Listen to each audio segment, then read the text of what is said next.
Riella was the first to rise the next morning. She went and took one of Rowan's old robes and began practicing her enchanted embroidery on it. She sat at the edge of the bed, using the light of the torch in the dim room to work, as it was very early in the morning and the natural light wasn't bright enough. She held the robe in one hand and the needle and thread in the other. Her hands moved swiftly as she embroidered a beautiful design on the robe. She creatively added a small design of a howling wolf, giving the robe a new and refreshing feel as she finalized her design. The thread in her hands began to emit a soft glow, and so did the design on the robe. "It's working," she muttered happily. Using the enchanted embroidery was really simple. She had to add a design, and if it was good enough, the embroidery would activate by emitting a glow like it just did.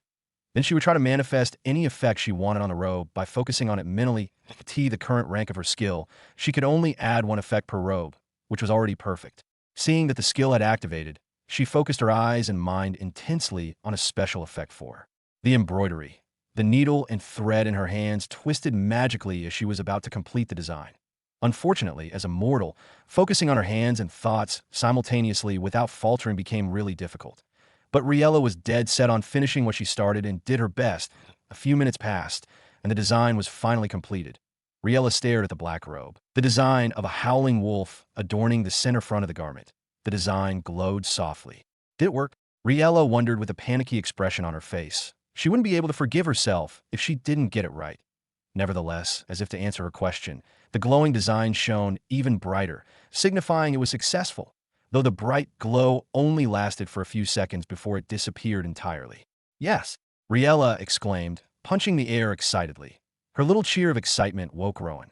Rowan wiped his eyes lazily as he traced his gaze to Riella standing beside the bed, holding one of his robes. Rowan's eyes cleared immediately when he saw the cool design on his robe. He was not only amazed by the wonderful design, but also by the description that followed afterwards. Enchanted robe. A robe that has been enchanted with enchanted embroidery effect. Luck. When equipped, luck increases by 150%. Rowan rose from the bed and rushed towards Riella, taking hold of the robe with a genuinely amazed expression on his face. "This is beautiful, Riella," he said with a bright smile. "The design is very cool and reminds me of Blaze."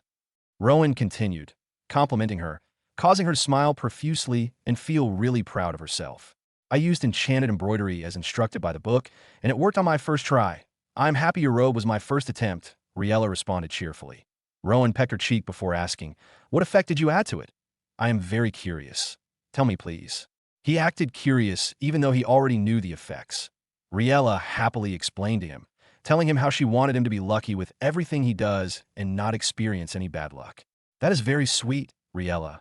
Rowan kissed her and complimented her once again. While Riella made the robe for that simple and romantic reason, Rowan understood what boosted luck could actually do.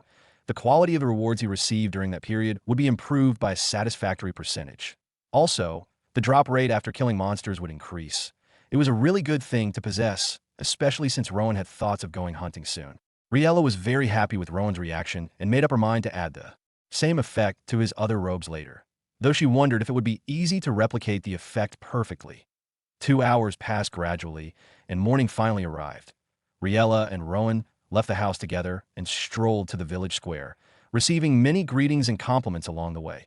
Riella left to meet her apprentices, who were already waiting for her, while Rowan went with Bruce and his men to the northern border. That he briefed them on the construction plan for a few minutes and gave them the equipment they needed. That he did the same for the other groups. After that, he left for the farm area. The farm area. He saw a lot of people collecting the clean water in all sorts of containers. Last night, the farmers and little children didn't fail to announce the news of the clean water source that Rowan had provided them. And this morning, they didn't waste time and gathered to get their share of the clean water as fast as they could. No wonder I noticed a slight increase in my evolution points. That I thought I was just imagining things, but it turned out to be true. "Haha," thought Rowan with a smile as he watched from a distance. When the villagers saw him, they immediately rushed to him and thanked him for what he had done. Rowan responded with smiles and promised them even more developments in the future. With his super voice activated, he was able to get all of them to experience the fullest of their emotions, thus earning him a few evolution points. Elara, who came to work at the farm today, after relaxing for the last 2 days, came forward to greet Rowan. With a smile, the other women who came with her that day were also present, and they greeted Rowan with smiles, which Rowan reciprocated. After greeting, Elara didn't waste time and quickly told Rowan about the issues she had with the farm. She told him about the need for new crops. Fortunately, that was the reason Rowan came to the farm, and he assured her he was going to take care of it. The farmlands in Winter Seed were very big, about as large as the inhabited part of the village. Nevertheless, only less than 60% of the land was being cultivated due to the unavailability of resources to take care of the other parts. However, now that the most important resource, water, was available, cultivating the uncultivated parts was the right thing to do. Rowan called all the farmers together and spoke to them for a few minutes before announcing his decision to appoint leaders and representatives. None of them argued with him and immediately agreed. They even suggested 5 people to represent them. 2 of them were men in their late middle age, 1 middle-aged woman, 1 young man, and Alara. Great, all 5 of you will be in charge of the farms from now on. When I am busy and have information to pass to everyone, I'll pass it to you, and you'll pass it to others. Also, you can gather the suggestions and complaints of the others and pass them to me. Rowan continued, listing their tasks. After ordaining the leaders, he proceeded to distribute the seeds he had with him. They were all very grateful and ready to work. After Rowan was done, he left to proceed with the other tasks on his hands. Today was definitely going to be stressful. Rowan was busy throughout the day. After leaving the farms, he went to inspect the houses that had been destroyed during the goblin attack. The sight of the ruins filled him with determination as he began to make architectural drawings of a simple yet better building than before. One that could be constructed with the materials currently in his possession, that he wanted to design homes that were not only sturdier, but also more comfortable for the villagers. Thanks to his knowledge of architecture, he was able to produce a satisfactory plan after about an hour. After finishing the drawing, Rowan didn't wait for anyone.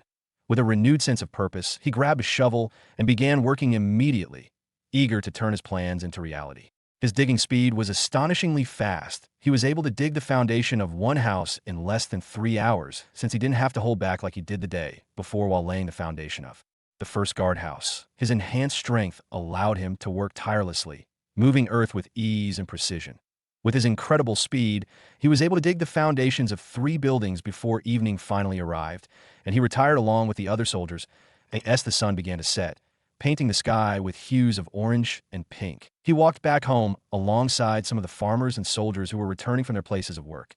The group moved together, sharing stories of the day's efforts and laughing at small jokes to lighten the mood. Everyone was very happy to tell Rowan how their work had gone for the day and how much progress they had made. Alara was among them, and she approached Rowan with a determined expression. She told him that she and the other ministers of agriculture had decided to start clearing the uncultivated parts of the farms to begin planting as soon as they could. According to her, it would take them more than 3 days to finish clearing since the land was really big and because they didn't possess that many farm tools for clearing. Only a few of the farmers in Winter Seed possessed cutlasses and hoes. Rowan only realized this now and noted it inwardly to ensure he would purchase as many farming tools as he could the next time Dondre visited AS for the soldiers working on the guardhouse. They reported that their project was almost halfway done, which made Rowan smile a little bit. He went back home and was greeted with exciting news from Riella. "I enchanted a dress that can warm the body during the cold season," she told Rowan cheerfully, her eyes sparkling with pride at her achievement. She held up the garment for him to see, the fabric shimmering slightly with magical energy. Rowan was elated and immediately congratulated her on her accomplishment. The more Riella improved in her craft, the happier Rowan became as he realized the problem of clothing would be solved very soon. She was his only hope in that sector, and he wanted her to grow as fast as she could.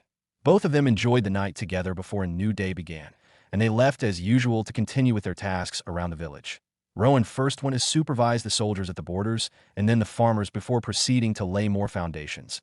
Around 40 houses had been destroyed during the goblin raid, and he had to dig the foundations for all of them as soon as he could in order to begin rebuilding.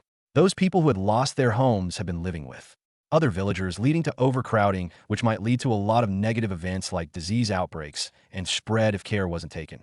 There hadn't been any case of a major disease outbreak in the village, and Rowan was ready to maintain that for as long as he could. Rebuilding the houses was his way of preventing such problems. Liera could be seen venturing outside the northern border, looking for herbal plants to pick and store in case there was anyone in the village who needed them. Not too far away from where she explored, Bruce and his soldiers were working on the guardhouse. Thus she was safe exploring the area without fear. The red sunflower is absolutely essential for treating any cold-related illness.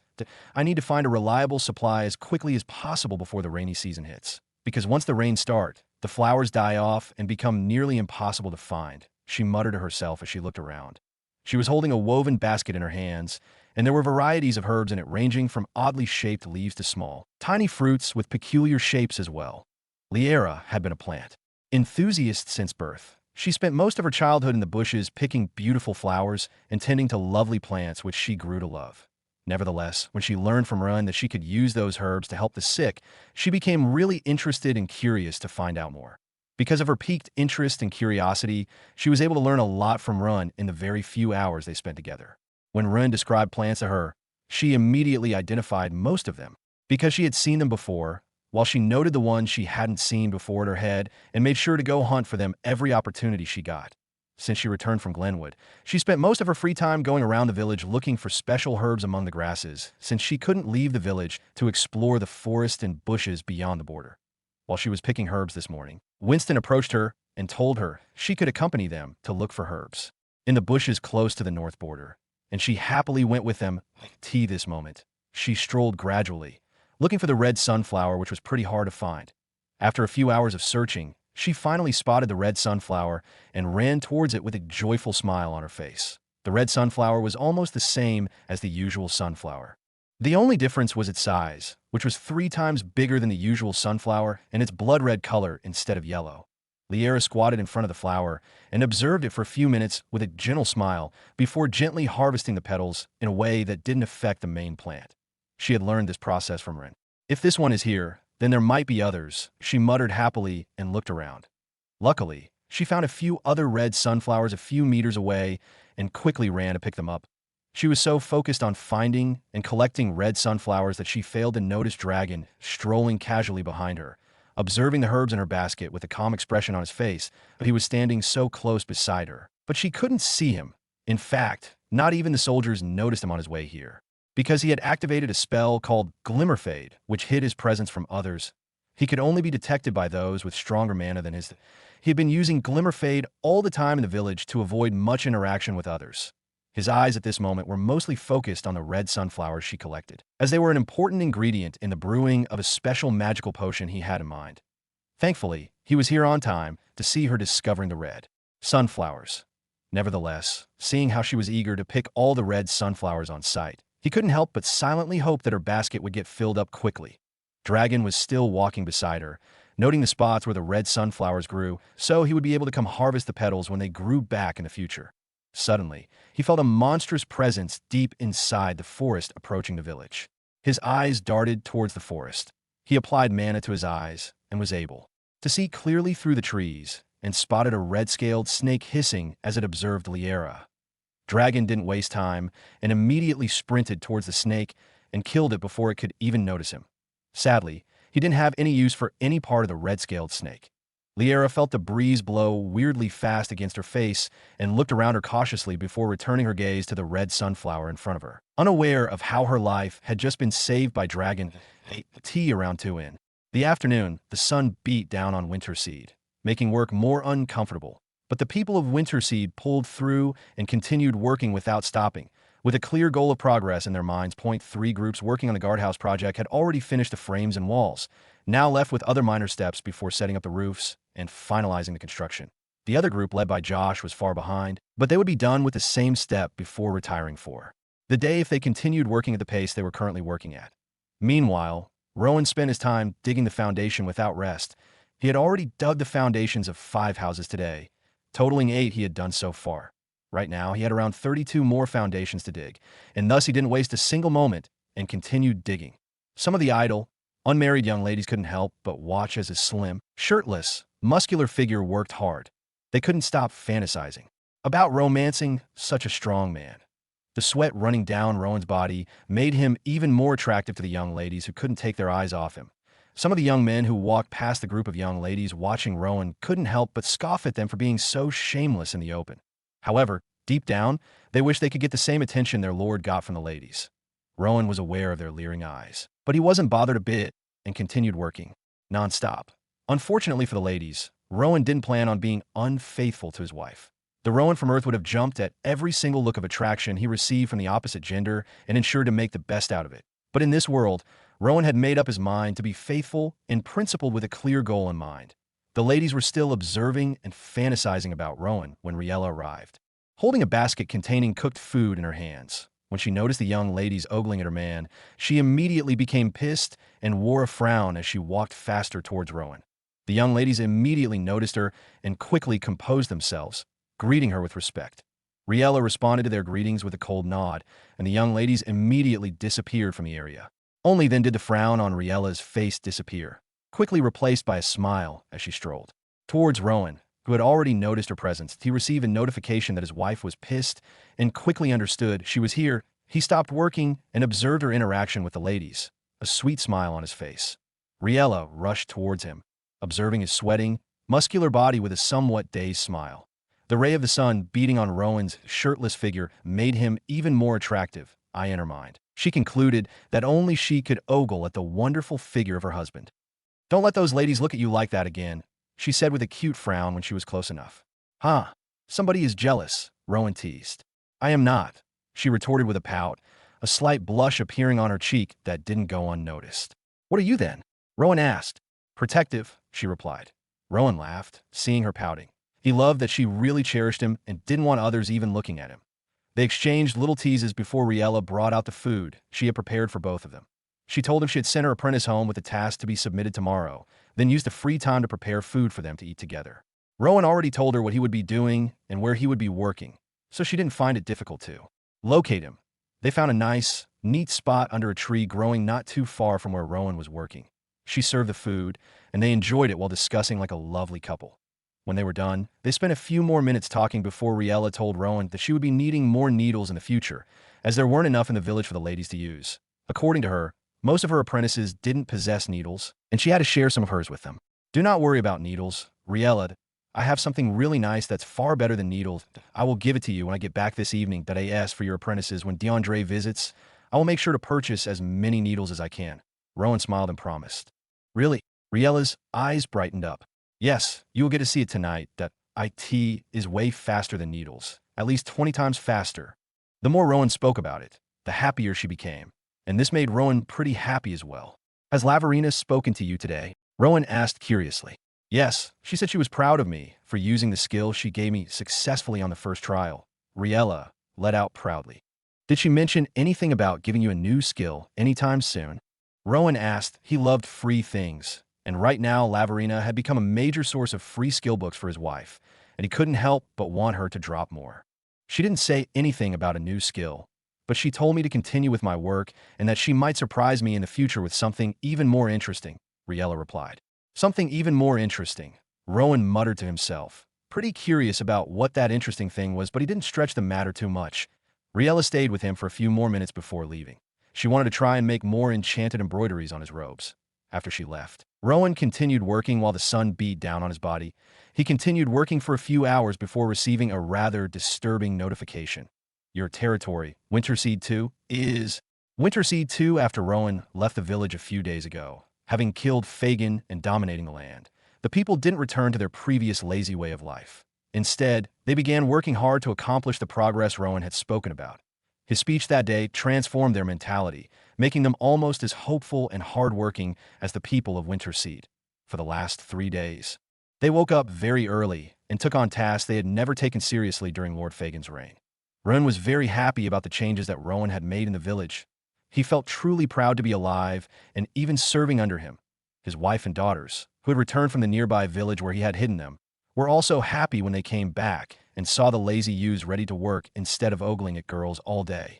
Meanwhile, as the village prospered, Rin made several improvements in his skill. Before, he used to gather and mix herbs without a single subject to test their effects on.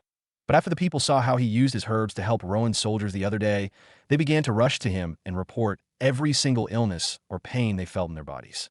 Rin was able to utilize some of the herbs he had stored for a long time and even discovered new techniques. He couldn't wait to inform Liera about his new discoveries, since she was the only person who had shown interest in herbs, aside from his daughters, of course, but they were engaged and would soon leave him to live with their husbands. It was evening in the village, and the people had already begun to retire to their homes. Rowan was at the entrance of the village square, attending to a little boy who had injured his big toe while playing with his friends. "Wah, it hurts, it hurts. Please make it stop, Uncle Rowan," the little boy cried in pain. His friend stood beside him, watching with solemn expressions as he cried. Rin observed the children's faces and gave them a friendly smile. Don't worry, I'll treat you, but next time be more careful. He took the little boy and made him sit on his lap, but he examined the boy's foot, which was bleeding profusely. A painful amount of skin had peeled off from his big toe, making Rin shake his head in pity as he imagined the pain the little kid felt at that moment. But he didn't waste time. He dipped his hand into the woven bag on his lap and brought out a bottle containing a dark green liquid. He then dipped his finger into it and applied the liquid gently around the injury. Following that, he brought out a blue-colored, star-shaped leaf, squeezed it, and poured the extract on his toe. Wah! The boy's cry became even louder as pain engulfed his entire foot. But the painful sensation only lasted for a few seconds before a cool feeling spread across his foot and reduced the pain miraculously. He stopped crying and looked at Run with amazed eyes. Thank you, Uncle Run. You're amazing, he said with a big smile as he tested his foot on the ground, feeling no sort of pain. Thank you, Uncle Run.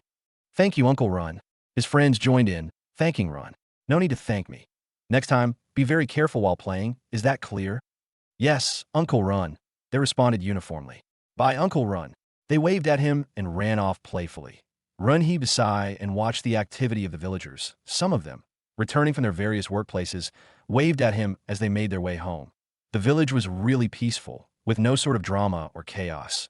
Ren was about to retire for the day and return home to practice more on his herb-mixing techniques when suddenly chaos erupted. A lot of villagers, including little children and the elderly, began to run toward the village square.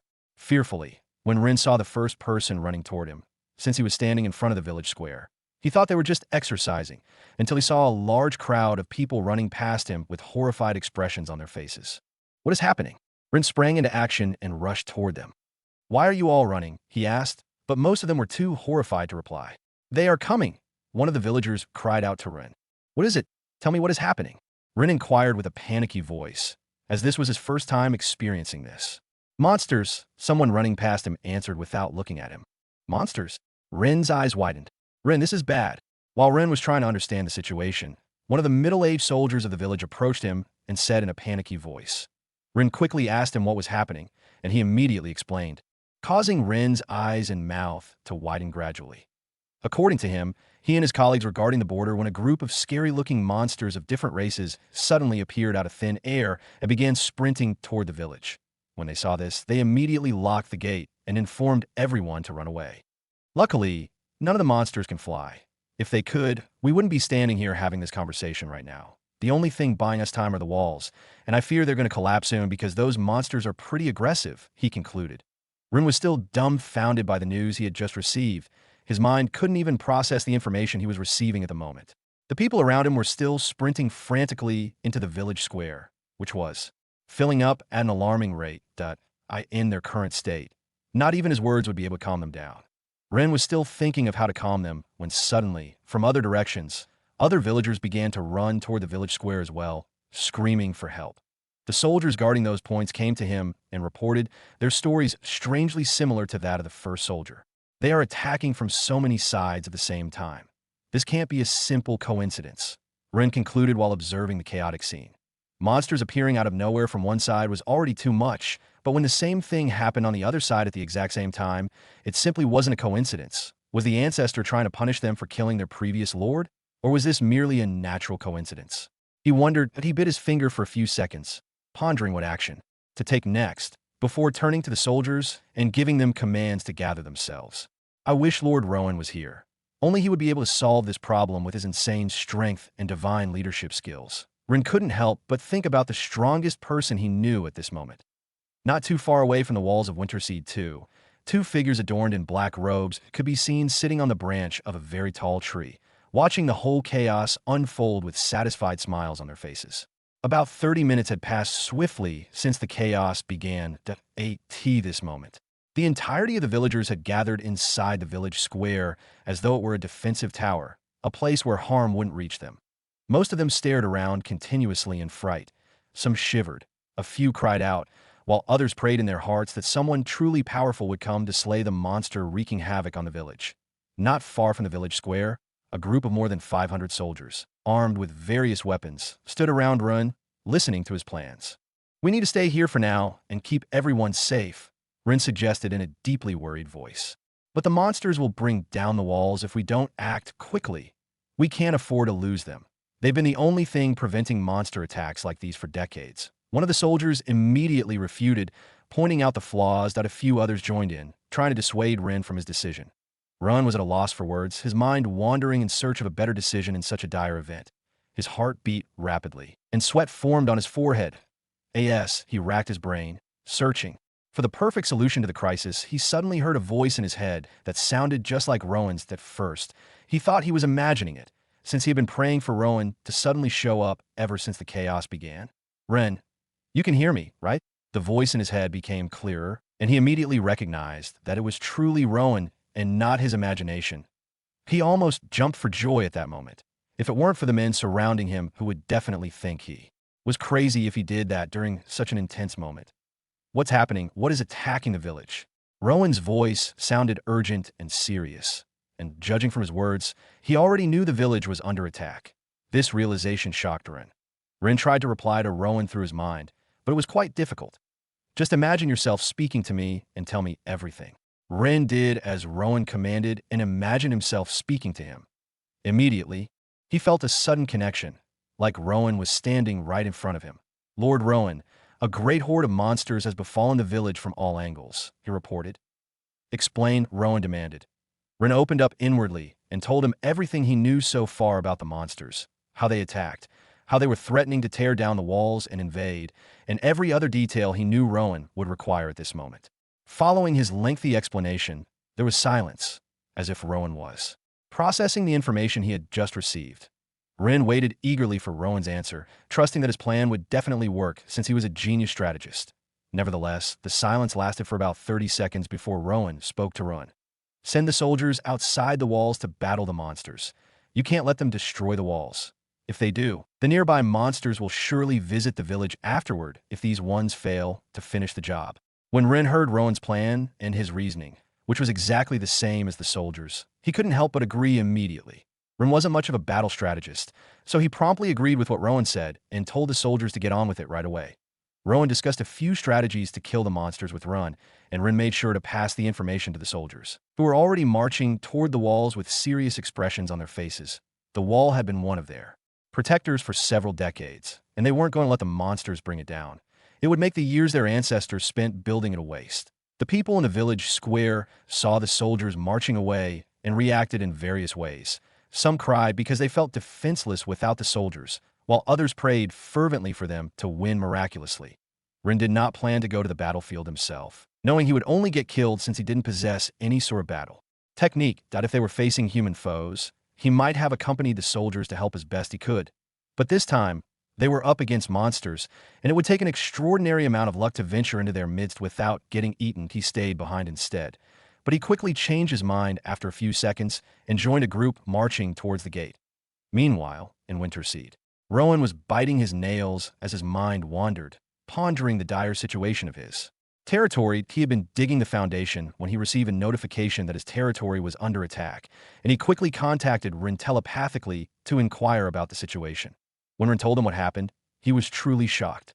Monsters appearing out of thin air are already suspicious and unnatural, but when they appear simultaneously at different points of the village, it's more than mere suspicion. This is the handiwork of some bastards. Rowan gritted his teeth as he muttered to himself. Could this be the handiwork of one of my fellow transmigrators? Rowan wondered. Or could this be the work of someone entirely different? He continued asking himself. Rowan didn't possess much information about the territories around him. His knowledge was limited to just a few small villages nearby, and those villages had no way of getting their hands on powerful magic such as summoning monsters. While Rowan was pondering, Dragon, who was returning from the southern river where he had gone to gather herbs he would be using to brew his potion, couldn't help but notice the worried state of his son. He observed his surroundings, and when he saw that no one was around, he began moving toward Rowan. Dragon's Glimmer Fade spell was activated, so Rowan couldn't notice his presence at all. When Dragon got close enough to his son, he deactivated the spell. Rowan was still deep in thought when he felt a strange and somewhat powerful presence behind him and quickly turned, assuming a defensive pose. It's you, Rowan hissed when he saw that it was Dragon. Inwardly, he was a little confused about how he had gotten closer without him noticing. What is it, son? You look so worried, Dragon said, smiling at Rowan. Rowan scoffed and asked, Why do you care? I think I might be able to help a little if you could just explain your situation to me. Dragon replied. Rowan scoffed but didn't dismiss the offer, even though he despised the person standing in front of him. Maybe he has magic spells that will help in this situation, thought Rowan before he opened up and revealed his dire situation to Dragon. Nevertheless, as he narrated to Dragon, he became more surprised. How did you get such information so easily from a village far away? Dragon asked curiously. Rowan lied, saying that the people had sent a crow with a letter to him, since he couldn't reveal that he could magically communicate with someone far away. Dragon found his answer a little suspicious, but he didn't ask any questions. I can be of help, Dragon said with a smile. Nighttime slowly approached Winterseed 2, and the moon rose high, its pale light the only illumination over the village. The banging sounds as the monsters threatened to burst down the walls, and their angry, eerie, bloodthirsty cries drifted across the village, filling the villagers with even more fear of impending doom. The fear of the villagers significantly increased as the darkness of the night veiled the village, the moonlight casting long, eerie shadows. Nevertheless, despite the sounds of the monsters trying to break into the village, the soldiers boldly moved ahead towards the walls to defend it. They were ready to lay their lives down in order to guarantee the survival of the others.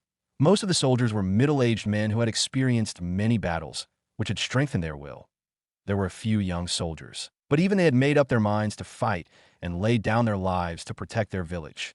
Rowan, you shouldn't come with us. This battle is going to be extremely dangerous.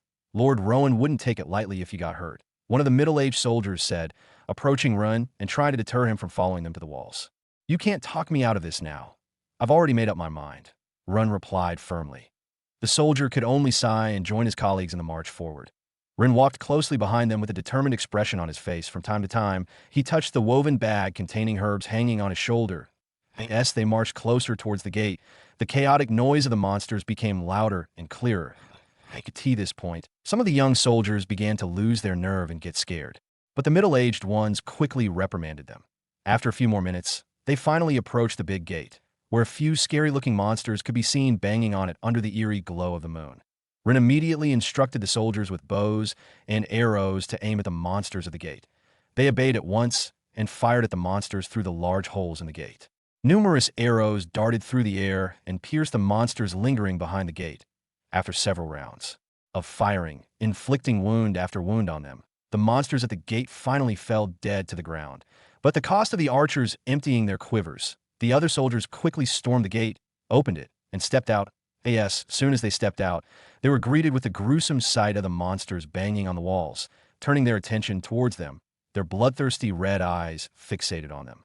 The monsters on this side of the wall stopped banging when they saw the humans pouring out of the village. The look on the monsters' faces at this moment could be described as predators setting eyes on weak, helpless prey. Roar, howl, hiss. The monsters cried out ecstatically as they began stomping towards the soldiers from all angles. The soldiers grabbed their weapons and fixed their eyes on the monsters in front of them.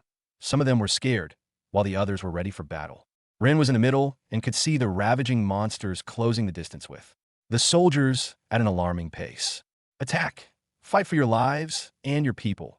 Remember to aim for the head always, or any other weak point you can find. If the monster has, don't forget to strike it with your swords. One of the middle-aged soldiers cried out loudly. The other soldiers reacted with loud chants as well and grabbed their weapons without wasting a single minute. They began charging towards the monsters, slowly leaving only Rowan in the middle. The pale light of the moon illuminated the path ahead of them, and the soldiers fearlessly marched through it, not a bit scared of challenging the monsters. Rowan, who stood in the middle, took his time to observe the monsters as closely as he could. He noticed that the monsters were of varying races and sizes. There was a vampire-toothed chimpanzee the size of a whole house, and possessed-looking rabbits the size of a dog. They all looked scary compared to the measly humans charging towards them. The vampire-toothed chimpanzee could easily smash a huge soldier to meat paste, and the possessed rabbits were fast and nimble and could bite. The possessed rabbits are one of the most encountered monsters in this region. Though they were small in size, their bites are very poisonous like a viper's, and they are also very fast, making them impossible to kill. T.O. think that mortal soldiers would be bold enough to face off against these monstrosities to protect their people. Shocked Ren. Meanwhile, as his mind ran amok, the soldiers and the monsters collided and attacks began. Not too far away, two young soldiers holding long spears could be seen stabbing at the crotch area of a monster standing on 2 feet like humans do. Very close to those two, One middle-aged soldier was suddenly engulfed in flames coming from a fire-spitting monster, and close to the unfortunate soldier. His colleague was being devoured by a really ferocious snake. "Oh, help me! Drag me out, please!" The soldier cried out, but his cries were in vain. His colleagues could have helped, but their hands were full at this moment. The battle wasn't going in the soldier's favor at all. The scene in front of Rin immediately became gruesome. Soldiers fell dead on the ground one after the other, and some were getting devoured and swallowed by the monsters that Rin's eyes widened in horror. His body began to shiver as he stepped back towards the gate. "This is bad. This is bad. Everyone is going to die." He panicked. He had come because he thought he might be of help to the soldiers and heal them when they got wounded. But his intention became nothing but an illusion since no one got injured. They were either killed or eaten as Rowan was backing up toward the gate. The vampire-toothed chimpanzee who had just finished devouring a soldier spotted him and began moving towards him with blood dripping from its mouth and its red eyes dead set on Rowan. "No!" Rin turned back and tried to run away as fast as he could, but then another monster appeared behind him. It was a wolf-type monster, and it was ready to devour him. Rin halted in his steps and just stared at his impending death with horrified eyes. Everything was going to end now. Not just for him, but everyone in the village would be devoured at this rate. As he wallowed in his thoughts, the monsters got closer, and time seemed to slow down in his very own perspective as death drew nearer. "You must be Rowan." Nevertheless, suddenly he heard an oddly calm and collected voice behind him. "Don't worry, I'll rescue you. You must be Rowan. Fear not anymore, for I'll rescue you from the hands of these ugly monstrosities." A calm voice sounded behind Rowan. Rowan, shocked and horrified beyond description, tilted his head backward and saw a strange man walking toward him with a serene smile on his face. Before he could even reply, the figure of the man suddenly disappeared. Rin immediately slapped himself, reminding himself that it was just an illusion and that no one was really coming to save him. He shut his eyes and awaited the two monsters ready to devour him. He was prepared to accept death, but then, shriek.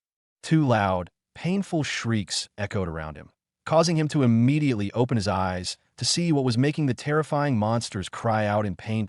Oh, his surprise. The wolf and the vampire-toothed chimpanzee were lying dead on the ground. The head of the wolf was beside its body, and there was a large hole in the stomach of the vampire-toothed chimpanzee. Close to the vampire-toothed chimpanzee, he saw the back of the same man he thought he had seen earlier. The man turned to face him. In the crescent glow of the moonlight, he was able to see the man's face, which bore a strong resemblance to Rowan's, but had more mature features. First, Rin thought of no other person but Rowan's father, Dragon Winterseed, but he quickly dismissed the thought since Dragon was dead. "Who are you?" he asked quickly. Dragon looked at Rowan, but didn't bother to reply. He activated his Glimmerfade spell once again and moved toward the other monsters, catching them unaware as he used defensive magic to slaughter them one after another. Some of the soldiers were risking their lives fighting and were almost on the verge of death when they noticed the monster they were battling suddenly fall dead to the ground. Rin watched the scene with a dumbfounded expression, unable to understand what was going on. Minutes passed, and minutes turned into an hour in this part of the walls of Winterseed. I'd ate tea this moment.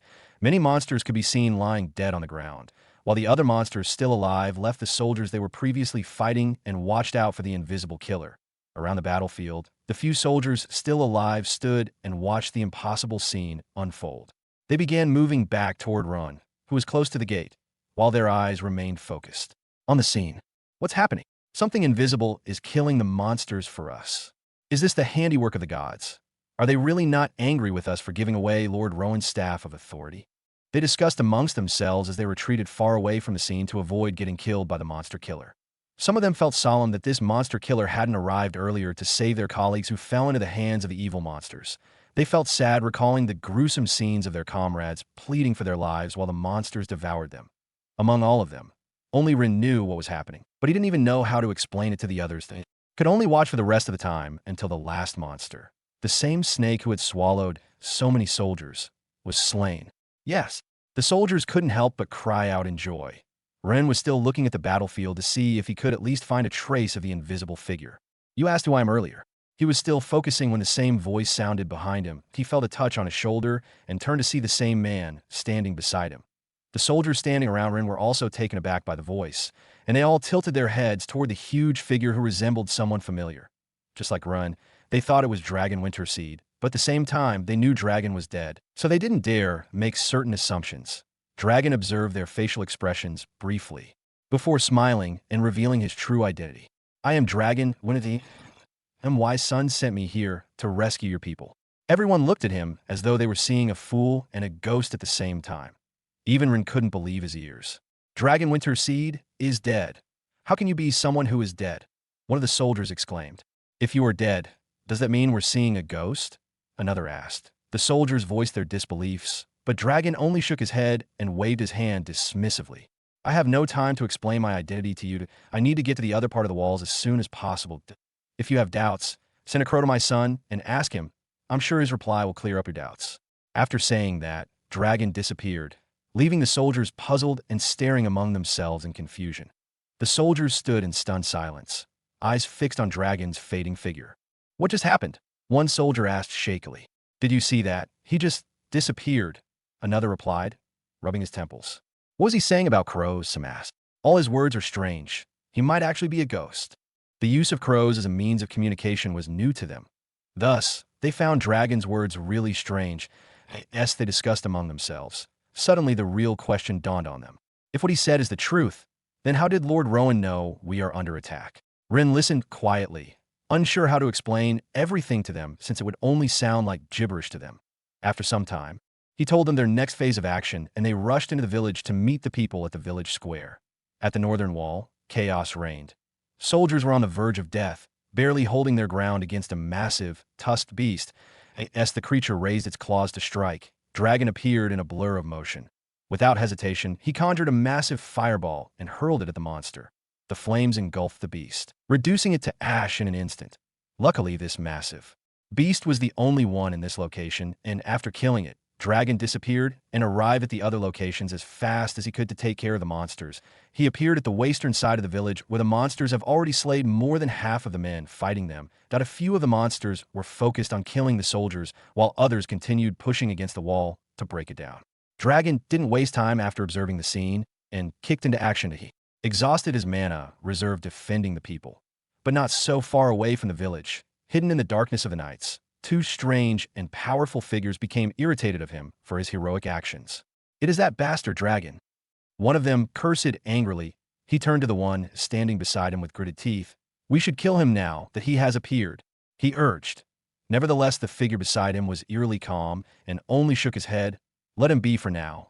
It was midnight, but the moon hanging in the sky was still shining brightly, washing away the darkness and winter seed, too. The villagers hiding in the village square were still very scared, hugging each other while some kept crying and praying for a miraculous intervention, which, unbeknownst to them, had already taken place at Kati this moment. Rowan and the soldiers with him arrived at the village square. The villagers immediately became curious and tense upon seeing the soldiers. What happened? Some couldn't help but ask. Where's my son? Where is my husband? Some of them even began to ask for their loved ones who didn't arrive with Rowan and the others. Rin immediately became sad as he would have to share the bad news of the death of their loved ones. He felt a pang in his heart and was almost on the verge of crying. He wasn't emotionally strong enough to share such news. Seeing the hopeful villagers crying for their loved ones would definitely break his heart and shatter his courage. One of the soldiers with him saw that he couldn't answer and responded to the questions instead. His answers caused cries to thunder across the village square, adding more sorrow to the already sorrowful atmosphere hovering over the people. After answering the questions about their loved ones, he also went on to share that their deaths weren't in vain, as they had actually been able to defeat the monster on their side. This news was a little relief to the people, but it didn't remove the pain of losing their loved ones. Some of the soldiers assisted their colleagues in sharing the news. While Rin could only watch helplessly with a sad look on his face, he felt really ashamed that he had actually tried to run away from the battlefield. While he was wallowing in self-pity, some of the soldiers from the other side of the walls began to arrive one after the other. The monsters have been defeated, they revealed happily upon arrival. A mysterious man appeared out of nowhere and defeated all of them with supernatural powers. He summoned a big fiery ball of flames and defeated a gigantic monster that 100 of us couldn't even stand against. They praised Dragon.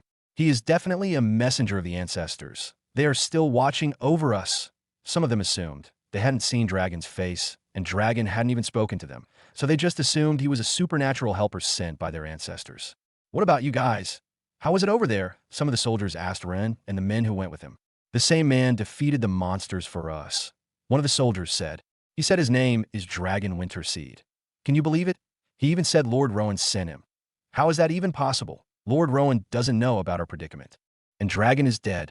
Rin didn't bother to listen to any of them and went into the village square to console some of the villagers who had lost their loved ones.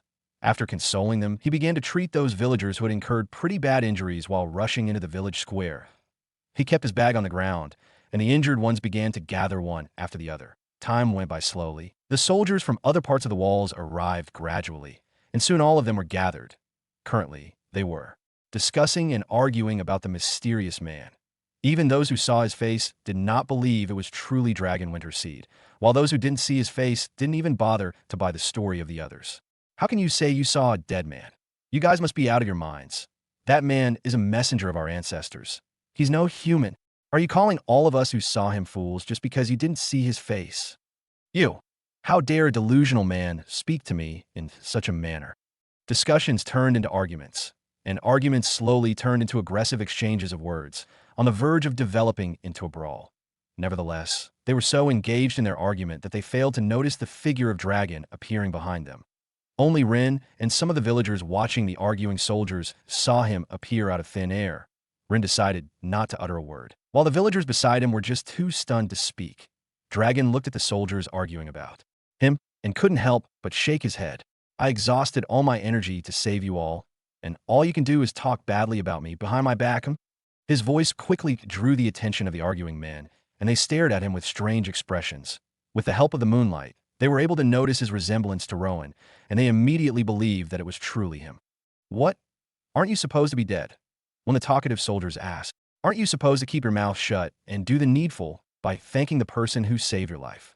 Dragon scoffed. The soldiers looked among themselves, confused, and turned to look at him, still failing to believe a dead man was actually speaking to them. Beside the arguing men, the villagers were still gazing upon the back of the huge figure of Dragon. Rowan decided to explain the situation to them. Everyone, this is our savior. He single-handedly defeated all the scary monsters trying to tear our village down. We owe him all our thanks, he announced in a loud voice. His voice only reached the villagers close to him. Those who heard him spread his words across, and in a few seconds, his words had circulated among the people. They were all struck with disbelief, but they were very grateful. Thank you, Savior, they thundered in unison. Dragon heard the loud shout of the people behind him and stopped reprimanding the talkative soldiers. He turned to them, smiled, and waved his hand, enjoying the looks they gave him. It made him feel like a hero, in contrast to how the people of his own village treated him. As he waved at them, his face became clearer, and some of them almost mistook him for Rowan because of the resemblance. This caused another spark of confused whispers, but the thunderous voice of appreciation shushed it. The chants of gratitude continued as Dragon kept waving with a smile on his face. He cleared his throat, applied a voice-amplifying spell on his throat, and spoke with a loud voice. Thank you for showing appreciation, unlike your talkative soldiers. His words invoked a little bit of hatred from the soldiers behind him, but none of them were bold enough to speak against him. Not after seeing his supernatural powers. The true hero of this victory is none other than my son, Rowan. If he hadn't sent me here, it would have been a different story, Dragon announced with pride in his voice. Lord Rowan, his son. How is that possible? Wait, if Lord Rowan is his son, then he is Dragon Winterseed. How can this be? Dragon Winterseed is no more. Were the people of Winterseed telling lies all this while to hide the powers of their former lord? This doesn't make sense. The people were confused, but they didn't speak about Dragon with disrespect like the soldiers, and Dragon appreciated their respect for his name. I am Dragon Winterseed in the flesh, not a ghost, he announced. The rumors of my death were nothing but misinformation following my long absence from my people. He continued. He made sure to convince everyone that he was real before relaxing. The people were convinced by his words, and they thanked Rowan for sending him here to save them. This made them believe that their lord was truly a man who cared for them. Some of the villagers didn't even bother to ask how Rowan knew about their predicament. If his father could possess such extraordinary powers to defeat hordes of powerful monsters, then Lord Rowan himself must possess other special powers. Rin felt greatly relieved seeing how Dragon handled everything. After Dragon's speech, the villagers began to retire to their homes one after the other to rest for the night. They were pretty exhausted after all the mental and physical torment they had gone through in the last few hours. Some of them, on their way home, met with Dragon and thanked him personally for saving them. When I grow up, I want to become like you, Uncle Dragon, one child said. Same with me. How do I grow strong to be like you? Another asked. The group of children approached Dragon, excitement evident in their innocent faces. You have to eat lots of vegetables and respect your elders to become like me when you grow up, Dragon said, patting their heads and lying to them. Really? They asked in unison. Yes, respecting your elders makes you really strong like me as you grow into adults. Dragon lied even more. The children thanked him for his advice and left with so much determination to eat as many bitter and tasteless vegetables as they could in order to be like him. Dragon watched the children running away playfully, and his mind quickly recalled a similar scene of Rowan running away to swing sticks after he told him doing that would help him become a strong warrior. Dragon sighed sadly. Hadn't spent enough time with his son, and now his son hated him to the core. After Rin finished applying herbal ointment on the last wounded villager, he hung his bag on his shoulder and approached Dragon to thank him personally. Thank you for coming to our aid, Rin said, stretching his hand out to shake his. Dragon shook his hand and laughed heartily. No need to thank me. Both of them smiled. By the way, I will be needing a place to stay for a few days. I have exhausted my mana reserve and won't be able to return to Winter Seed, Dragon requested. That is not a problem, Rin smiled. He called 3 young soldiers and instructed them to go clean the Lord's quarters for Dragon to stay. While they were away, the soldiers who stayed around approached Dragon and began to apologize. Dragon wasn't really bothered about how they had treated him earlier. He had already forgiven them even before they asked, but he took the opportunity to request their assistance for a task. You want us to help you harvest organs from the monsters you killed? One of them asked, a look of confusion plastered on his face. Yes, I will instruct you what to do in the morning, Dragon nodded. What are you going to do with the organs we harvest? Is that what ghosts eat? One of the talkative ones, the same one who tried to start a fight earlier, asked. Dragon's smile disappeared as he gave the soldier a look of disappointment. Just do what I asked, he replied and walked away from the ground. The other soldiers looked at the talkative one with disappointment as well. They were pretty fed up with his tendency to seek trouble with everyone, even those stronger than him. The talkative soldier looked at his colleagues with a straight face and left when no one spoke with him. The other soldiers retired to their homes after discussing with each other for a few seconds. Meanwhile, not very far away, the same 2 mysterious men observed everything. The moonlight shone on their figures, highlighting their faces. Both had tall, imposing statures and youthful appearances, seeming to be around the age of 25 to 30. One of them had long white hair tied in a ponytail and hazel eyes that keenly observed everything. He also wore a calm expression that added to his mystery. The other had short white hair and blue eyes that shone with anger and hatred. He looked younger compared to the long-haired one. Alistair, why did you say we should let him be? He knows so much secret information about us, and even has something of ours in his possession. The short-haired one gritted his teeth and let out with extreme anger. Alistair kept calm and kept staring ahead, ignoring the protest of his brother.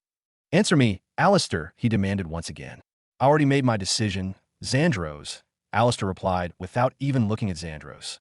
But Xandros tried to protest once again, but Alistair placed his finger on his lip to shush him up. We report everything to the Syndicate, excluding Dragon. Alistair let out. Xandros only gritted his teeth. It was easy to spot his hatred for Dragon. The first rooster's crow. The village began to awaken. Soft sunlight peeked over the village, casting a warm glow on the streets. Doors opened one by one as villagers stepped out, stretching and breathing in the fresh morning air. Good morning, Mary, a woman called out, a bright smile on her face. Morning, Helen. Isn't it a lovely day? Mary replied, her eyes shining with joy. Children ran along the paths, laughter echoing as they played. Farmers headed to the fields, tools in hand and spirits high. The blacksmith stoked his forge, humming a cheerful tune. Everywhere, there were smiles and greetings. Did you sleep well? A man asked his neighbor. Better than ever, knowing we're safe, the neighbor answered, nodding gratefully. The memory of yesterday's danger had been replaced by relief and gratitude. The villagers went about their tasks with a renewed energy, thankful for the hero who had saved them. In a quiet room, close to the center of the village, Dragon sat cross-legged on the wooden floor. His eyes were closed, his hands resting on his knees, that he focused on gathering mana from the surroundings. But the energy was thin and scarce. He opened one eye and frowned. The mana here is so little, he muttered to himself. At this rate, it'll take forever to recover. He closed his eye again, trying to concentrate. The faint traces of mana trickled toward him, but it wasn't enough. However, he might be able to use the organs harvested from the dead monsters to his advantage and restore his mana faster. As he tried to find peace within himself and focus more on his meditation, a commotion started outside the house he was staying, and soon he heard loud knocks. Dragon sighed deeply. Can't a man meditate in peace? He grumbled. He stood up and walked over to the door. Yes, he opened it. He was greeted with the sight of 10 women, each holding a tray laden with food ranging from steamy hot soups, breads to delicious and greasy chicken. "Good morning, Lord Dragon," the eldest woman said, bowing her head slightly. "We brought you breakfast. We wanted to thank you for saving our lives and our children," another added, her eyes filled with gratitude. Dragon blinked in surprise. "There's no need to thank me," he said, a small smile tugging at his lips. "Please accept our gratitude," a younger woman insisted. "It's the least we can do." He looked at the array of dishes and chuckled softly. "Very well, please come in." The women entered the room, carefully placing the trays on the table. They moved gracefully, arranging the food neatly. "We hope you enjoy the meal," one of them said shyly. "I'm sure I will," Dragon replied warmly. "Thank you all." They exchanged pleased smiles. "If you need anything else, don't hesitate to ask," the eldest woman said. "I appreciate your kindness," he responded. The women bowed slightly before leaving the room, closing the door gently behind them. Now alone, Dragon sat down at the table. The feast before him was impressive. He picked up a piece of warm bread and took a bite. "Delicious," he murmured. As he ate, he couldn't help but feel a warmth in his chest. It had been a long time since anyone had shown him such kindness. Just as he was savoring a bowl of hearty stew, there was another knock at the door. "Who could it be now?" he wondered aloud. "Lord Dragon, may we speak with you?"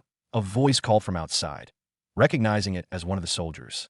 He stood up and opened the door. 3 soldiers stood there, looking a bit uneasy. "Good morning," Dragon greeted them. "Good morning, sir," the first soldier replied.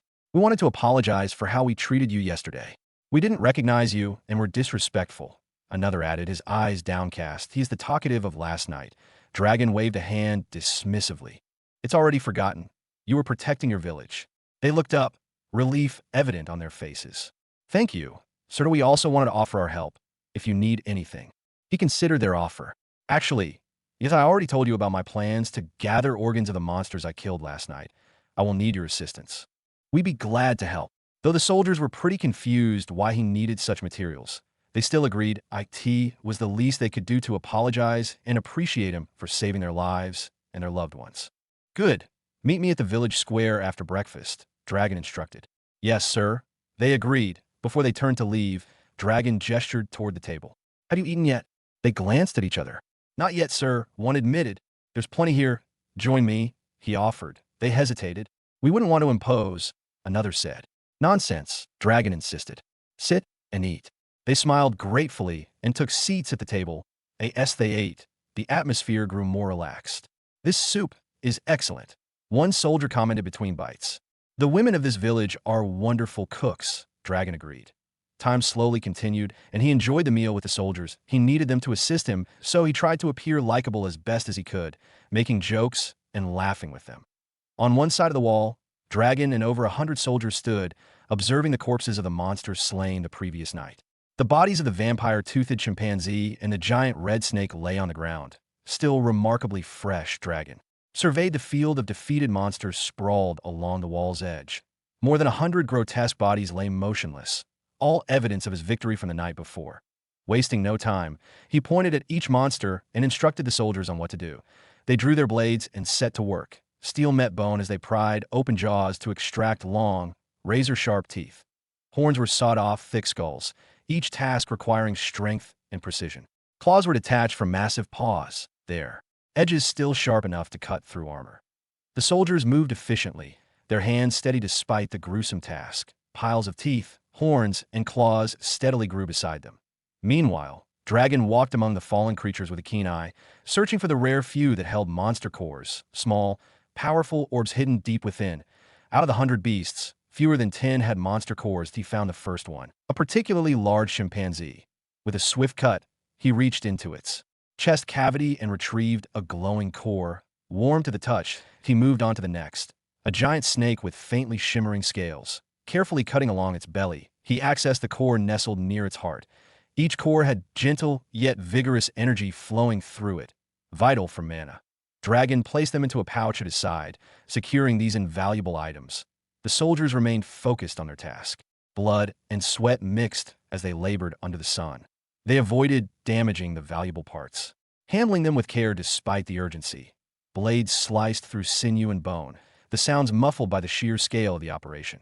The air was thick with the scent of iron and earth. Dragon finished collecting the 10th core. He stood and glanced over the field. The soldiers had made significant progress. Most of the monsters had been stripped of their teeth, horns, and claws. He observed the heaps of harvested materials. Satisfied with their efficiency, without pause, the soldiers began cleaning up. They gathered the extracted parts into sacks, ready for transport. The remains of the monsters were dragged aside, clearing the area. Some soldiers dug trenches to bury the excess, ensuring the site wouldn't become a breeding ground for disease. Others washed their hands and weapons, the water running red before seeping into the ground. Dragon secured the pouch of monster cores, feeling the energy emanating through the fabric. He knew these would accelerate his recovery, a necessary step for the challenges ahead. He watched as the last of the materials were packed up, the soldiers showing no signs of fatigue despite the hard work. The sun climbed higher, casting harsh light over the scene. The field that had been a battleground now bore the marks of their harvest. The soldiers shouldered the sacks and began moving back toward the village. Dragon followed, his mind already contemplating how to use the monster cores. As they returned, the villagers watched with a mix of awe and gratitude. They saw the soldiers carrying the remnants of the creatures that had once terrorized them. Children pointed at the horns and teeth, whispers of amazement spreading through the crowd. Reaching the village square, the soldiers deposited the sacks in an orderly fashion. Dragon parted ways with them, heading toward a quiet area where he could begin absorbing the core's energy. The soldiers dispersed, some returning to their posts, others taking a moment to rest. In seclusion, Dragon sat and emptied the pouch of cores onto a flat stone. The orbs glowed softly, each one a concentrated essence of the monster it came from. He closed his eyes and began a silent ritual, drawing the energy from the cores into himself. The power flowed through him, rejuvenating his spirit and replenishing his mana reserves. Meanwhile, in Winterseed, Rowan woke up to a lot of messages popping up, causing him to frown slightly. Your wife has last night. Rowan retired to bed quite late. He didn't sleep until he received a notification that the attack on Winterseed 2 had been completely taken care of by Dragon. However, there were a few casualties because many soldiers lost their lives before Dragon arrived. Dragon's actions helped Rowan understand his character a bit more.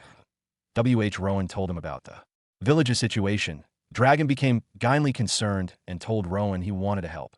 Initially, Rowan believed there was nothing Dragon could do, since simply traveling to Winterseed 2 would take hours, if he took the fastest horse. Everyone in the village would be wiped out before he got there. Nevertheless, to Rowan's surprise, Dragon pulled out a silver slip, similar to the gold one DeAndre uses, with the only difference being the color. Dragon explained how rare, expensive, and important the slip was along with its function, before tearing it to activate its magical effect and disappearing into thin air. Dragon didn't ask for any sort of favor or compensation from Rowan.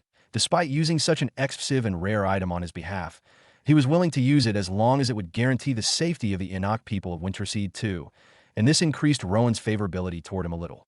Rowan WT to bed a few hours past midnight, and woke up very late, with a slight headache from inadequate sleep. Sigh, I'll try to rest a bit more this evening, Rowan thought. Lazily wiping his eyes, he turned to look beside him and saw Riella still sleeping. Last night, she'd be up working with her enchanted embroidery skill. She had slept only a few minutes earlier than Rowan. As Rowan gazed upon her peaceful, resting face, a ding sounded in his head, and a window popped up in front of him. Ding. Your wife's occupation has evolved. Taylor, Arcane Thread Master, tier per mana effects. Sewing speed plus 0%. Mana affinity boosted to 33%. What? Rowan was quite surprised to see these messages appear before him.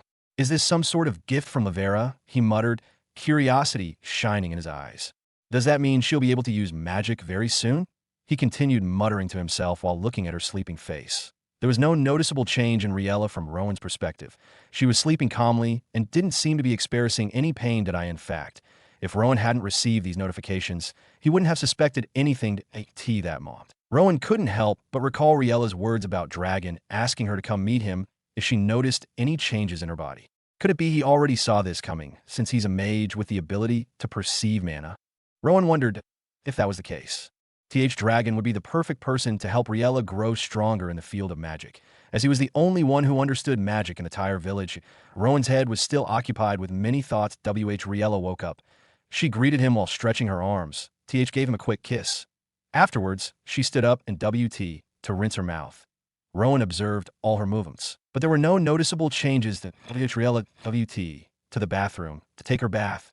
Rowan, who was experiencing his morning wood, couldn't resist the urge and WT into the bathroom to make out with her before both of them washed up afterwards. Riella WT to the village square afterwards. Her task today wasn't tutoring.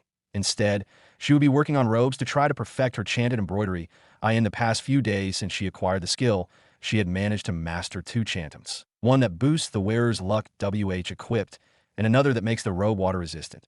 She created the water-resistant chanted robe, while attempting to master heat resistance, which was a bit more difficult for her. She had already asked a few of the villagers to bring their clothes to her so she could work on them. She didn't inform them about the chanted embroidery and only told them she was going to add amazing designs, which was perfect as most of the WM didn't have asked questions and decided to bring their clothes as soon as possible. She arrived at the place she had arranged for the meeting. She found more than 50 WOM and a few young soldiers waiting for her with their best clothes. Rowan had escorted her so he could see the people's happy expressions. After assuring she was in good hands, he left to inspect the soldiers who were on the verge of completing their projects. Standing at the southern border, Rowan found himself near a tall and sturdy guardhouse structure. The guardhouse was elevated by strong wood pillars that lifted at 6 feet above the G. Each of these pillars appeared exceptionally sturdy and reliable. There was a simple staircase made from wood and stones, facilitating easy entry into the small guardhouse. The only part missing at that moment was the roof, which they were already working on. Judging by its size, the guardhouse could accommodate T soldiers at most, and with openings on all sides, keeping watch would become significantly easier and safer. They had no fear of being attacked by wild beasts since the structure was elevated, and spotting intruders from this height would be much easier. Rowan already had plans to paint the guardhouse black to make it more difficult for intruders to detect at night. Rowan praised the soldiers' efforts before leaving to inspect the other sites. With the way they were working, the construction would be finished by tomorrow at the latest. This made Rowan quite excited. With the guardhouse, the village's security would improve. After he was done with his inspections, he WT on to complete his digging until evening before retiring home. The next day, the soldiers were done with the construction of the guardhouse. After they completed the structure, Rowan gave them some tips on how to effectively utilize the guardhouse. The following day, some of the soldiers joined Rowan to dig the foundation he had already laid out for them, while the others guarded the border and patrolled the village. While Rowan and the soldiers worked hard, the farmers also put in a lot of effort in their task of clearing the farmlands. Some of the free soldiers assisted them, and currently they had managed to clear out a large portion of the uncultivated land. Planting would commence very soon. Ilera and the other heads of the farmers did a good job managing the farm's workforce. They implemented a new morning and evening routine that guaranteed a good yield from the farms. With the ideas Ilera had gained from living in Glued for a long time, she was able to ensure the farms were in good condition. However, she had one goal she wanted to achieve, which was raising livestock like they did in Glued. But she didn't bother to inform Rowan yet until she was done ensuring the maximum quality yield of all the crops on the farm. The village was progressing smoothly, and 2 more days passed. I could see this moment. Rowan was staring at a notification with teary eyes. Finally, he thought as he read the message over and over again, his heart beating faster with joy every second. Rowan stood in his room, staring at the message he had been waiting for since he transmigrated into this world. He had worked tirelessly, sacrificed his time, lost some of his people, and killed just to achieve this. Intense emotion washed over Rowan's face as his eyes remained glued to the notification floating before him. Ding. Your territory has evolved. Kurt rank, F rank. Productivity of all your followers has increased permanently by 50%. Productivity of your farmlands has increased permanently by 50%. Attack power of your soldiers has increased permanently by 50%. Your territory has been registered in the Codex of Territories. Territories belonging to transmigrated lords. Your territory has tiered the novice ranking. Ranking for transmigrated lords under D rank. There are weekly and monthly rewards for those in top ranks. You can access your position. Congratulations. New criteria for E rank will be revealed very soon. Rowan read the LGDHY message, his face filled with emotion. This is it. All my hard work has finally paid off, he muttered to himself, a wide grin spreading across his face. The effects of his territory's evolution were so much better than in the original game, which filled him with excitement. Also, the introduction of the Codex of Territories and the ranking system gave Rowan a new SSE of responsibility and determination to achieve more. Wasting no time, he commanded, "Op novice ranking," eager to view the list. Novice ranking, total positions. 908 your position.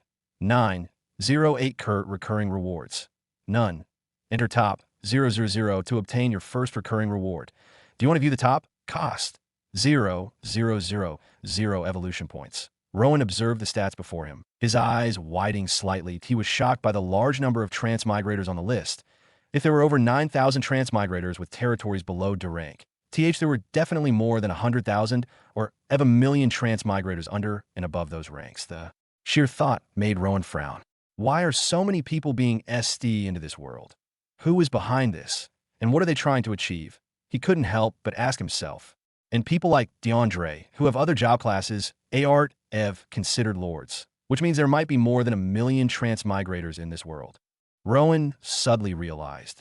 Just thinking about his current situation made his head ache, so he decided to take his mind off it for now. He grew stronger and built his territory further. The mystery would definitely begin to reveal itself. Show me the top T list, he said, pushing aside the troubling thoughts. A Dinguro 000 evolution points deducted. Revealing list. Top novice ranking. Jacking Paul. Dragonstone Dukedom I rank. William Chuckwoody Latek Dukedom I rank 3. Ivan Draysky Dukedom I rank. Jake Chuckwoody Latek Dukedom 3 rank. Rowan checked the list. He wasn't surprised by the ranking of the territories. However, 2 territories caught his attention, the ones belonging to Jake and William, who shared the same surname and territory name, that he couldn't help but wonder about the relationship between those two. On the other hand, he felt a bit disappointed that he couldn't see their skills to copy. These lords would definitely possess far better skills than him. Rowan closed the window.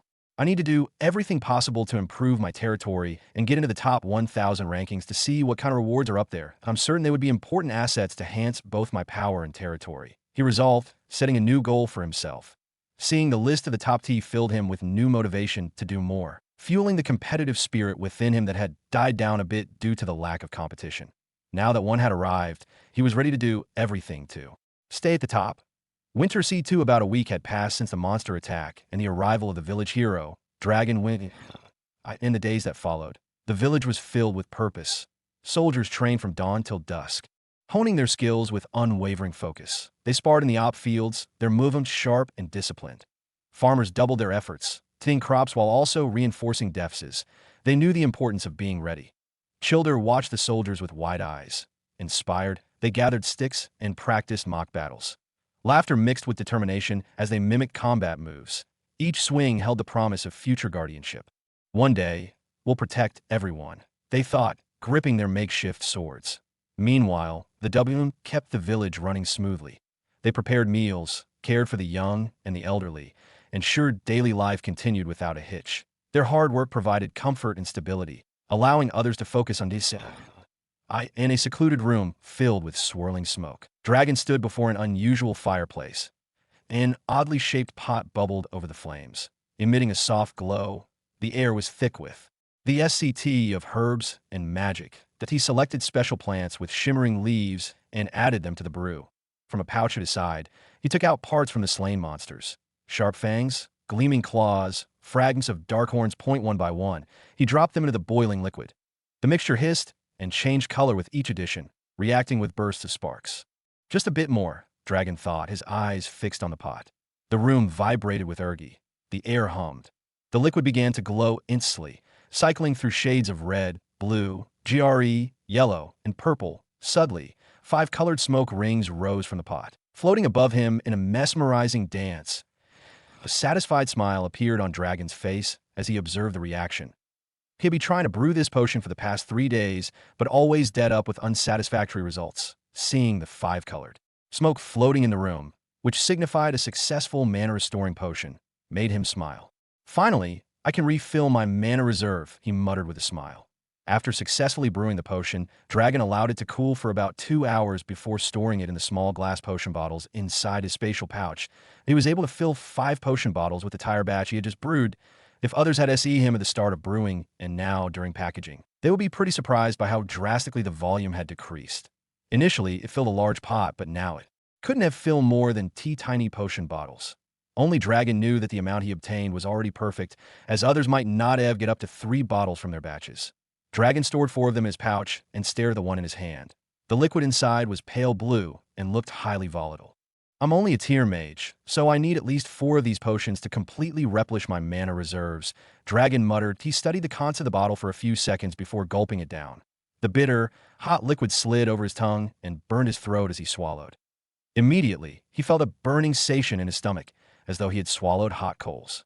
His body began to sweat profusely as it produced an insane amount of internal heat, causing him all sorts of unimaginable pain that could kill a full-grown adult in less than 3 seconds.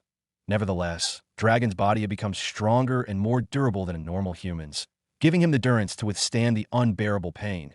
But that didn't stop him from feeling it, which was totally nerve-wracking. As the minutes passed, the pain intensified. It felt like flames were racing through his veins, scorching every inch of his body. Dragon's heart pounded wildly, and his muscles swayed uncontrollably.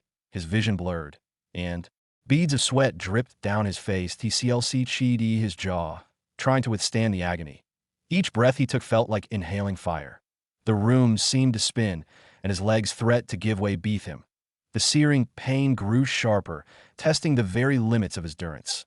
It seemed unbearable. A sudden coolness washed over him. The burning sensation began to fade, replaced by a soothing calm. His heartbeat slowed, and his breathing steadied. The torrent subsided, and SDRGH returned to his limbs. Dragon exhaled deeply, relief flooding through him. His body had finally absorbed the potion's contents. He could feel a surge of energy as his mana reserve started to replenish at a rapid pace. 30 minutes passed, and the effect of the potion dead. Dragon checked his mana reserve and discovered he was still about 60% away from reaching his peak state. He let out a sigh and swallowed the next potion. He braced himself as he felt the second potion burn its way down his throat. The scorching heat returned, searing his insides and making his muscles tight. Sweat poured down his face, and his heartbeat thundered in his ears. Minutes crawled by as the pain peaked and slowly eased. The discomfort faded. He checked his mana reserve. He was now 40% away from full capacity. Without wasting time, he uncorked the third bottle and drank it in one gulp. The intense agony struck again, sharper this time. His vision dimmed at the edges, and he had to steady himself against the table.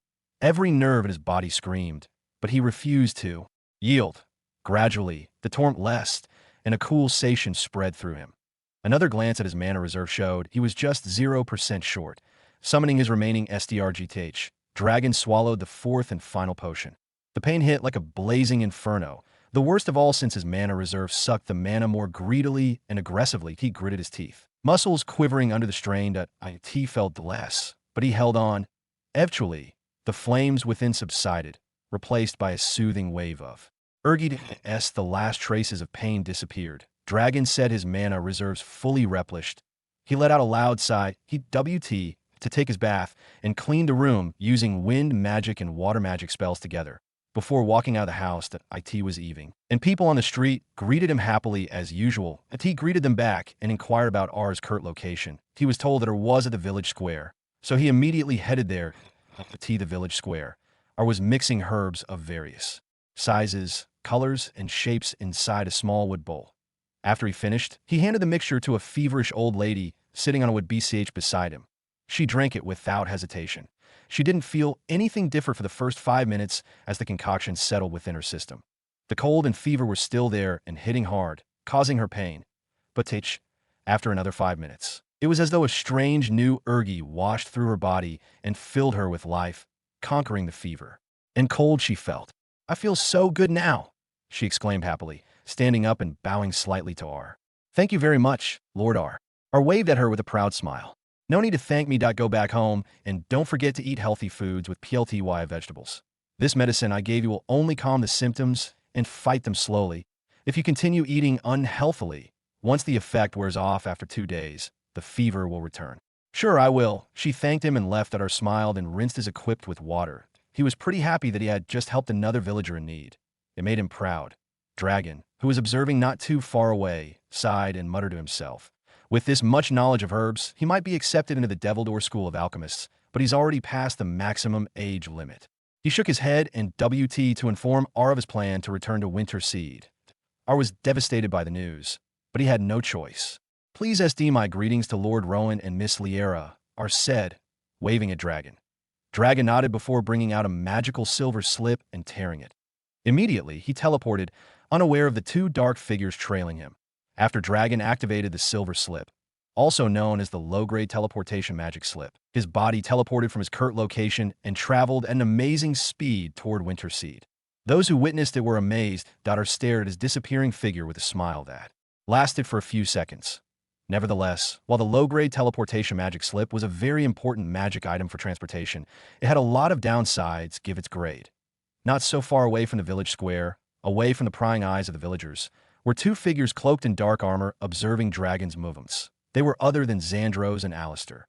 Xandros had his usual hateful expression, while his elder brother Alistair maintained a straight face. Alistair could be SE holding a small object with a glass scree in the middle of it. The Mont Dragon activated the teleportation magic slip. The scree of the object lit up in a bright red glow. Immediately, Xandros brought out a mid-grade teleportation magic slip and tore it. Both of them teleported from their location. Following the signal, the device in their hands showed them. Winterseed, it was afternoon, and Rowan and his M could be SE, digging up the foundation for their next project. They were on the verge of completion with just about 4 left. Not so far away from the M digging were others laying the foundations of the houses with wood and stones.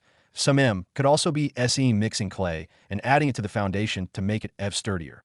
Rowan could be SE working alone on one of the sites with a very bright smile on his face. His mood had increased significantly following the wrecked evolution of his territory, and no one knew about it, though. Nevertheless, Rowan could see the effects of his territory's evolution in the villagers, especially the M working with him. Normally, it would take 100 soldiers a whole day to finish working on one site, but today, only soldiers were almost done with the same task, and the evening hadn't even approached yet. Rowan also noticed the effects on everyone except the soldiers. On his way here, he witnessed some of the old and weak farmers clearing the weeds faster and without much stress, that he couldn't really observe the changes in everyone in the village. But from the ones he had SE so far, he could tell the effects were a buff. Rowan couldn't help but imagine just how powerful the effect would be when he reached F rank. Rowan was still working tirelessly as the afternoon sun radiated on his well-refined soldier and muscular physique. He noticed a sudden change in him and looked up only to see Dragon standing in front of him with a smile on his face. The arrival of Dragon Drew, the Adian of the soldiers of the area, who looked at him with frowns on their faces. "Did you see him walk past us?" one of the soldiers asked his colleague. "I didn't, and I'd be watching the whole time." "How did he get to Lord Rowan without us noticing?" his colleague replied. Both of them looked really confused. The others with them were also really confused as well. Dragon observed all their reactions and waved at them with a smile on his face. But they all scoffed at him and back to their work, ignoring his press completely. Dragon heaved a sigh and turned to his son, who was looking at him with a neutral expression. He greeted him first and proceeded to share the story of his achievement in Winterseed 2. He FWT as far as sharing his suspicions, saying that the attack appeared planned rather than natural. That, of course, Rowan already suspected this from the beginning, as it was impossible for monsters of different races to storm a single village from all sides at the same time, that if it was a single race, like a group of hungry wolf-type monsters, the situation would be a bit understandable since monsters of the same race to move like that to capture their prey. One time, Rowan couldn't help but suspect that he was up against a villain hid in the shadows. He didn't dwell on these thoughts too much and proceeded to thank Dragon. "Thank you for helping me," he began. "If it wasn't for your help, those Enoch people would have lost their lives to those monsters." The more he spoke, the more the smile on Dragon's face widened. Since he returned, this is the first time his own son has spoke to him without hatred and disappointment, and thus it gladdened his heart. "I did what I had to do, and I'm glad it saved those people's lives. Whenever you have issues like that, don't forget to inform your capable father," Dragon declared proudly. Rowan only shook his head. He could easily tell what thoughts were going through his father's head. He was trying to use the help he had just righted to rekindle his lost relationship with him. The Rowan of this world might have fallen for it, but Rowan didn't. He only nodded and on to resume his task. "How is Riella?" Dragon asked. He saw Rowan wasn't going to speak to him. "She's fine," Rowan replied without looking at him. "How has she been lately? Has she displayed any sort of strange symptoms?" Dragon continued. Rowan answered all his questions without skipping any. He is truly aware of Riella's magical affinity, Rowan concluded. All of Dragon's questions revolved around Riella showing signs which are related to magic awakening in the novels Rowan had read on Earth. Sadly, Rowan couldn't tell him directly that she has the affinity for magic, as it would most likely draw suspicions to him. So he decided to ask, "What's the purpose of all these questions?" "Did Riella inform you I healed her? She was unconscious." Dragon responded with a question. "Yeah, Thanks for that, but that doesn't answer my question. That I feel like these questions are really related to you healing her. There must be something more, Rowan replied. Dragon smiled and nodded his head, proud his son was smart oof like him to spot the true intines behind the words of others. Rowan, Riella has the potential to become a powerful mage, he finally revealed. Become a mage? Rowan asked, still acting like he wasn't aware of it already. Yes, I said mana from her, while healing her the other day, which shows she's capable of using magic like me. To be honest, for her to possess such mana in a village like this, with little to no mana in the atmosphere, it only means her affinity with mana is top-notch. If she's nurtured properly, she might have become an archmage in less than 50 years.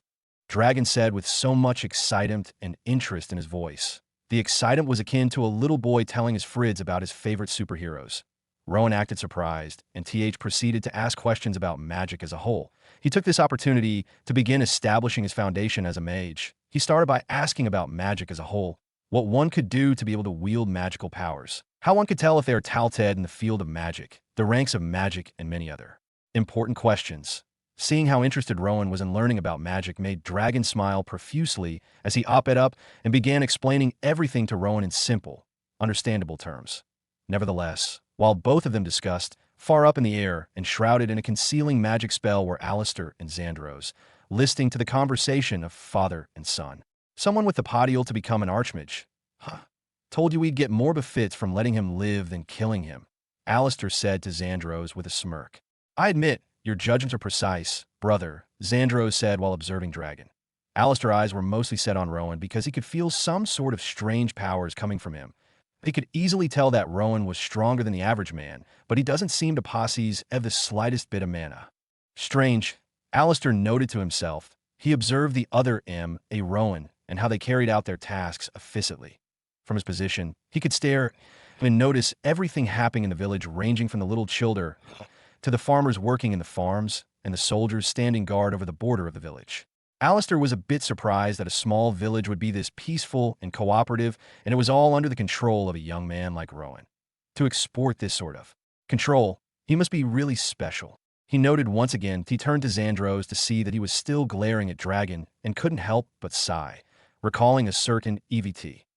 Alistair gazed down at the father and son duo below him, his mind recalling a dramatic moment involving Dragon, himself, and his younger brother, Xandros. In his recollection, Dragon and a few other were kneeling before Alistair and Xandros. Xandros was torturing the with a parasitic magic insect that ate their flesh and drained their mana reserves that he slowly killed off the other after asking them the same question, leaving only Dragon, who wore a traumatized expression as he gazed upon the corpses of his colleagues, the fear of death becoming more vivid on his face.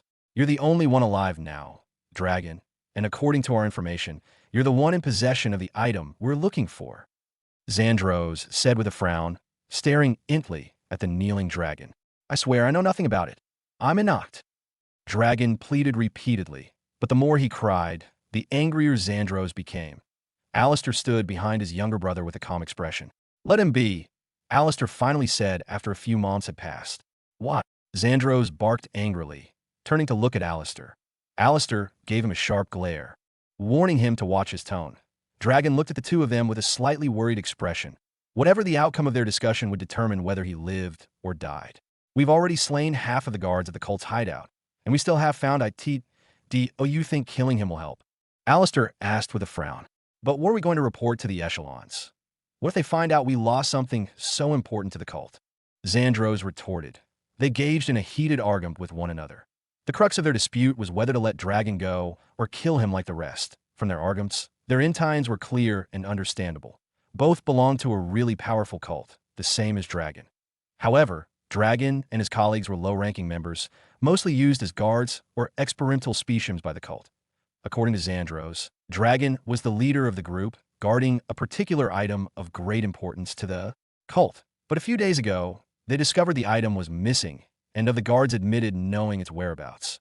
Xandros was ready to kill every one of the low-ranking members to learn about the item's whereabouts because they were the ones in charge of watching IT, and high-ranking cult members could access the facility due to restrictions that, on the other hand, Alistair believed it wasn't the guard's fault, that there might be a high-ranking member trying to steal the item and place the blame on the low-ranking members. The argument between the two brothers grew intense and slowly developed into a fight.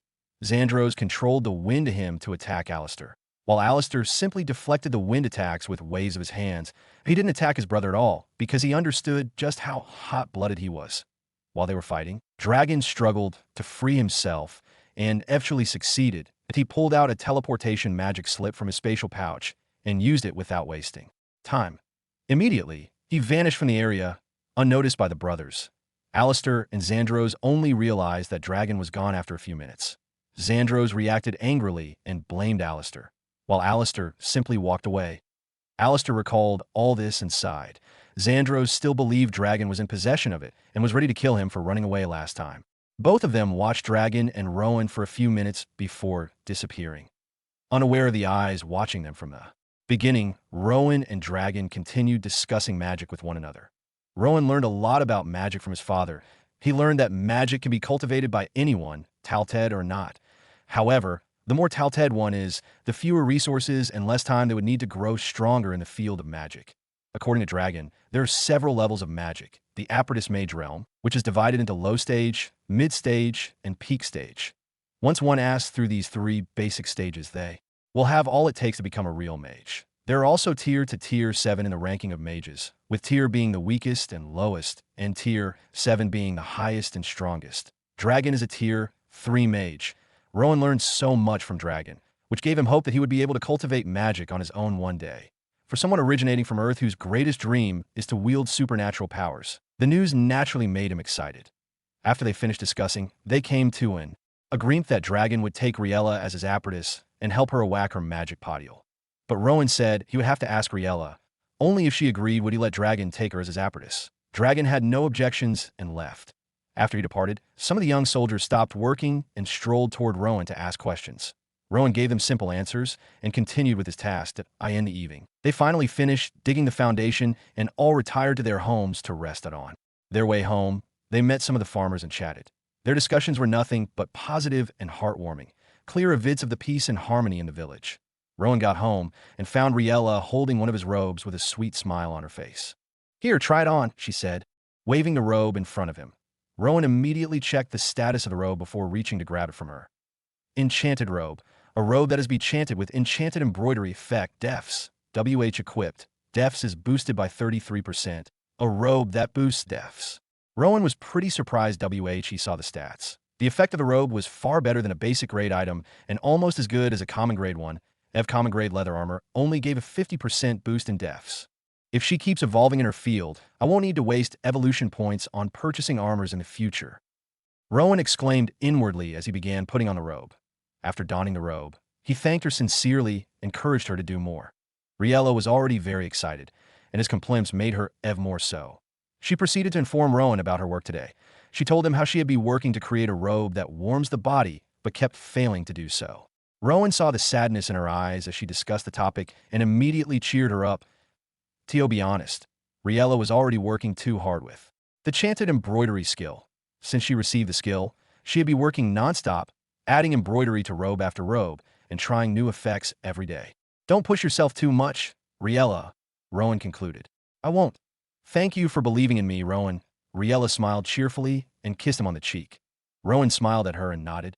"Let me go prepare something for us to eat," Riella said, and began walking toward the kitchen. "I'll join you," Rowan said, strolling beside her into the kitchen. "Can you cook?" Riella asked. She hadn't seen Rowan prepare anything in his life before. She would have found it hard to believe he could boil water. "Definitely." "Who knows, I might be a better cook than you," Rowan smirked. "A challenge." Riella grinned. "Yes, we should prepare our own delicacies and see whose is more delicious." "Okay, th." The couple proceeded into the kitchen, which was a pretty small room with 2 fireplaces for cooking. The ingredients were stored in wood cupboards, and some of the food items were neatly arranged on the jeed. The cooking utensils were nailed to the wall to prevent pests from getting near them. There was a small wood cabinet for storing plates and other items that needed proper handling. Riella took one fireplace, and Rowan took the other. Both of them grabbed the stuff they needed. Nevertheless, Rowan quickly discovered he had no idea how to prepare something nice with the ingredients in his grasp. They were so different from the noodles he used to prepare on Earth. Without wasting time, he op-ed Riella's character status and accessed the full details where he could see all her skills. Luckily, there was cooking rank. He copied and merged with the skill without hesitation. Immediately, he was filled with knowledge about the culinary world. Rowan didn't upgrade the skill in order not to cheat too much. About an hour passed, and they finished preparing their meals. Riella was the first to finish. Teach she WT to observe Rowan. She was pretty surprised to see him cooking as though he'd be doing it for a long time. Somehow, they both prepared the same delicacy. Rowan didn't make any noticeable mistakes in the preparation of his, but it wasn't as good-looking compared to Riella's. At the D. Riella won because hers was not only good-looking, but tasted far better than Rowan's. After finishing the meal they had prepared, Rowan told Riella about everything he had discussed with Dragon and asked for her opinion about the matter. I can use magic? Riella asked, her face showing shock and excitement. Yes, and not just that. You are pretty talented in it, which means you can achieve a lot with magic, Rowan replied. The tales of magic in Winterseed were vast, and many of the villagers wished they could one day wield the miraculous power of magic, and Riella was no different. She asked Rowan a lot of questions after hearing that she had the talent to become a great mage. Rowan tried his best to explain everything as best as he could to her and tried to persuade her to learn magic under Dragon in the process. After a few minutes of discussion, Riella finally agreed to start practicing magic with Dragon, which made Rowan pretty excited. I'll pass your answer to him tomorrow, and we can arrange a schedule. I know you're going to do pretty well as a mage, Rowan complimented her. Riella was really excited about this new development. She had told Rowan that she would love to master healing magic, so she could help the villagers they were sick. Rowan could have asked her to practice combat magic more, but knowing her personality, he decided against it and let her be with healing magic. Healing magic is not a bad choice after all. I won't have to SPD resources making medicine for the sick villagers, Rowan thought. Both of them had a good time together before Riella WT to bed. Rowan proceeded to op his wheel and see what reward he might get tonight. In the last few days, Rowan had already used 0 more tickets, and he got pretty impressive prizes ranging from evolution points to common grade items. There were not many extraordinary prizes. Available tickets, 70 available spins, / Rowan proceeded to spin the wheel T times, and he got the following rewards. 0 evolution points, x 80 common grade swords, x 80 common grade spears, x 0 common grade leather armors. The rewards aren't that impressive, but Rowan knew they were worth a lot of evolution points. He planned to sell the weapons to DeAndre or any merchant he came in contact with he got the chance. Rowan checked his inventory and observed the items stored in it. There was still a lot of food supply left to feed the whole village for a very long time, and more than those 0 weapons to distribute anytime. There were still some skill books and other building resources. Rowan bought some combat skills books from DeAndre and planned to pass them to the captains to train the soldiers with. Nevertheless, ever since the war, he had been busy with developing the security and reconstructing the houses, giving him less time to settle down and pass the skills to the soldiers. Well, it's not like reconstructing the houses is a total waste of time. There are so many people in the village right now. Some of the soldiers who came from Glued had to have sleep at the village square because there is no place for them to live. Rowan sighed. He studied the other details about his system before going to sleep. While Rowan WT to sleep, Dragon strolled towards the southern border to see if he could get his hands on some nice herbs to prepare more potions for himself and Riella. He believed Riella might have already agreed to his request to tutor her in the field of magic, so he was ready to prepare everything she needed. Dragon walked past the boundary without any of the soldiers standing on the guardhouse noticing him. He used a cloaking spell to hide his press from the soldiers and WT on towards the forest. He arrived at the spot he last explored and continued his exploration. He picked herb after herb and stored them in his spatial pouch. He kept going deeper into the forest to pick herbs. Meanwhile, at the guardhouse he had just walked past, Josh and 5 other soldiers could be staring far ahead into the darkness, observing for threats. Josh sat down on a stool, while the others watched. 2 of the soldiers watching the direction of the southern forest suddenly noticed a slight movement, which only lasted for a split second. The 2 soldiers looked at each other, as if to confirm if neither of them was seeing things. Did you see that? One whispered. Yeah, but I think it's just the breeze, the other concluded, and both soldiers returned to their positions. Nevertheless, they were greeted by the usual darkness, but with something different. Monsters! One of them suddenly yelled out, alerting the others. Josh, who was in a half-sleep state, stood up immediately and WT to observe. Behold, a large horde of monsters could be marching towards the village. Josh quickly understood what sort of monsters was moving towards them, judging by their movement and height ranges. Goblins and hobgoblins, he noted with wide eyes, his body shivering a little bit. The monsters marching towards the village were in large numbers. From Josh's perspective, they could be a 500 to 1,000. About 70% of them were goblins, while the rest were the most powerful of the goblin race, the hobgoblins. Josh took his eyes off the shocking sight and gave the command to his soldiers. One of them grabbed a makeshift whistle and began to blow on it, releasing a pretty loud sound that spread over a short distance. Another two ran away from the guardhouse, holding the same makeshift instrument that they began to blow as they made their way towards the village. The ones the two soldiers held released a pretty loud sound that reached the houses closest to the border. Thankfully, Rowan had arranged for a situation like this after they built the guardhouse. After the sound of the makeshift instrument reached the houses closest to the border, which actually belonged to soldiers, the soldiers in those houses grabbed their own makeshift instruments and blew them to inform the others. Suddenly, the whole of Winterseed was covered in the sounds, informing everyone of the danger coming towards them. It was midnight, and Winterseed was calm, as usual when the sound of whistles and other wind instruments blasted into the air, alerting everyone to the danger approaching the village. Thanks to Rowan's prior warning, only the trained soldiers emerged from their houses, while the others remained indoors in the streets. Many soldiers, grabbing different weapons, could be seen marching toward the southern border, from where the threat was approaching. The soldiers from the guardhouses at the other borders left their posts and immediately sprinted toward the southern border. Rowan and Riella were sleeping when they heard the commotion outside. Rowan was the first to wake up since he hadn't been deeply asleep. He was the one who had instructed the soldiers on what to do, so he immediately understood that great danger was approaching the village. He jumped off the bed and went to grab the robe Riella had enchanted for him, the one with boosted luck, as he needed more loot. After putting on the robe, he gave Riella a kiss on the cheek. "I'll be back very soon," he told her. "Come back safely, Rowan," Riella said, worry etched on her face. Rowan nodded and left the room. Outside, Roland and a few of the soldiers who had been guarding the northern boundary earlier were near his house. They escorted him as they made their way to the southern border. Rowan immediately summoned Blaze from the Divine Beast Plane. Blaze appeared beside him with a battle-ready expression. Rowan observed its stats and saw that it was getting closer to reaching the next major breakthrough. Just less than 2% to reach the point they had agreed on before Rowan would give it the monster core to break through. As they rushed toward the southern border, other soldiers emerging from their houses joined them, and together they reached the southern border. Luckily, the horde of goblins still hadn't made their way into the village. Josh and the soldiers of the guardhouse hurried to meet Rowan and report everything to him. Rowan listened while observing the horde marching toward him.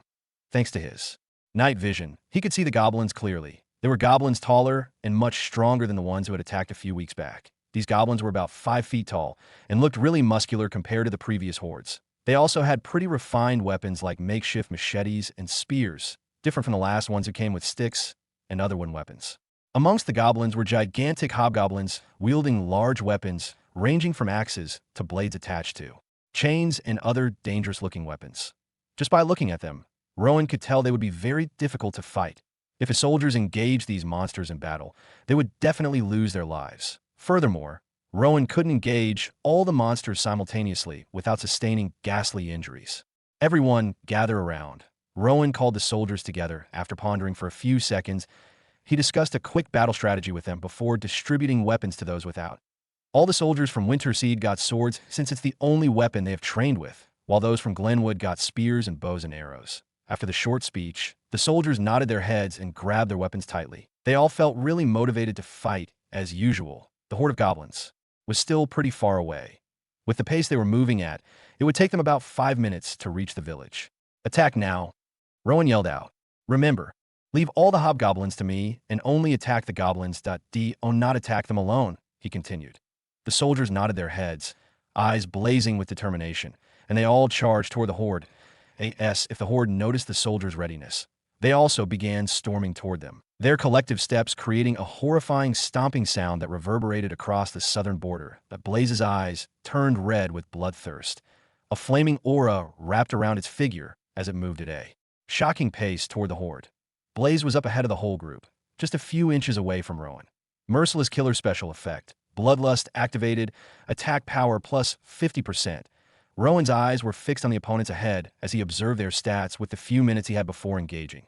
When he observed the goblins, he discovered they had the same special skill as the last ones. Night vision that disheartened him a little since he couldn't copy them, as he already possessed an even stronger one. That nevertheless, he was somewhat excited when he observed the hobgoblins. Hobgoblin, Boss Monster, Health, 100%, Special Skill, Dark Rage, F rank. Status, Revengeful.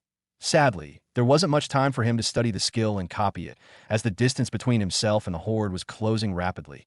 Given their supernatural skill, Rowan and Blaze were the first to clash with the monsters. Blaze leapt into the air and tossed a fireball at the head of the closest Hobgoblin, but it didn't let the fireball attack at once. It quickly used flame synchronization to control it, shaping it into a fiery spear before tossing it at the Hobgoblin's eye. The Hobgoblin let out a loud cry and brought its hands toward its badly injured eye. Blaze summoned another fireball and used flame synchronization, once again to form a spear, tossing it at the other eye without wasting time. While the Hobgoblin was struggling in pain, Rowan closed the distance and slashed its neck with his dagger. However, the Hobgoblin's skin was too tough, and Rowan's cut only reduced its health from 75% to 28%. Without wasting time, Rowan quickly slashed once more. After 2 more slashes, the Hobgoblin fell to the ground. You've slain Boss Monster. Hobgoblin. Plus 1,000 evolution points x 100 rewards activated. 1 million evolution points has been rewarded. Rowan recalled the time he defeated the Raytax General, which was also a boss monster, and got 2,000 evolution points as a reward. But now, after defeating the Hobgoblin, which was much stronger than the Raytax General, he only got half the reward, meaning he had gotten stronger. Before Rowan could fully analyze the rewards, one of the Hobgoblins behind him swung its huge axe toward him furiously. Rowan narrowly evaded it, feeling the wind from the axe brush past his face. Without losing momentum, he spun around and delivered a quick slash to the Hobgoblin's leg. The creature roared in anger, but remained standing, its thick skin absorbing much of the damage. Blaze quickly sensed Rowan's need for support and unleashed another fiery spear aimed at the Hobgoblin's chest. The spear pierced through, causing the monster to stagger backward. Seizing the opportunity, Rowan lunged forward and plunged his dagger into the Hobgoblin's heart. The creature let out a final groan before collapsing to the ground. Rowan and Blaze had already defeated 2 of the Hobgoblins before the soldiers and the Horde finally clashed. War chant spread across the battlefield as the soldiers began to slash at the monsters with their swords and stab with their spears. The archers stood at a distance and aimed at the goblins. The night was soon filled with the clashing of swords. Nevertheless, Rowan soon noticed something pretty strange. The southern area of Winterseed echoed with the sounds of clashing weapons, loud battle cries, and groaning goblins as men and goblins engaged in battle. One side fighting for dominance, the other striving to protect their loved ones. The soldiers, armed with swords and spears, battled the goblins at close range, while the archers stood aside, firing at the goblins intermittently. Rowan and Blaze fought side by side, defeating the Hobgoblins one after another. Although the Hobgoblins were much stronger than them, their combined powers allowed them to perform wonders. At least 30 minutes had passed since the battle began, and over 8 Hobgoblins lay dead on the ground, with several goblin corpses scattered beside the gigantic Hobgoblin remains. Throughout those 30 minutes, Rowan was greeted with numerous shocking discoveries. First of all, he noticed that none of the monsters were dropping material loot like crude iron, that he found it strange since the goblins from the last attack had dropped such loot. But this wasn't the most shocking discovery. Captain Roland has slain 1 goblin, gained 50 evolution points. 10% of the soldiers' earned evolution points have been transferred to you. Your soldier, Winston, has slain 1 goblin, gained 80 evolution points. 10% of the soldiers' earned evolution points have been transferred to you. Rowan's eyes nearly fell out of his head when he saw these notifications popping up. There were so many at times that he couldn't even focus on fighting. They are earning evolution points, he yelled inwardly. Before now, he had been the only one earning evolution points, and now his soldiers were earning them as well. It was quite surprising. Why did they start earning evolution points only now? Rowan asked the system as he slashed his dagger at a raging hobgoblin. Only registered territories can unlock this feature. Your territory in the past wasn't registered. More perks will be added as your territory evolves. Seeing the system's reply made Rowan understand his situation. DMN, this is good. Not only myself, but even my soldiers will be able to improve their powers by slaying monsters. This is beyond good. In a few months or later, I will have soldiers with F-rank power, and any FF rank or even F-rank territory military would be easy for them to deal with.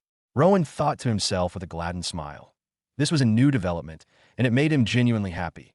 Being a strong leader was already a good achievement, but being a strong leader with a strong army would be the greatest achievement. With a strong army, Conquering other territories would be very easy. It was still nighttime, and the fight between the goblins and humans continued, resulting in more casualties on the goblin side, as the soldiers became too united and coordinated for the goblins to handle. Despite the goblins being stronger than the soldiers, as they combined their powers together, and with the archers supporting from the sidelines, defeating the goblins became a fairly easy task. Out of the 1,000-plus goblins that had attacked at the beginning, only about 700 remained alive at this moment.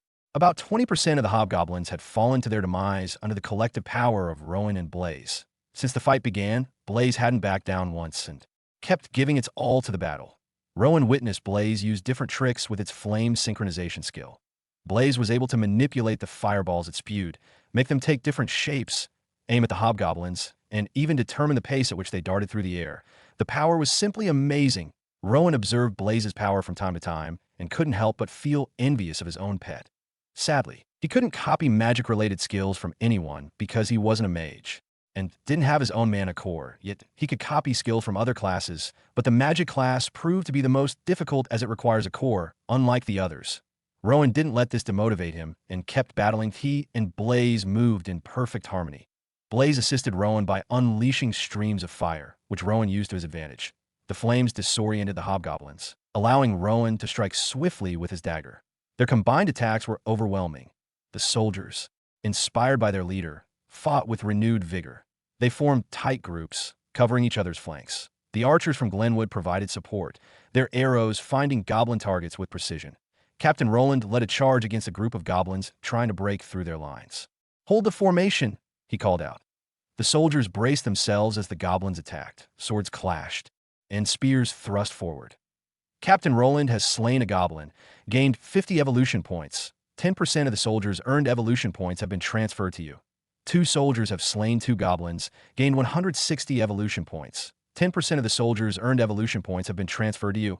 Rowan noticed the notifications appearing more frequently. His soldiers were not only holding their own, but also growing stronger, a group of goblins wielding makeshift spears. "Try to flank the soldiers. They're coming from a side," shouted Marcus. Rowan saw the danger and acted quickly. "Blaze, cut them off." Blaze sent a wave of fire toward them, forcing the goblins to halt. The soldiers seized the moment, attacking the disoriented goblins.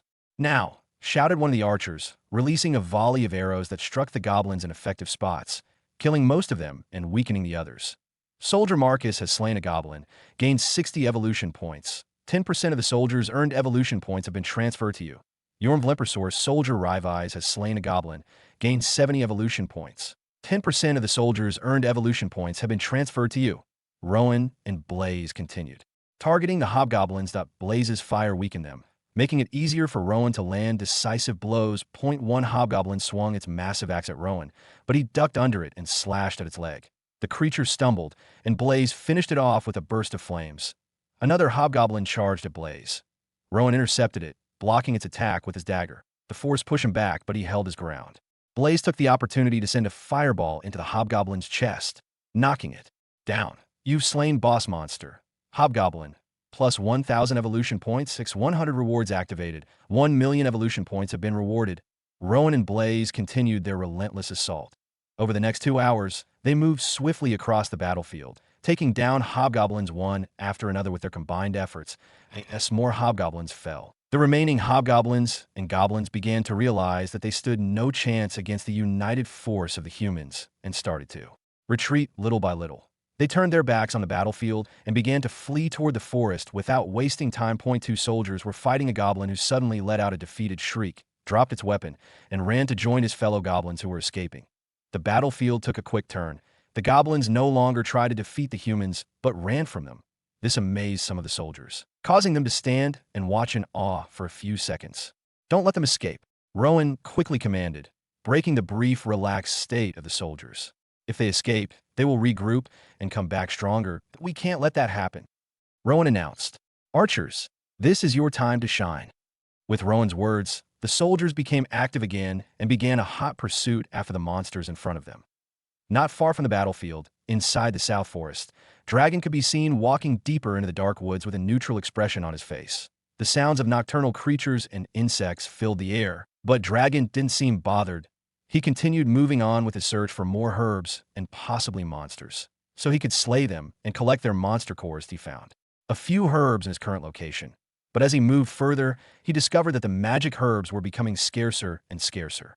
This is the red sunflower, but someone has already harvested its petals beforehand. Dragon thought with a frown that he looked around and saw more red sunflowers, but all the petals, the important part for potion brewing, had already been harvested, confusing him. Only a mage or herbalist would harvest the petals of a red sunflower and leave the other parts, Dragon mused, frowning. The only herbalist in Winterseed is Liera, but she wouldn't dare venture this deep into the forest because of the dangers that lie within. If it wasn't Liera, then there must definitely be someone harvesting herbs from the forest. And that person is definitely not from Winterseed. But who might that person be? Dragon couldn't help but wonder aloud. He frowned, observing the area for a few seconds before shaking his head and proceeding deeper in search of herbs. He crossed distances that no one in Winterseed had dared to cross in the past few years. After a few hours of walking, he began to sense a strange presence around him, causing him to look around with a frown, but there was nothing there. Dragon's frown deepened, and he halted. Just then, footsteps grew louder in front of him as a smirking figure appeared out of the thick bushes. Dragon was still searching for herbs in the dark hours past midnight when he suddenly began to hear footsteps approaching him from different directions, causing him to frown a little bit and observe his surroundings. But he spotted nothing out of the ordinary. As he halted to look around, the footsteps ceased all of a sudden. He also began to feel a faint trace of mana at that moment, as though some mages or monsters with really vigorous mana were surrounding him. This is strange, Dragon muttered to himself, but kept moving forward without any sort of fear. If it was a monster or a mage, with the faint mana they were releasing, he was sure he would be able to handle them easily. He strolled a little bit further, and the steps that had halted earlier continued once again. This time, Dragon didn't bother to stop and continued moving forward until the footsteps around him got closer and louder. All of a sudden, a smirking figure appeared in front of him, dressed in a robe with a strange insignia embroidered on its chest pocket area that Dragon recognized but couldn't recall where he had seen it before. The insignia was intricate, depicting an intertwined serpent and staff, hinting an affiliation with a magical institution or guild, with the pale glow of the moonlight filtering through the tall canopy trees in the area. Dragon was able to observe his features. It was that of a young man around the age of 18 to 23. He had long black hair that relaxed on his shoulders a little bit and blue eyes that carried a weird sense of happiness in them. He was also wearing a crooked wizard hat that matched the color of his robe. The attire suggested he was a mage in training or perhaps a recent graduate from a magic academy. The smirk on his face was funny, almost like a nervous smile and a cheeky one combined. It was hard to really explain his facial expression. "Who are you? And what are you doing in this place?" Dragon asked with a frown, but the young man standing in front of him kept looking at him as though he hadn't just asked a question. "Do not make me ask again. Who are you?" Dragon kept his hand in his pouch in his pocket and got ready to make the smirking man speak. The young man remained standing, completely pissing Dragon off. Dragon stretched out his right hand and chanted a quick spell. A wisp of flame appeared, swirling chaotically in his right hand. The fire illuminated their surroundings, casting flickering shadows on the nearby bushes. The smirk on the face of the young man quickly ceased, as though he suddenly realized that Dragon was a threat. "Please, I am not an enemy," the young man let out in a language that Dragon couldn't understand. Dragon suddenly realized that the young man in front of him didn't understand his words earlier. He called off the fireball and used sign language to communicate with the stranger and inform him he couldn't hear him. The young man gave a strange look of realization before bringing out a small silver magic slip from his pocket. Seeing the silver slip, Dragon's face turned cold, and he prepared himself. For any spell the silver slip might be hoarding, he assumed he was going to attack, and was ready to counterattack and kill him without hesitation if he did attack. Nevertheless, after he tore the slip, 3 small, soft-looking wisps of light floated out. One of them drifted towards his mouth and floated just a few inches away, while the other 2 went towards his ears. The wisps settled into places and soft, calm hum filled the air. After all this was over, the young man looked up at Dragon and said, in a calm and somewhat polite voice, "Hi, sorry, I didn't understand what you said earlier. I am not an enemy. Please don't attack me." This time, his words weren't in an undecipherable language, and Dragon understood him immediately. The language barrier was causing the misunderstanding. Dragon understood that the silver slip he just used possessed a rare type of sound spell, which could translate any language to one that others could understand and make the strange language of others understandable to the user. It is mostly used by wandering mages who travel around the world and lack the time to learn the language of the places they visit. He has heard of such spells, but rarely saw anyone using it. It is okay. I won't attack you unless you make the first move, Dragon replied. Still, what are you doing here and who are you? My name is Vishur. I am here to collect herbs for my school. I didn't mean to step in your territory. Please forgive me. Vishur introduced himself. Collect herbs for your school? Dragon repeated with a raised eyebrow. Yes, Senior at MY School is holding our annual potion brewing contest, and the participants have to go into the dark forest of the Wishiros to collect their ingredients by themselves. Vishur began to explain, his voice sounding really excited as he explained. Dragon looked at Vishur with a confused expression on his face. Since he is a wanderer and mage who has been traveling around the world for 6 whole years, his knowledge of the geography of this world is pretty broad. Wishiros is the name of the country in the South Reach continent, which dominates the south part of the world.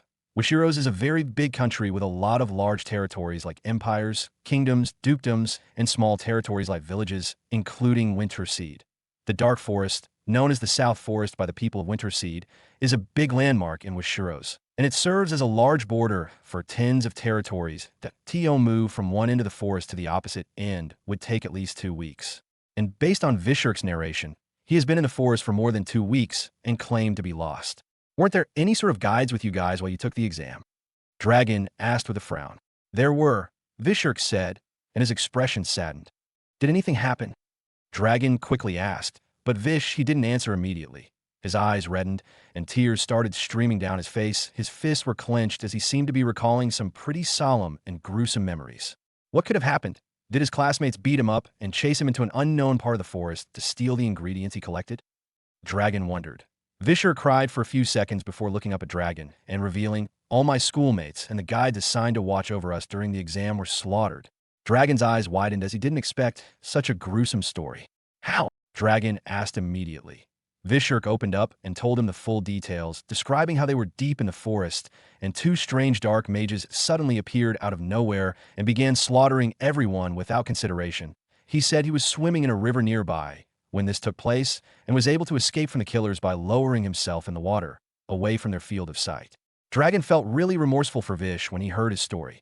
Vishur looked so young and had to witness such gruesome deaths. The path of magic is gruesome and filled with bloodshed, but these kinds of bloodshed are really stupid and pointless. Dragon thought inwardly. Somehow, the dark mages in Vishur's story made him recall the faces of Xandros and Alistair. Wait, can you describe the dark mages or the magic they used? He asked Vishur immediately. They were white-haired. One of them could summon monsters, and the other one used darkness and blood magic. Also, they took one of my colleagues without killing him. Vishur replied while still in tears. Dragon's eyes widened as he came to a quick realization. Alistair and Xandros, he yelled out in pure horror. Vishur turned to look at him with a pretty confused expression on his face. Sir, are you okay? Vishur asked. Dragon only waved at him without speaking as he fell into deep thoughts. Dragon aura became a little weak as he turned his back against Vishur and just stared at the bushes with widened eyes. The revelation he had just received shocked him to the core. It was like witnessing one's worst nightmare in reality. Read now, they are nearby. Dragon muttered inaudibly. If they find out my whereabouts, they're going to destroy not only but everyone related to me, just as they did to all the territory they come in contact with. Now that I think of it, that horde attack on that village wasn't a coincidence at all. It was their doing. The archers swiftly knocked their arrows, drawing their bows as they sprinted after the fleeing goblins. The others let out fierce war cries, their voices echoing through the night as they charged forward on foot. Rowan and Blaze led the pursuit, their forms a blur as they surged ahead of the rest. Don't let them escape into the forest. Rowan shouted over his shoulder. Blaze growled in agreement, flames flickering around its paws as it bounded beside him. Nearby, Captain Roland rallied a group of soldiers. Cut off their path. Surround them. The soldiers split into smaller groups, flanking the goblins to prevent their escape. The air was filled with the twang of bowstrings and the clash of steel as they closed in at a goblin, turned to face Rowan, desperation in its eyes. That it lunged with a crude spear, but Rowan sidestepped effortlessly. Too slow, he muttered, striking it down with a swift slash. Blaze leaped into the fray, unleashing a wave of fire that blocked several goblins' path. They shrieked and stumbled back, only to be met by the advancing soldiers. Push forward. Captain Bryce and Josh yelled simultaneously, their swords gleaming under the moonlight. For the next 2 hours, the battle raged on.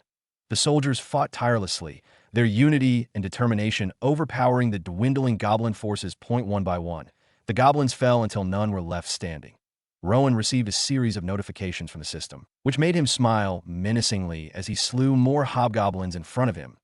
He was a little bit disheartened that no loot fell from the goblins like the last time, but at the same time, he was positive he was going to harvest a lot of monster cores from the hobgoblins after the battle. While Rowan didn't have a use for monster cores himself, he could use them for Blaze in the future or sell them to merchants when his village started branching out and forming connections with other big territories. Also, in the game, cores from monsters could be added to weapons to enchant them and make them more powerful. With all this in mind, he didn't think too much about the unavailability of immediate loot from slaying the goblins. As dawn approached, the battlefield grew quiet. The first rays of sunlight cast a pale glow over the scene. Rowan stood amidst the fallen goblins, his breathing steady as he surveyed the area with a calm and proud smile on his face. "We did it," Captain Roland said, walking up beside him. Rowan nodded. "Good work, everyone." The soldiers gathered around, their faces showing a mix of exhaustion and relief. They looked at the goblins with proud expressions. Most of them couldn't really believe that they were able to defeat so many goblins themselves. The last time, a smaller group of goblins attacked the village, but none of them were able to slay a single one. This victory reminded them of their growth over the past few weeks, and this growth was all thanks to Rowan. They felt even prouder of themselves for serving such a wonderful lord. Blaze sat next to Rowan and observed the corpses as well. There was a calm, fiery aura radiating from its fur. Rowan turned to the group. "Start collecting their weapons, that we can make use of them in the future." The soldiers agreed without hesitation and proceeded with the task, using the pale light of the morning sun to complete the task at hand. Rowan glanced at the bodies of the hobgoblins and gave instructions to the soldiers with swords to start digging into the heads of the monsters to bring out the monster core stored in them. The soldiers were hesitant at first when they received this order, since they hadn't done such a thing before, and also found it strange that a crystal might be hiding in the head of a monster. Rowan had to explain to them how it works before they finally understood and proceeded with it. The first hour of the day was spent harvesting monster cores and looting the weapons of the goblins. Fortunately, Rowan got a good harvest of monster cores totaling 322 monster cores. Each of them was F rank. The weapons they got were numerous as well. It was a nice harvest. Rowan also checked his total evolution points and was pretty amazed with the new number. Evolution points, 925,770,321, almost a billion evolution points. Rowan almost yelled out of pure excitement when he saw this. If these evolution points were to be converted to coins, it would definitely feed a whole country for a few months or even years. After checking his evolution point balance, he proceeded to observe his soldiers and saw that a new tab had appeared on each of their character statuses. Captain Roland, occupation, Captain Power, not applicable. 1900/100000. Special skill, Sword Master, status, proud. Winston, occupation, Soldier, power, not applicable. 700/10,000. Special skill, Sword Master, status, excited. What Rowan noticed made him smile, but also made him frown at the same time. He was happy that his soldiers were now on a path to getting stronger. On the other hand, he was pretty dismayed by the fact that all of them needed just 100,000 evolution point for their first evolution. The system was cheating me. All this while, Rowan thought with a deep frown on his face. The system made him spend 1 million evolution point for his first evolution, which is 10 times the normal quota for others. It made Rowan pretty jealous. But he sighed and calmed himself with the fact that he got 100 times the evolution points anytime he slew monsters. He turned to the soldiers who were already done with looting and spoke to them, thanking them for their valiant actions, since they didn't get enough sleep for the night due to the monster attacks. He told them to relax for the rest of the day to get their strength back. The soldiers chanted his name and thanked him. Rowan nodded and proceeded to ask them for one last favor, which was gathering the corpses of the goblins in one place, so he could burn them up. The soldiers agreed and worked together to bring the goblin corpses together, while Rowan carried the gigantic hobgoblins alone, using his insane strength, which amazed his soldiers even though they were already aware of it. When the soldiers were done with their task, they left for their houses to rest, leaving only Rowan and Blaze with the tall hill of goblin corpses. Rowan placed his hand on his waist and stared at the corpses in front of him with a pretty tired expression on his face. "Blaze, can you burn this up with your flame magic?" He turned to Blaze and asked. Read on novel bin Blaze looked at the corpses and then at Rowan with a plain expression on his face. "Just answer me, damn it." Rowan felt like beating Blaze for not answering. He needed to remove the corpses from this place, or else it would cause a heck of a mess and even make the area reek pretty badly. The only option was to burn it, and he needed fuel, but that doesn't exist in this world. Luckily, he has a pet with fire magic, but the strength of its flame at this point would not be able to consume the whole pile of corpse at once. I think it's time you break through, Blaze. Rowan turned to look at Blaze with a sigh. Blaze returned his gaze with a pretty excited expression on its face, as if asking, "Really?" Rowan brought out some monster cores from his inventory and tossed them at Blaze. Blaze leapt into the air and caught all of it precisely with its mouth, swallowing all of it at once. Blaze landed softly after consuming the monster cores. A faint glow shimmered around his body, growing brighter with each passing moment. His fur rippled with energy as the aura intensified. Slowly, he lifted off the ground, hovering inches above the earth, enveloped in radiant light. The air pulsed gently around him. Charged with the mana he absorbed, a soft hum resonated in the silence. Minutes passed as Blaze remained suspended, eyes closed in deep concentration. The glow flickered and swirled, reflecting the rapid flow of energy within. Subtle changes appeared. Muscles tightened. Senses sharpened. A newfound strength emanated from him. Rowan watched intently, awe evident in his eyes. The transformation was mesmerizing. He could feel the surge of energy from Blaze, a testament to his growing power. The atmosphere was charged, the air vibrating with potential, and as the glow began to fade, Blaze descended gracefully back to the ground. His paws touched the earth lightly, and the aura dissipated. Opening his eyes, a new clarity shone in his gaze, signaling the successful breakthrough. The transformation was complete. Blaze had absorbed the mana, elevating his abilities. The air felt different now, calmer, yet filled with untapped potential. Your pet has broken through. Ding! Your pet has had a major breakthrough. Your pet has reached Advanced Realm. Fireball LV3, Fireball LV4, cooldown time is reduced to 3 seconds and skill strength has been boosted. Flame Synchronization LV1, Flame Synchronization LV2, effect has been boosted by 300%. Your pet has unlocked a new skill, Fire Disc, Fire Disc. Your pet can toss out thin discs of concentrated flame, which can essentially cut through every object. Cooldown, 10 seconds. A series of notifications popped up in front of Rowan, causing him to smile as he studied all of them. The improvement of the previous skills was good enough, but the addition of a new offensive skill made Rowan's smile widen. The cooldown time was also very impressive for a newly unlocked skill. Blaze was standing not too far away from him, looking at Rowan with a proud expression on his face as the vigorous flame aura around him radiated even more. Its eyes now revealed a level of profound brilliance, and its muscles seemed to have undergone a series of strengthening, giving it a tougher and somewhat bigger physique than before the breakthrough. Stories have been Blaze. Use Fire Disc, Rowan instructed with a smile. Blaze was eager to test out its new skill, so it didn't hesitate and immediately used Fire Disc. Blaze's body tensed as flames gathered at his paws, forming into a thin, glowing disc. With a sharp flick of his head, he launched it forward. The Fire Disc flew through the air at high speed, cutting through a nearby goblin corpse easily. The sound of splitting flesh and the sizzling sound of organs being burnt resounded. Blaze did not stop after the first one and shot out a few more fire discs, sending some towards the big trees a few meters away from them. The flame discs also cut through the trees easily, making Rowan realize yet another importance of the skill, aside from combat. Great! Rowan muttered happily. Can you burn these corpses now? Rowan asked Blaze with a smile. Nevertheless, before Blaze could respond, a voice answered from afar. Wait.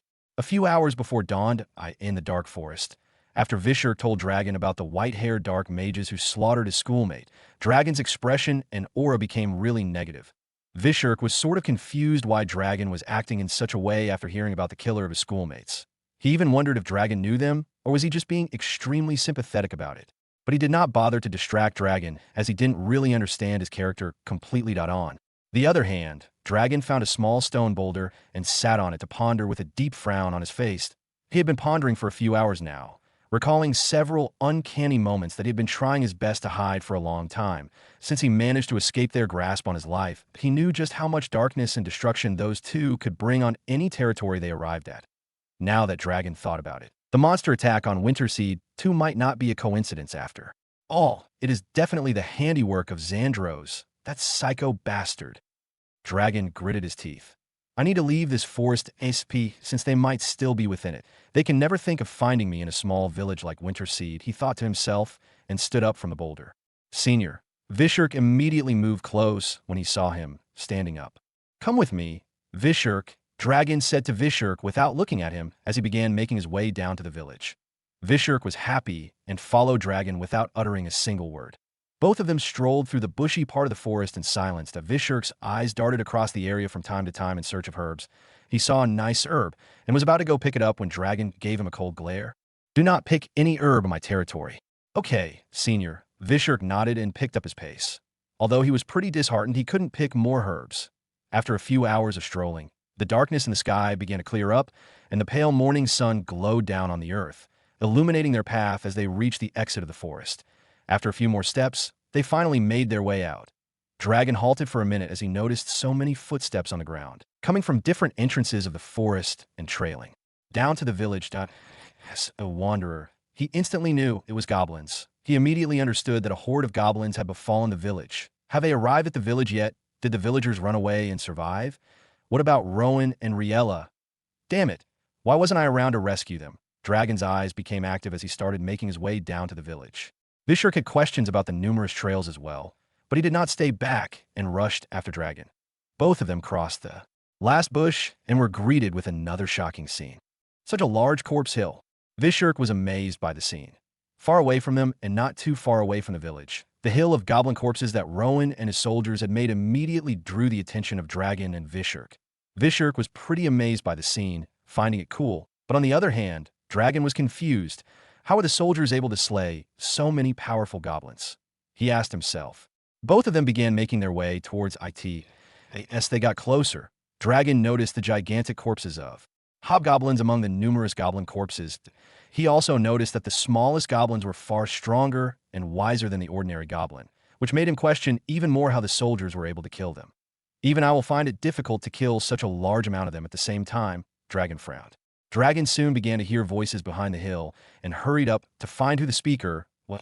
As he got closer to finding out who the speaker was, a very thin and fast-moving disc of fire suddenly flew past and cut down a small tree nearby, shocking both of them. Dragon suspected it was an intruder at first until he got closer and saw Rowan speaking with his pet. "Blaze, burn it down now," Rowan said to Blaze. "Wait, he's going to burn everything and all the monster cores would go to waste." Realizing this, Dragon ran out and shouted, "Wait!" to stop them from burning the corpses. Rowan was on the verge of burning the corpse when he saw Dragon and a strange young man around his age, dressed in a mage uniform, walking beside him.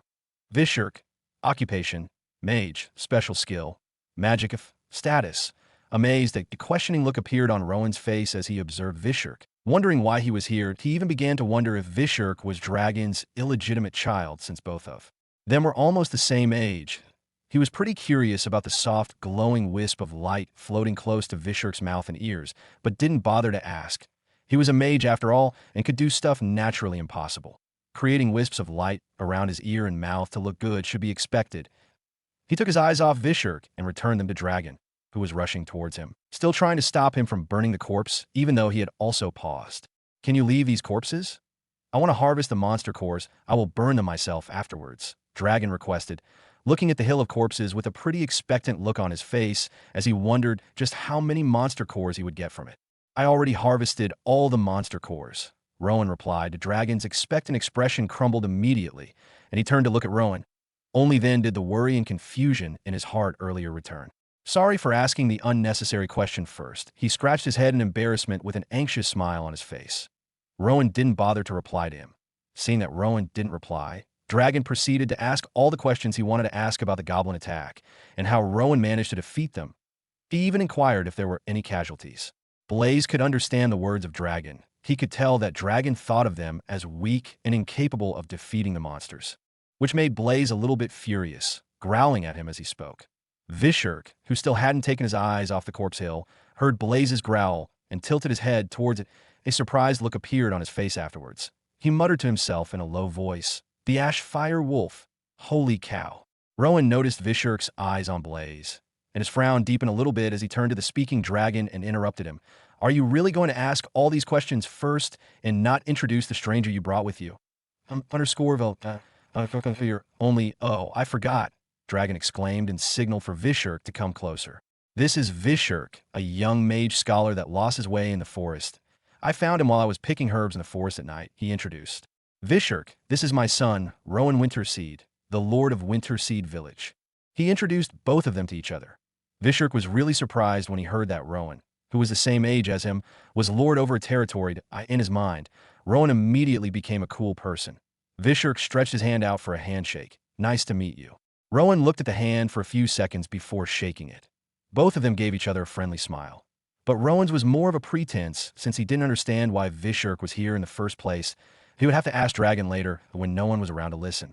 Rowan turned to Blaze and instructed it to burn the corpses since Dragon had no use for them anymore.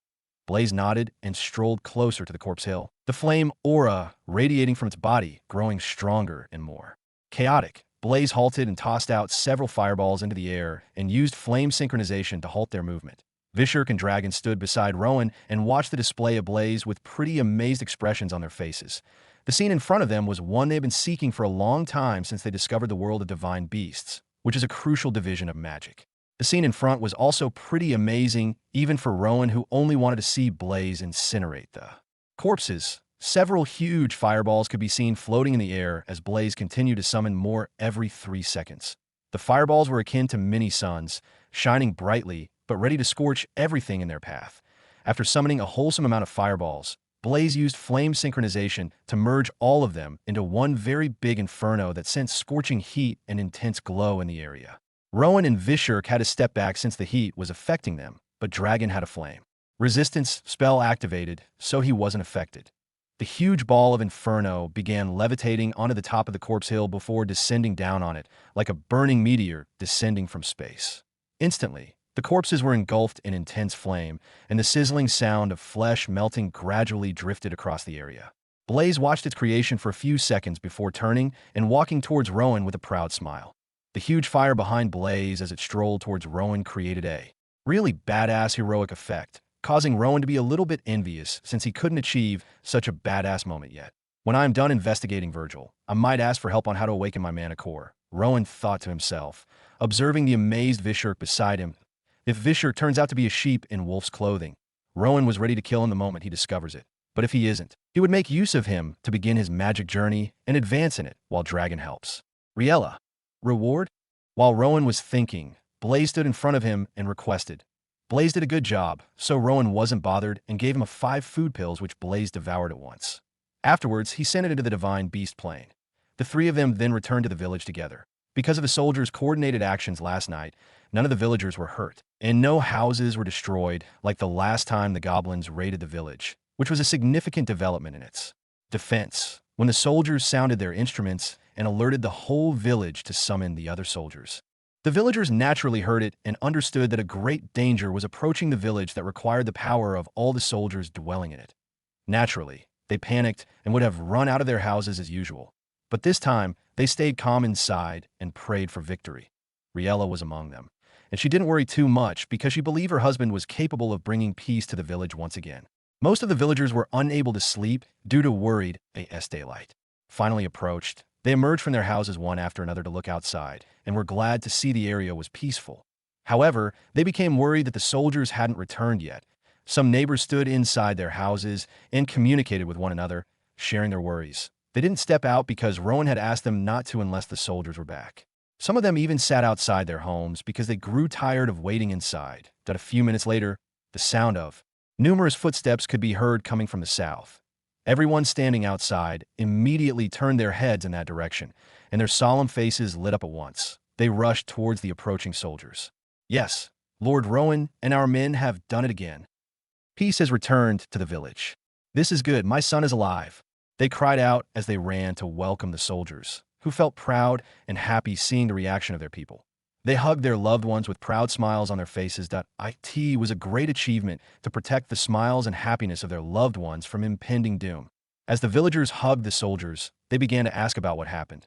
The soldiers started narrating everything that took place, causing the villagers to listen with their hands over their mouths in awe of the news. They just heard, hobgoblins, the strongest of all goblins, and not just one of them, but hundreds. Thousands of powerful goblins, and you all were able to defeat them. This is great, our soldiers are becoming stronger. What? Samuel, you killed 20 yourself. That's great, I'll finally become your girlfriend. Let's get married and make babies. The villagers reacted to the news in different ways. The old and mature people who knew about the hobgoblins understood just how difficult they were to defeat. In the tales of their ancestors, a hobgoblin had once attacked the village and took the lives of hundreds of strong men. Only the power of the Lord at that time could stop it, and he did so by sacrificing his hands and almost burning himself to death.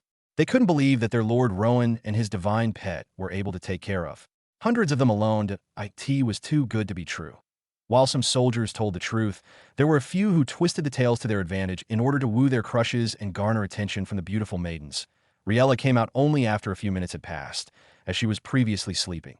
She was among the few who were calm and collected while the soldiers were away. When she got out, she saw the villagers and soldiers rejoicing and immediately knew they had won, which made her smile. She looked around for Rowan, but he was nowhere to be found, causing her expression to sadden a little as she began approaching the crowd. Captain Roland, currently holding his baby and celebrating, noticed Riella and her somewhat worried expression. He immediately approached her and told her Rowan would arrive soon. Riella nodded, and her heart became calm again. The villagers continued celebrating for the rest of the time before Rowan, Dragon, and Vishurk finally arrived, drawing the attention of the celebrating villagers. The villagers quickly swarmed them and danced in circles while celebrating happily. Dragon and Vishurk had to find their way out of the circle since they weren't recognized by the people.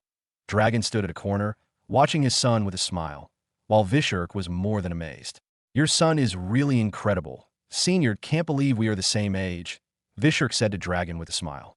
Yeah, he took that right from his father. The awesomeness runs in the bloodline of the Winter Seed family," Dragon responded without even looking at Vishurk. Vishurk observed the young ladies, and his smile widened even more. They were all beautiful and had more positivity in them compared to the girls at his school, who were so negative they might even stab a guy for looking them in the eyes. "This village is heaven," he thought to himself. On the other hand, Rowan basked in the praises and celebration with a smile.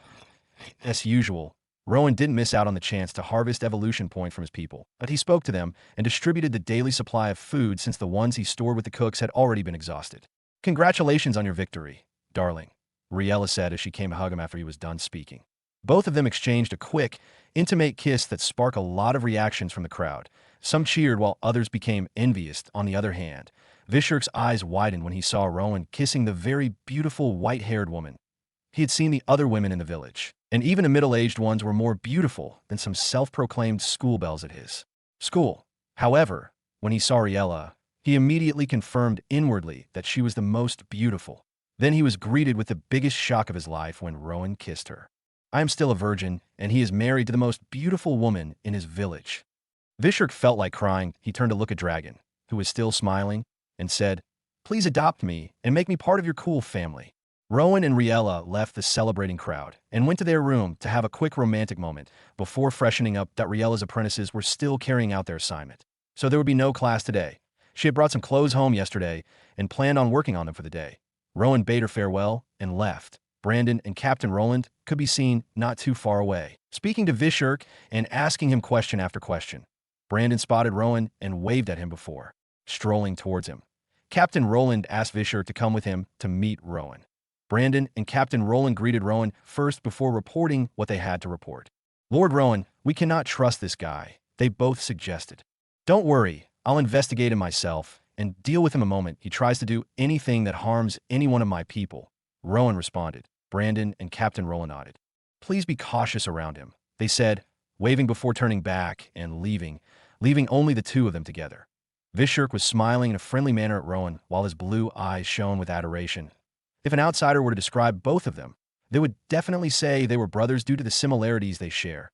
Both of them had black hair and blue eyes. Vishurk's hair was longer, while Rowan's eyes were a brilliant ocean blue. Based on height, Rowan was slightly taller, but not by much. That if he was 6 feet 2 inches, then Vishurk would be around 6 feet 1 inch or 6 foot 0 inch. After observing Vishurk for a few seconds, Rowan said, "Come with me," and strolled towards the meeting hall with him. Vishurk walked beside Rowan with a cheerful smile on his face. He was amazed by the beautiful women walking past and waving cheerfully at Rowan. Both of them reached the meeting hall. They walked inside, and Rowan closed the door. Rowan took a seat, and Vishurk took the one opposite him, still wearing a smile on his face. Sunlight filtered through the small windows, providing adequate lighting for the room. Rowan began his questioning by asking about Vishurk's name and where he originated from, which Vishurk quickly provided. Vischer claimed he was a student of Wishiro's 7th school of pure magic and potion making, one of the 10 biggest schools of magic in the country of Wishiro's. Rowan asked further about Wishiro's, and Vischer explained it to him. According to Vischer's explanation, the country of Wishiro's was at least 3 times bigger than Canada on Earth. Rowan also learned for the first time that his village was part of a country. Since Vischer was as talkative as DeAndre, he quickly divulged more information than required, while bragging about the superiority of his school of magic. Rowan learned a few geographical details from him. But the name of this world is Nexteria, and it has 5 continents. Each continent had more land and population than the whole of Earth. Wishiro's is part of the South Reach continent, which is the smallest of the 5. Our magic instructors are so mighty and cool. One of them even possesses the legendary Inferno Dragon as his pet. Vischer continued bragging with bright eyes. All right, enough of the unnecessary information, Rowan said, waving at him to stop talking. Tell me why you are here. Why did you leave your awesome school and wind up in a place like this? Vischer turned sad again and told Rowan everything. Rowan was pretty surprised when he heard his reason, but at the same time, he was suspicious. Your classmates were slaughtered by powerful dark mages, and you somehow managed to escape? How is that possible? He asked. Vischer told Rowan the same thing he told Dragon about hiding in the river while the slaughter took place. Rowan found the story convincing, but he couldn't trust him fully, even though he could tell with his inspection skill that he wasn't lying. That he asked Vischer some other questions to clear the doubts in the air before proceeding to ask the questions he wanted to ask most. About magic. But Vischer became surprised as to why Rowan would be curious about magic when his dad was a powerful mage. He couldn't help but voice his question. Rowan told him the truth. That dragon wasn't really around when he awakened and started cultivating magic. That's understandable. The mana in this village is too faint to awaken and cultivate magic. The chances of anyone awakening in this village without the use of outside resources is very low. Only a genius blessed by heaven and nature can awaken in such a place. Vischer continued speaking. He said almost the same thing as Dragon, but Rowan got a few points from his speech that gave him hope. With the right resources, magic can be awakened and cultivated in this village. Vischer nodded and told Rowan how some people in his hometown didn't awaken their mana core even after reaching the age of 50. He said those people seek the help of top magic organizations, like his school, and those organizations were able to give special potions and procedures to awaken it. But the resources to do so are very rare and require a lot of money to acquire. Some nobles I know had to burn all of their wealth to be able to cultivate magic, Vischer concluded. Rowan nodded. For a wealthy man to spend all their wealth to cultivate magic, then it must be really special. Yes, magic is the greatest wealth anyone can desire. With magic, everything is achievable. Becoming immortal, resurrecting the dead, creating life itself. All of it is possible with magic. Vischer said with a smile on his face. It was evident on his face that he cherished magic so much. Each time he spoke about it, his mood brightened and his voice became really loud. For the next few minutes, Rowan and Vischer discussed more about the topic. Rowan revealed his desire to awaken his mana core, and Vischer agreed to help by collecting all the needed ingredients and brewing the core awakening potion for him. In exchange, Rowan accepted him in the village. Rowan informed him about the unavailability of shelter, and Vischer told him not to worry about that since he had some mobile tent stored in his spatial item, which he didn't reveal to Rowan. Rowan could tell Vischer didn't want to reveal it because he was scared he would take it, but he didn't speak about IT. That IT was a wise decision. To be fair, both of them discussed for a few minutes more before leaving the meeting hall. Some young women carrying food baskets walked past them and greeted them. Rowan only waved back, but Vischer proceeded to walk with them and try to strike up a conversation. Unfortunately, the effect of the language spell faded off, and his words became gibberish in the ears of the ladies, causing them to hurry away while he tried to use another magic slip. Rowan only shook his head and left him.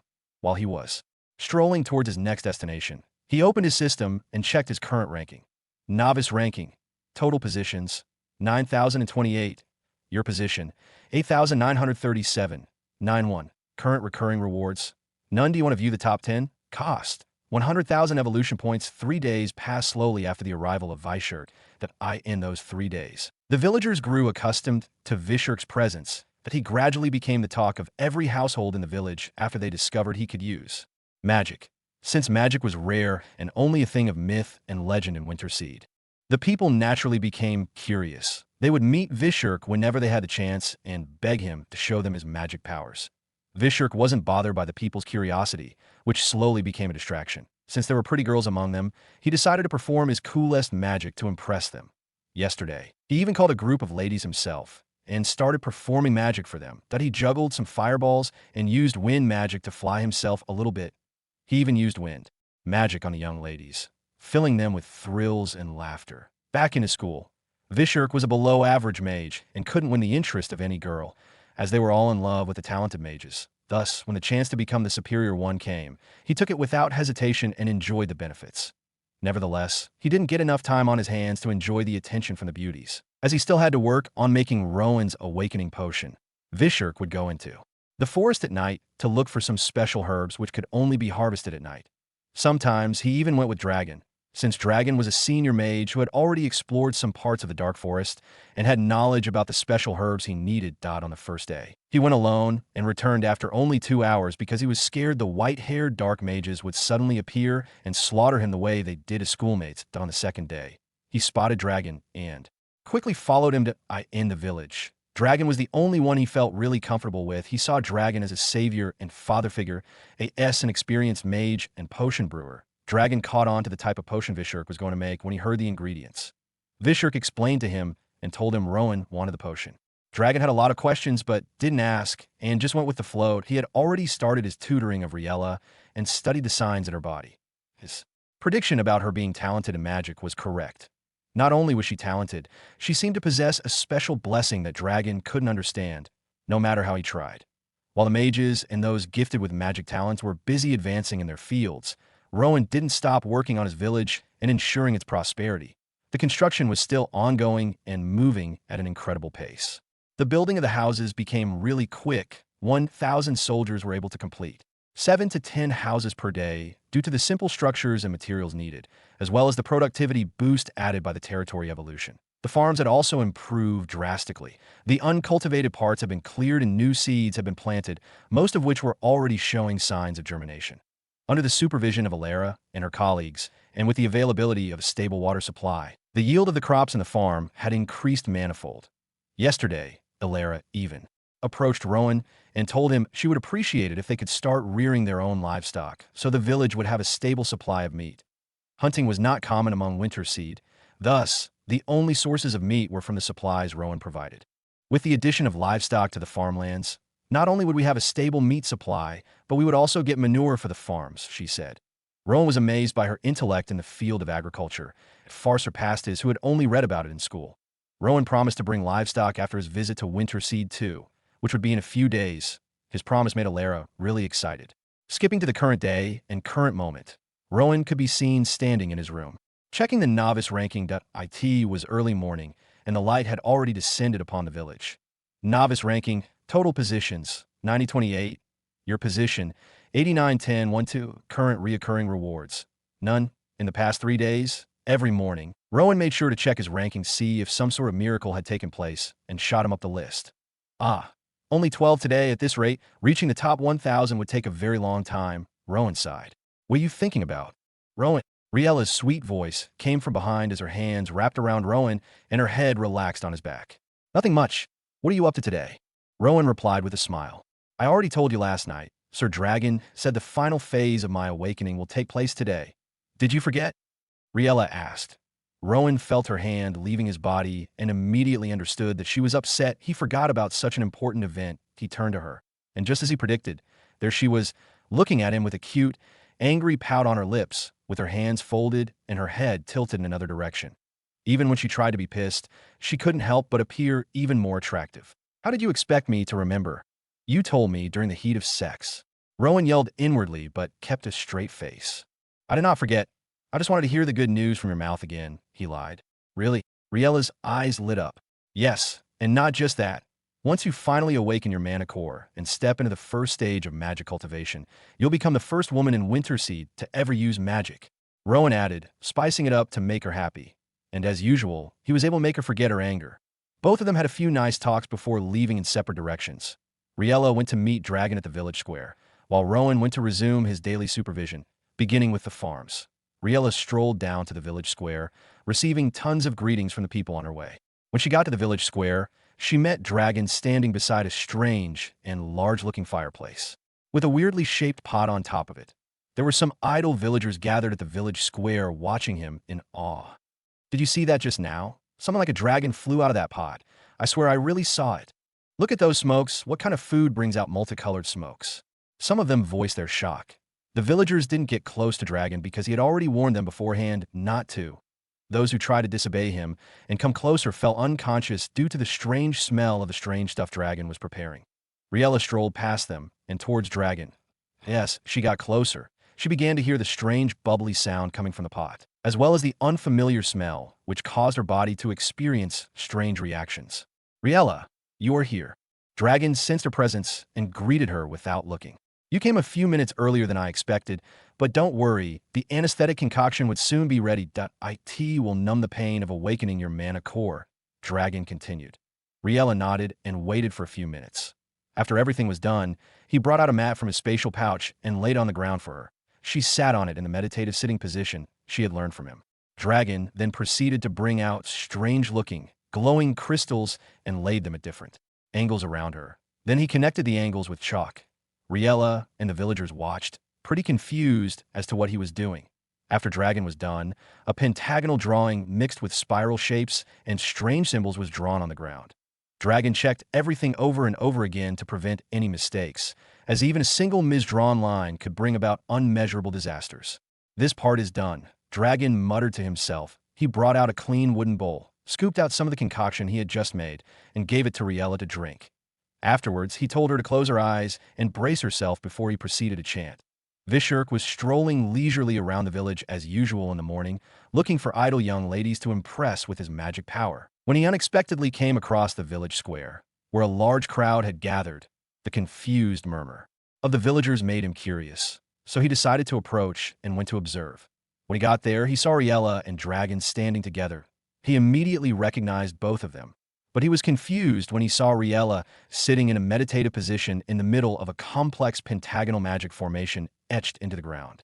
The evil repelling formation. Senior knows the evil repelling formation. Vishurk thought to himself, quite surprised. The evil repelling formation is one of the hardest and most intricate formations in the magic world. Its primary purpose is to repel evil during awakening and ascension in magic cultivation and some other supernatural activities. Nevertheless, a simple mistake in this formation could bring about the opposite effect. There was even a catastrophic accident in the past involving the formation, which led to the destruction of several kingdoms and the deaths of millions in just 1 hour. It took the sudden appearance of an archmage to finally stop the disaster. Because of that disaster, the usage of the evil repelling formation reduced drastically in the magic world, as people feared its potential dangers. This is bad. What if Senior made a mistake in the formation? Vishurk thought anxiously, quite worried. Just then, Dragon started chanting the activation spell, and the circles inscribed on the ground began to light up gradually. Vishurk was on edge as this took place, clenching his fist tightly and silently praying against any sort of mishap. The crowd around Vishurk gasped in surprise as the glow intensified, forming several brilliant light pillars which immediately took the form of a cage around Riella. That a white, glowing mist also began to spew out from the formation. Sitting in the middle, Riella followed the technique she had learned from Dragon in the past few days. Eyes shut and body stable, her breathing and heartbeat also followed a slow, steady rhythm, synchronizing with the magic. Her lips were moving slowly as she quietly repeated the magic phrase Dragon had taught her. Suddenly, a weird and heavy sensation shot through her body, causing her to twitch slightly. The sensation surged rapidly towards her brain. Riella felt like her consciousness was being forcibly dragged away. Her calm meditative position suddenly turned chaotic as she began to shiver uncontrollably, her body trembling while still maintaining the sitting position.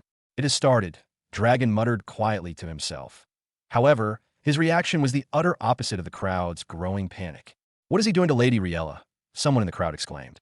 Look, Lady Riella is shivering. She is writhing in pain, another villager shouted. Dragon is hurting Lady Riella, a third voice cried out. The crowd began to voice their concerns loudly. Some of them even began to move towards the light cage to try to save Riella. Vishurk saw this and immediately rushed to stop them. All of you keep calm. Vishurk barked urgently at them, but he knew the danger of stopping the awakening ritual. It not only affects the person awakening, but also those near them, potentially causing catastrophic results. Why are you stopping us, foreigner? Can't you see she is going to die? We need to save her. One young man barked angrily at Vishurk. Yes, the others shouted, backing him up. Vishurk sighed deeply. If only these people knew what was happening, he thought. He proceeded to explain the process and the grave danger of stopping IT. IT made the villagers realize their mistake, but also instilled a sense of fear, as well as a flicker of hope in their minds. They began to pray fervently that Riella would survive the ordeal. While they were praying for her safety, Riella's consciousness ceased in the real world and appeared in a strange, unfamiliar place. That IT was the void.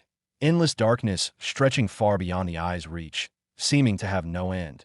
Riella panicked at the dense darkness, but suddenly the place transformed into a beautiful land. It was akin to a forest, but possessed an extraordinary beauty that calmed the heart and soothed the soul. Where am I? Riella whispered, utterly confused. She was with Dragon just a few seconds ago, and now she was in a strange place that seemed out of this world, beyond imagination. Am I dead? Is this paradise? She couldn't help but ask herself. Why does every single human share the same lines of thoughts? Am I dead? Is this heaven? Is this the end? Is this paradise? Can't y'all ask new and refreshing questions? The voice lamented. Esriella was trying to get used to the strange new environment. An annoyed but calm-sounding voice came from behind her, drawing her attention immediately. The voice was deep and masculine. She tilted her head, and her eyes fell upon the most glorious being she had ever seen in her life. His hair was long and white as snow. His eyes were golden, like they wielded all the wealth in the world, shimmering with untold secrets. He was adorned in a robe that emitted a soft glow that almost blinded the eyes with its brilliance. On his back were beautiful, large white wings. The entire being of the figure in front of her emitted a divine glow and aura of majesty. The sight was wonderful, but at the same time, slightly frightening. Who are you? She asked curiously, her voice trembling. I am Zero, enigma of magic and nature, the being who oversees worlds and whatnot. Zero introduced himself proudly. Riella tried to understand all the gibberish he said, but failed. Zero snorted and immediately understood that this mortal in front of him was naive about magic. He felt a little embarrassed that she didn't understand the gravity of his cool titles. Such a waste of an introduction. He thought to himself, well, it's not like you're ever going to remember anything you saw or experienced here. No one does, Zero muttered loudly, ensuring Riella heard every word. Riella became even more confused as time passed. At one point, she even thought she was stuck in an unrealistic dream or an illusion. She asked Zero questions and Zero answered, but she didn't understand since she didn't actually comprehend most of the complex magical terms he used.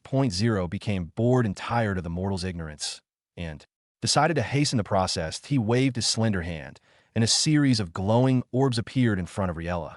They were about 100 in number, each having varying colors and symbols, shimmering softly.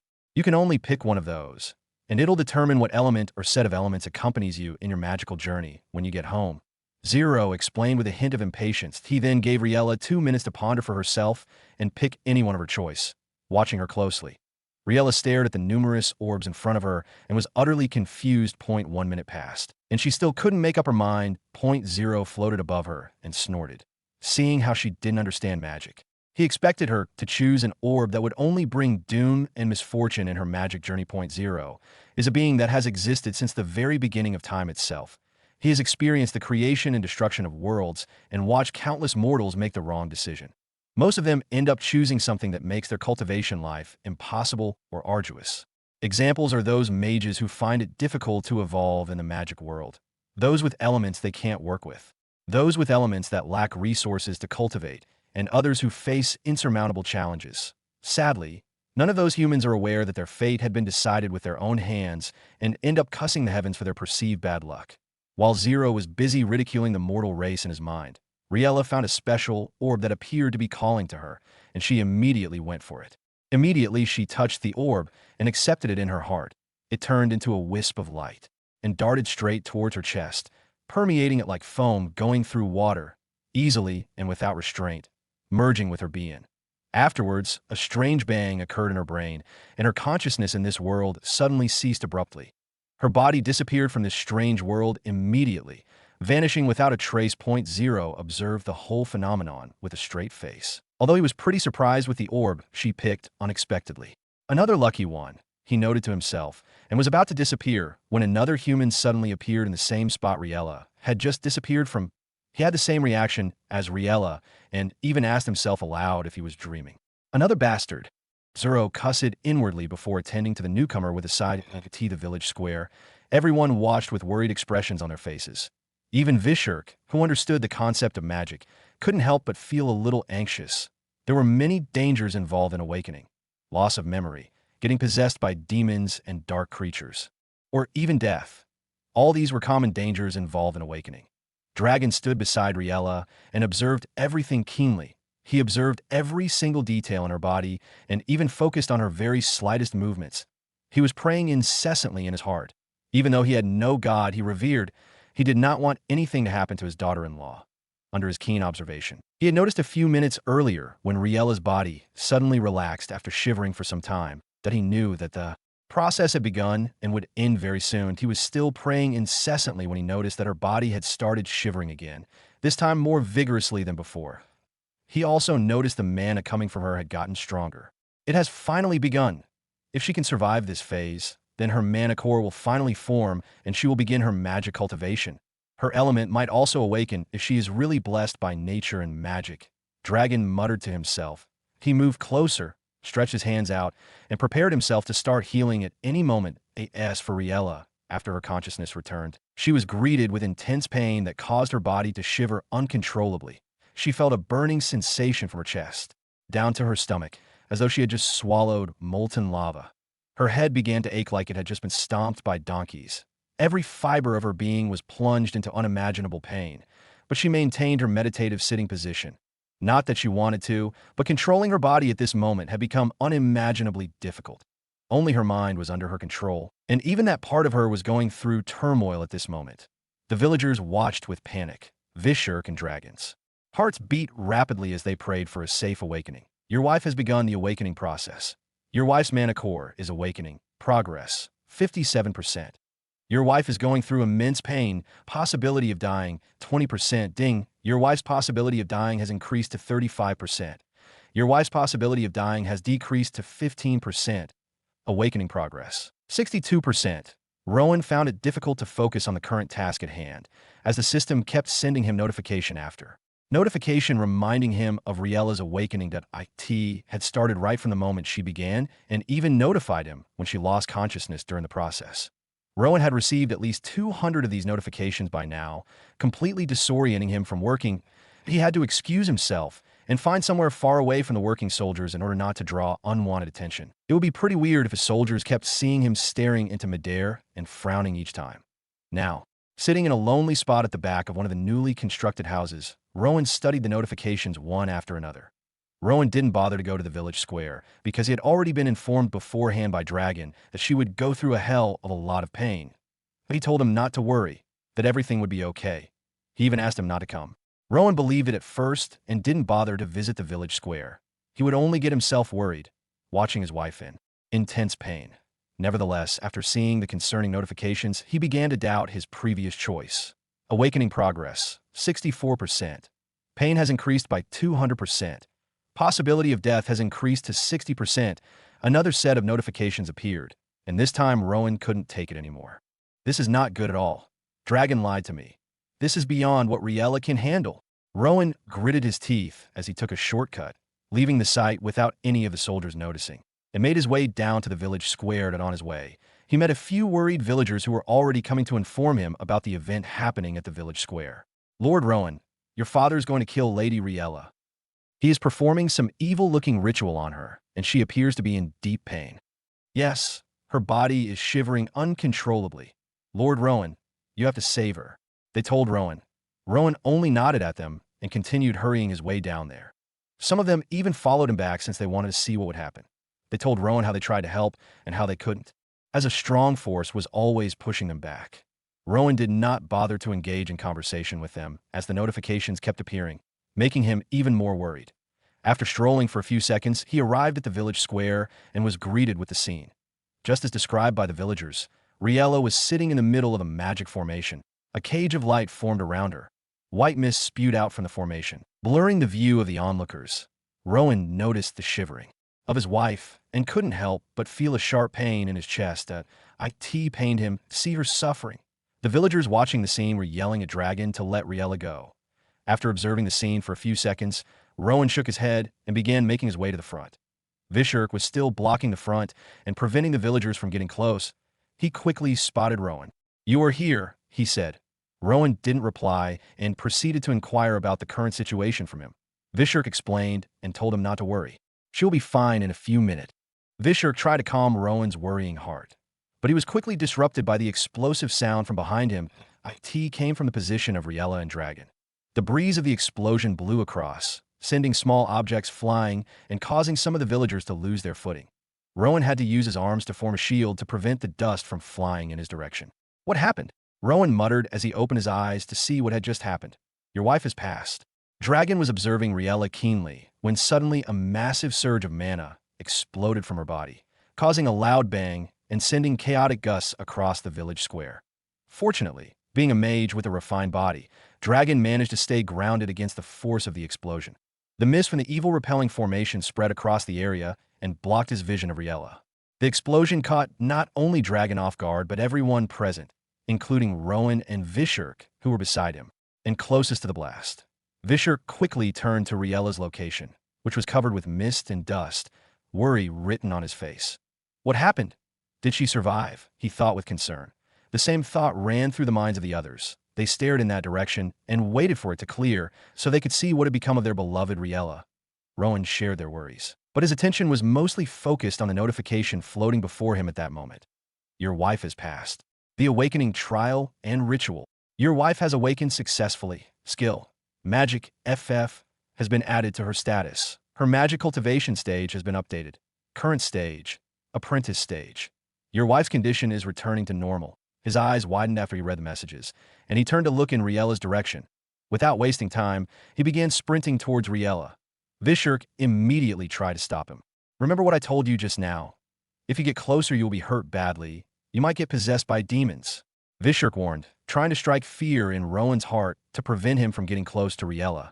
Some of the people who had witnessed others collapse while trying to get close also tried to warn him. I will be fine, Rowan told them without looking back. After a short sprint, he arrived beside Riella, who was currently lying on the ground in a semi-conscious state.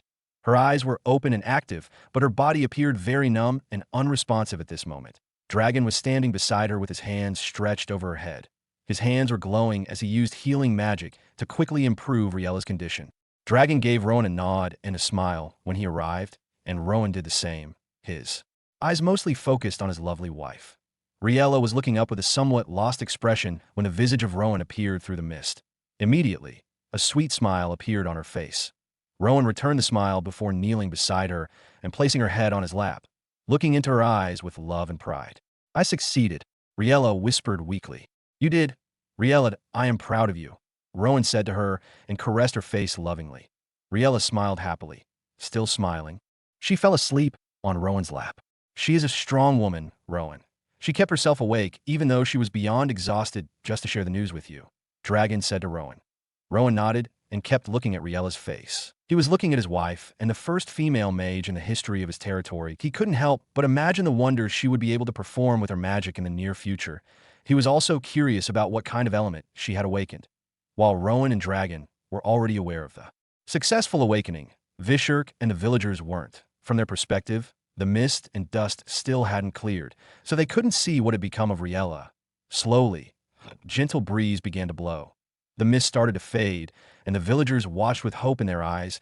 As the fog lifted, they saw Rowan walking toward them, carrying the sleeping Riella in his arms. Beside him was Dragon. Both of them smiling warmly. A hush fell over the crowd. Then, smiles spread across their faces. Riella! Riella! The villagers began to cheer, their voices filled with joy. They were all happy that the process was a success and that Riella was okay. Everyone clapped their hands and called out her name happily.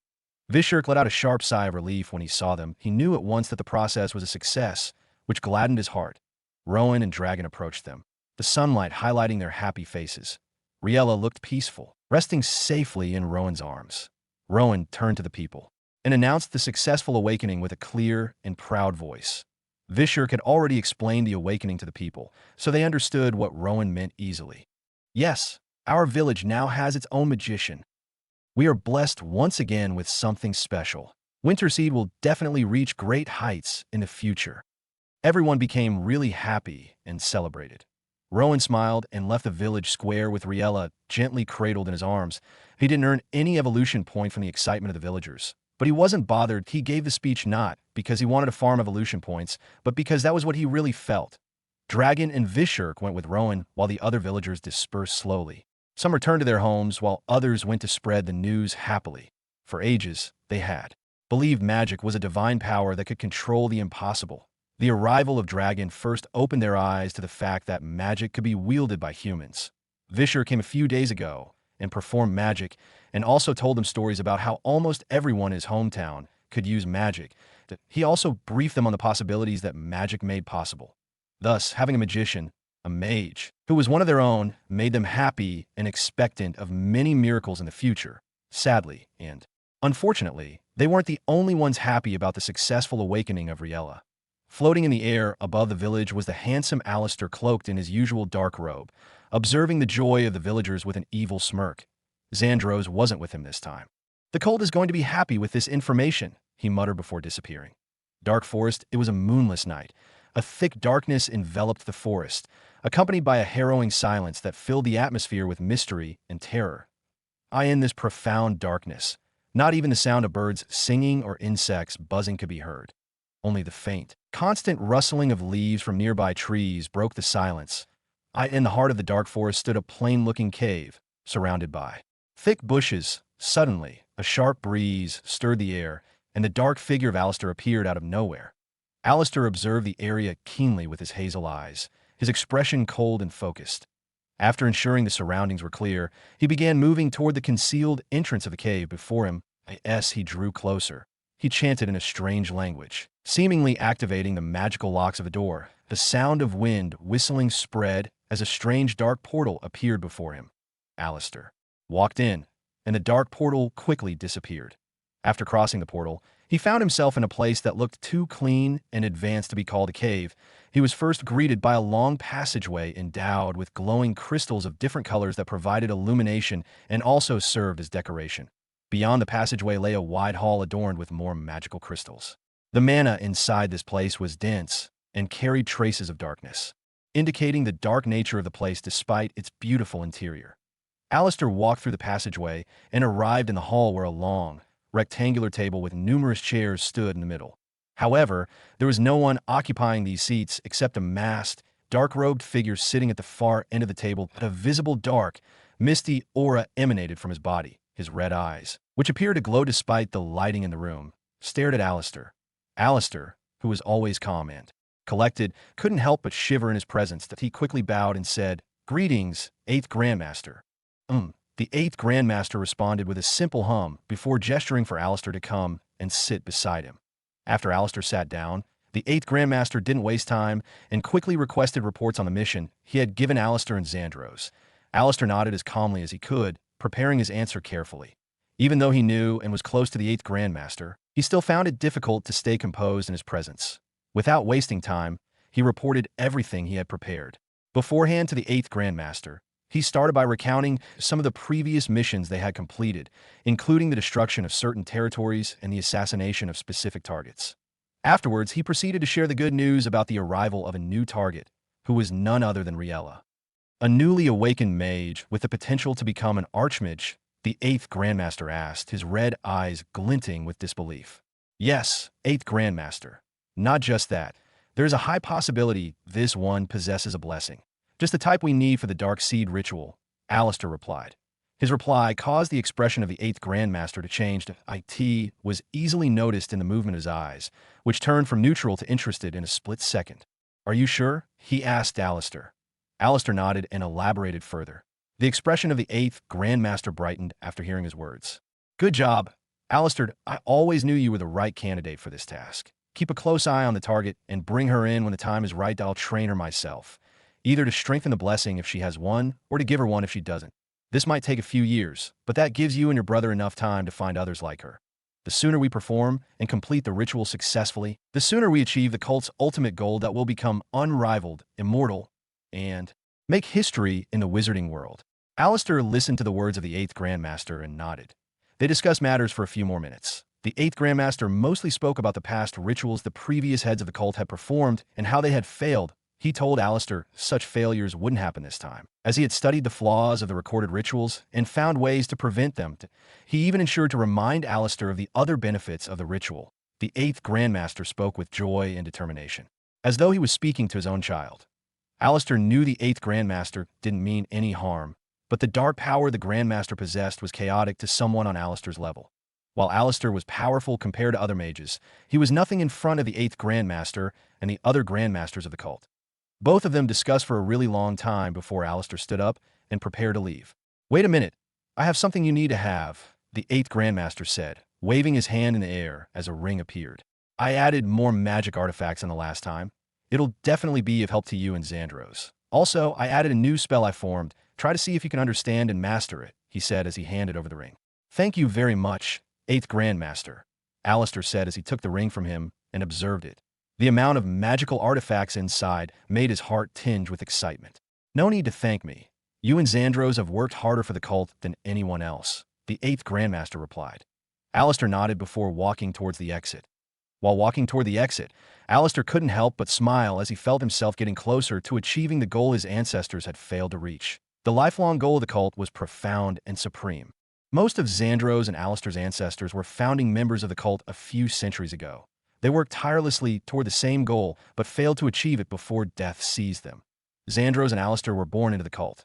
They learned about its ways and cause from a very young age.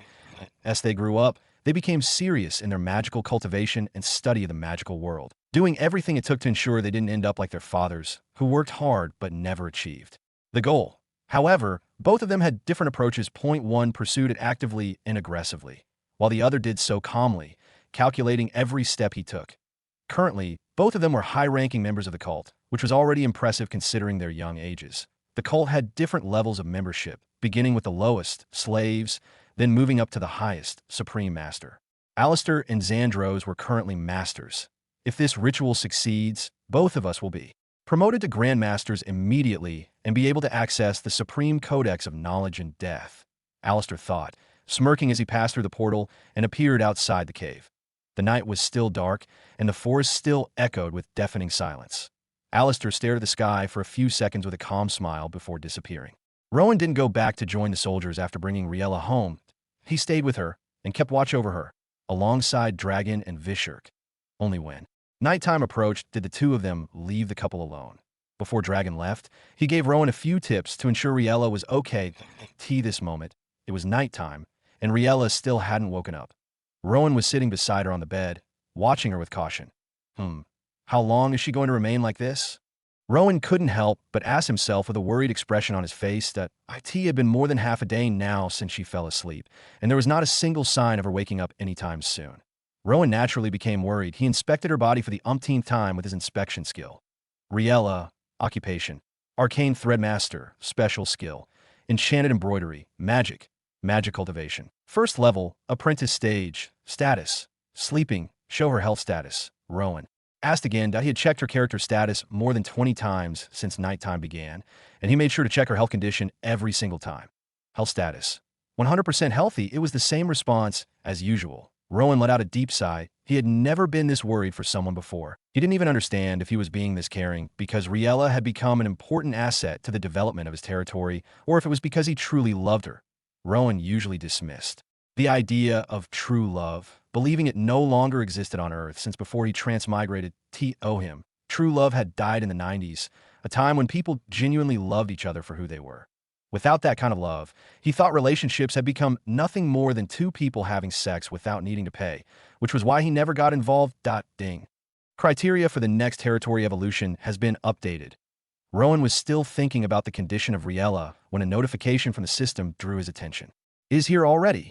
Rowan's eyes widened as he read the text. He almost stood up from the bed. Reveal the criteria, he commanded.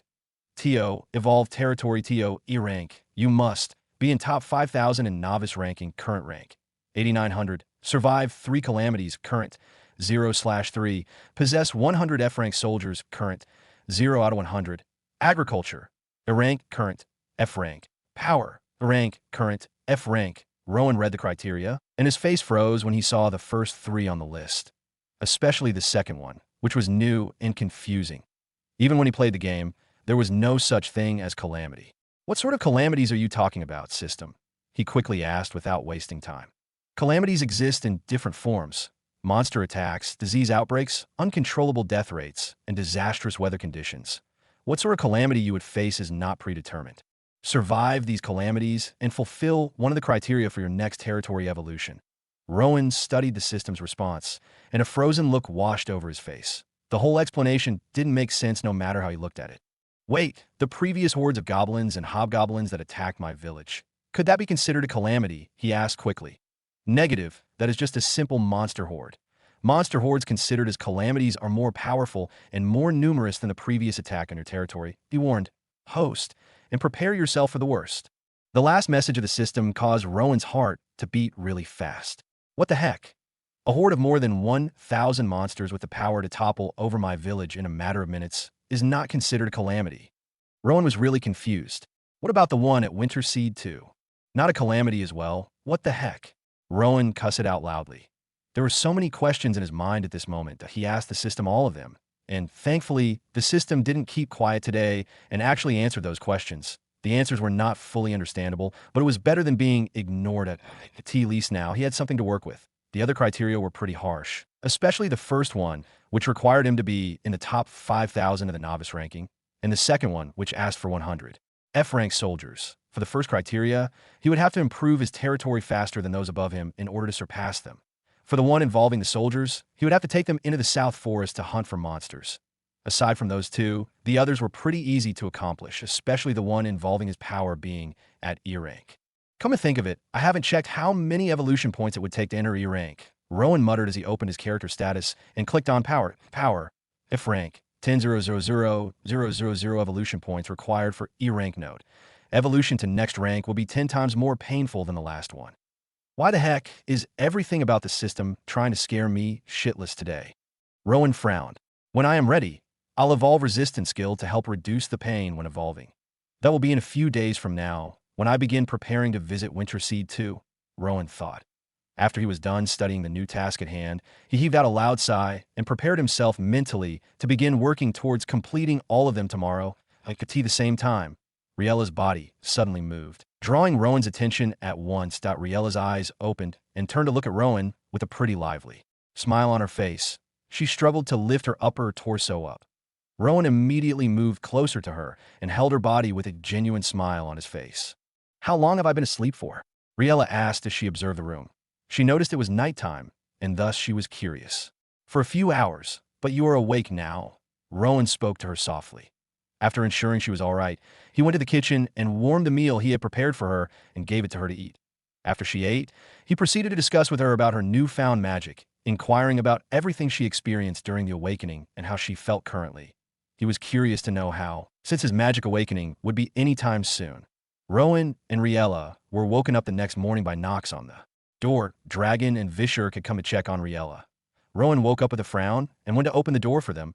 He was a bit annoyed at their early knocking, but at the same time, he was grateful they had arrived. Dragon gave Rowan a nod and proceeded to meet Riella, who was sitting up on the bed. Both of them smiled. Dragon began by congratulating her before checking her condition with healing magic. Vishurk and Rowan exchanged nods before Vishurk walked in and stood beside Dragon. Your awakening was a success, Riella. You are now an apprentice stage mage, Dragon began. The apprentice stage is further divided into 3 levels.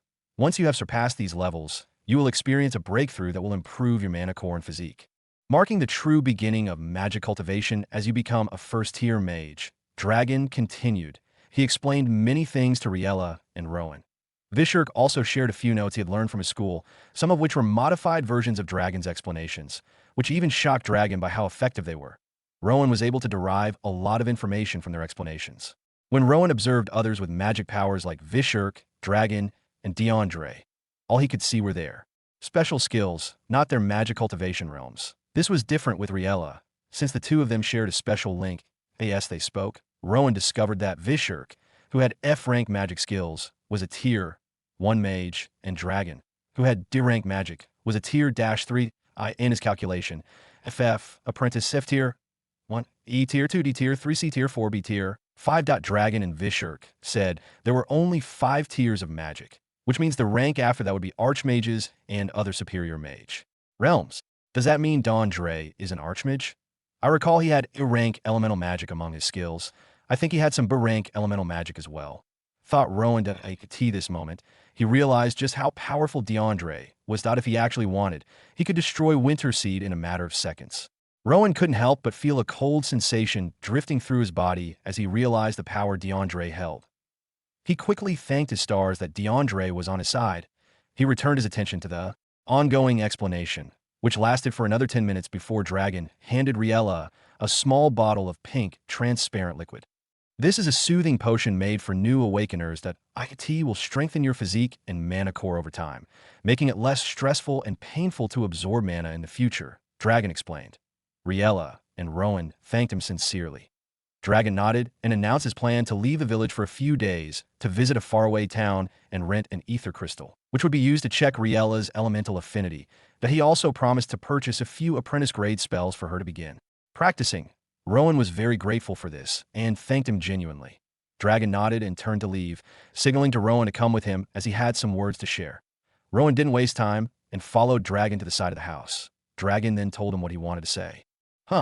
Why are you suggesting I shouldn't impregnate my wife? Rowan asked, confused as to why such a topic was even brought up. Giving birth for apprentice and tier one female mages is very difficult and could lead to the death of the mother in most cases. The babies are usually okay, but that's not the same for the mother, Dragon explained, but Rowan was still confused. Rowan, during my journeys away from the village, I made a lot of mage friends, and most of them were women, that a few of them got the sudden urge to have their own babies, but all of them died during childbirth, he began. I didn't learn about the danger until 2 years after losing my closest friend, and I don't want that to happen to Riella. So, I suggest you make your pull-out game stronger, Dragon concluded with a smile. Rowan finally understood the reason why. He even found it similar to some Shinsha novels where female cultivators go through hell at childbirth. He tried asking Dragon if there was any explanation, but Dragon could only reply that there was none. Rowan thanked him for the details before both of them went separate ways. Rowan had a chat with Vishurk and learned that a few of the ingredients needed for his awakening potion had been found. I'm not sure we'll be able to find some of the ingredients here in your territory. We would have to purchase them from outside, and they cost a fortune. Even if you sold everything in your village, you wouldn't be able to afford some of them, Vishurk explained. But you said you would be able to get them? Did you lie so I would let you stay in the village? Rowan frowned. No, not that. I plan on searching for cheaper and less rare herbs with the same effect as the expensive and rare ones in the dark forest. But after several nights, I could only find a few of them, Vishurk quickly replied. He told Rowan that he would have advised him to go for the original ingredients, since the others had nasty side effects which might affect him later on. Just find the ones you can. I'll take care of the others later, Rowan replied. Vishurk nodded, even though he wondered how Rowan would be able to take care of the other ingredients. Some nobles in his hometown couldn't even afford them. So how would the lord of a backwater village be able to access them? He asked himself. He didn't voice his doubts, though he waved at Rowan and left to prepare for the journey he would embark on with Dragon. The days following Riella's awakening passed smoothly. After fully recovering, she divided her focus among 3 pursuits: perfecting her enchanted embroidery, teaching the women, and practicing magic with Dragon. Every morning, she woke up very early to work on the enchanted embroidery of the robes in her possession. Then she left the house to teach the women, returning before afternoon, when she would go to meet Dragon for magic training. The 3 days after her recovery passed in this manner, but she didn't get tired, even though she naturally could. It was as though her awakening had given her some sort of extraordinary endurance that kept her going. The only time she rested was at night after returning from magic training. Luckily, she had Rowan, who prepared dinner before she arrived, so she didn't have to worry about it. Rowan was really proud and happy that his wife was engaged in the thing she loved. Nevertheless, just like her, Rowan had also been very busy in the past 3 days.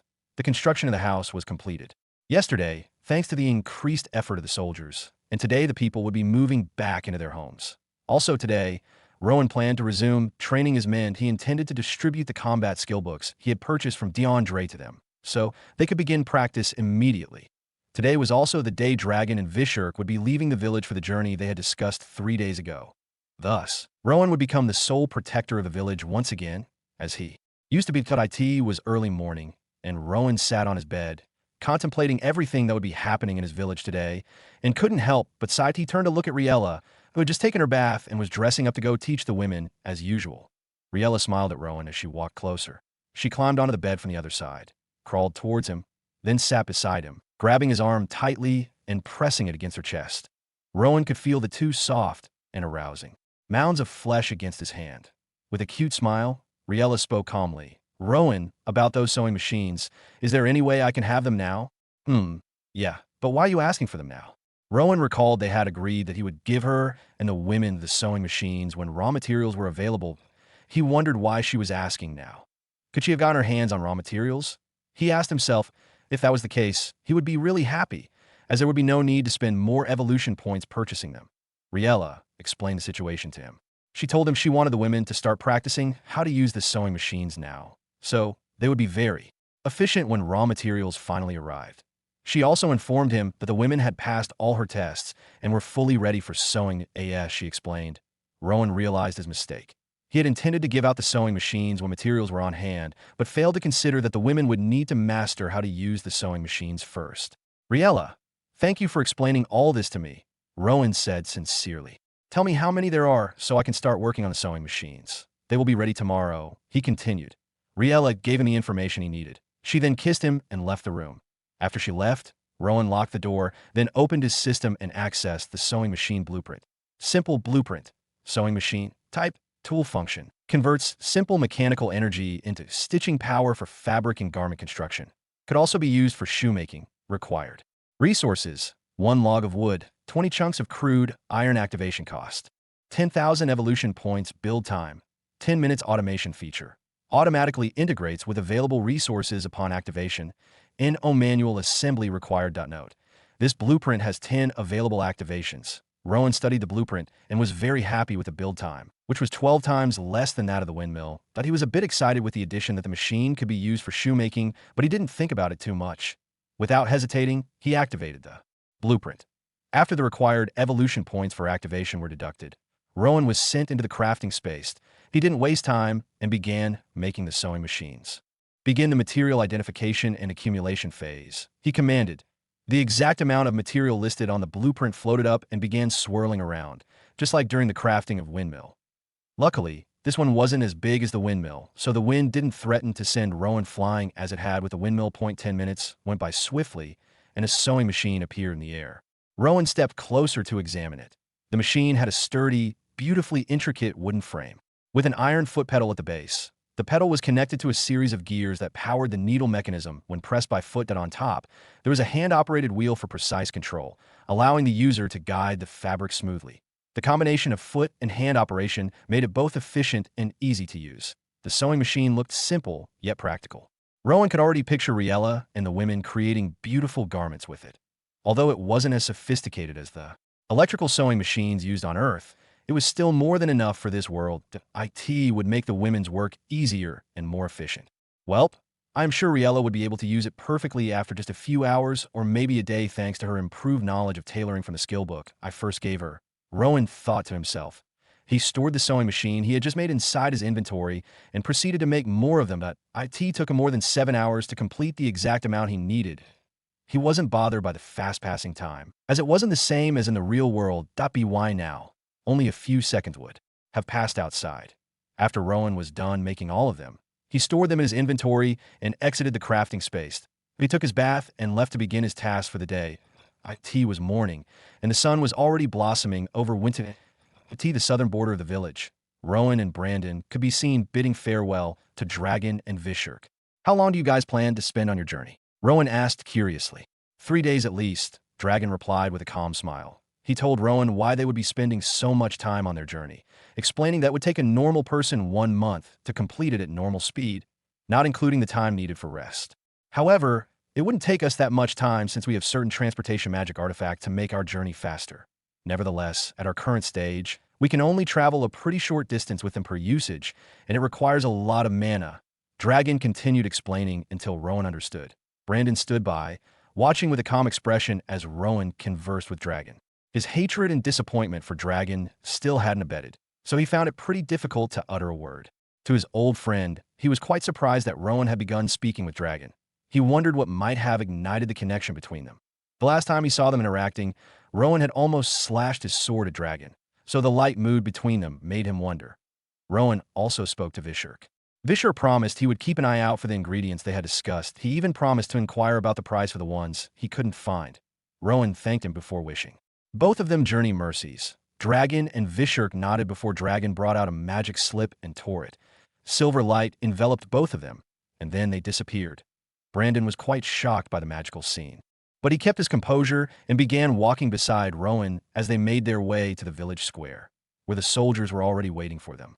Lord Rowan, it seems you have forgiven Dragon. Brandon started as both of them strolled down the lane. Not completely, Rowan replied. I am still very disgusted with him for leaving, but right now I need him in the village, as he's the only one who can help Riella realize and develop her magical potential. Brandon nodded upon hearing Rowan's explanation. They continued discussing as they strolled to the village square. Brandon expressed his shock and delight at the changes taking place in the village. He also gave some suggestions about certain issues, which Rowan appreciated. Both of them arrived at the village square after some time. The village square was almost filled to the brim with soldiers. Some of them even had to stay outside. Rowan stared at the large number of soldiers under his command, and a smile appeared on his face that he asked the system to do a quick head count and report the number of soldiers at the village square. Rowan stared at the number with a smile before strolling to the front with Brandon. The soldiers were already aware of his presence, so they began to gather themselves properly. Rowan climbed on the raised platform and stared at the soldiers for a few seconds before speaking to them. He did not forget to thank them for their efforts in the large construction project they had just completed. Then he proceeded to drop the reality bomb. I have a feeling a storm is brewing somewhere and headed towards Winter Seed, and the only defense we have against that storm is you. Rowan began. He explained the magnitude of the storm approaching the village by comparing it to the hordes of goblins they had last defeated. His explanation stirred different emotions among the crowd. Each soldier turned to another with confused and horrified expressions etched on their faces. Did Lord Rowan just say the danger level is more than 10 times higher than the last horde attack? That can't be true. If it is, then we are doomed. It took 2 of us to fight a single goblin, and they still posed a significant threat to us.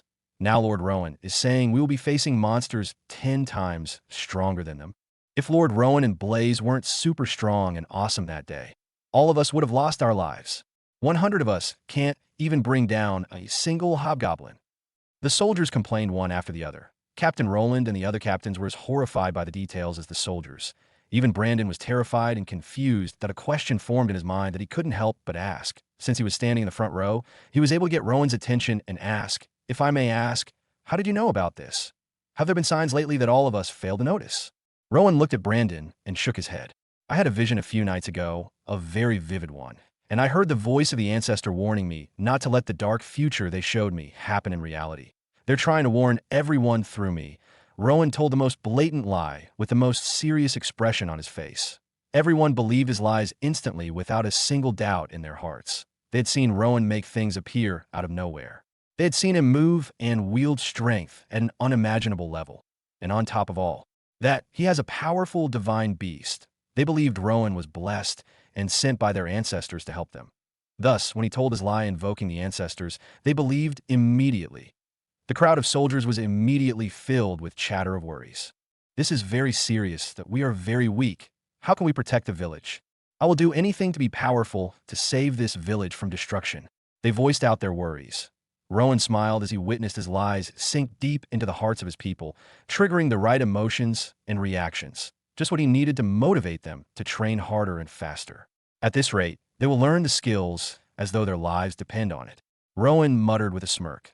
Rowan allowed the news to settle among the soldiers for a few minutes before addressing them once again. He encouraged them to overcome their fears and urged them to stand with him, embarking on a new journey toward power to protect their loved ones. Rowan was highly skilled in oratory, and with the combination of super voice, he could evoke the emotions he desired from people, as he had just demonstrated.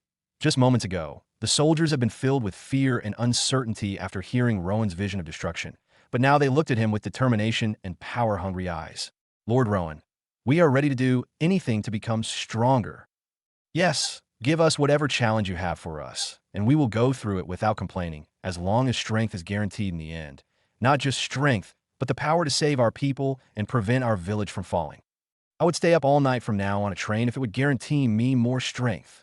The soldiers responded one after another. Even the calmest among them were now fervently and actively pleading for power.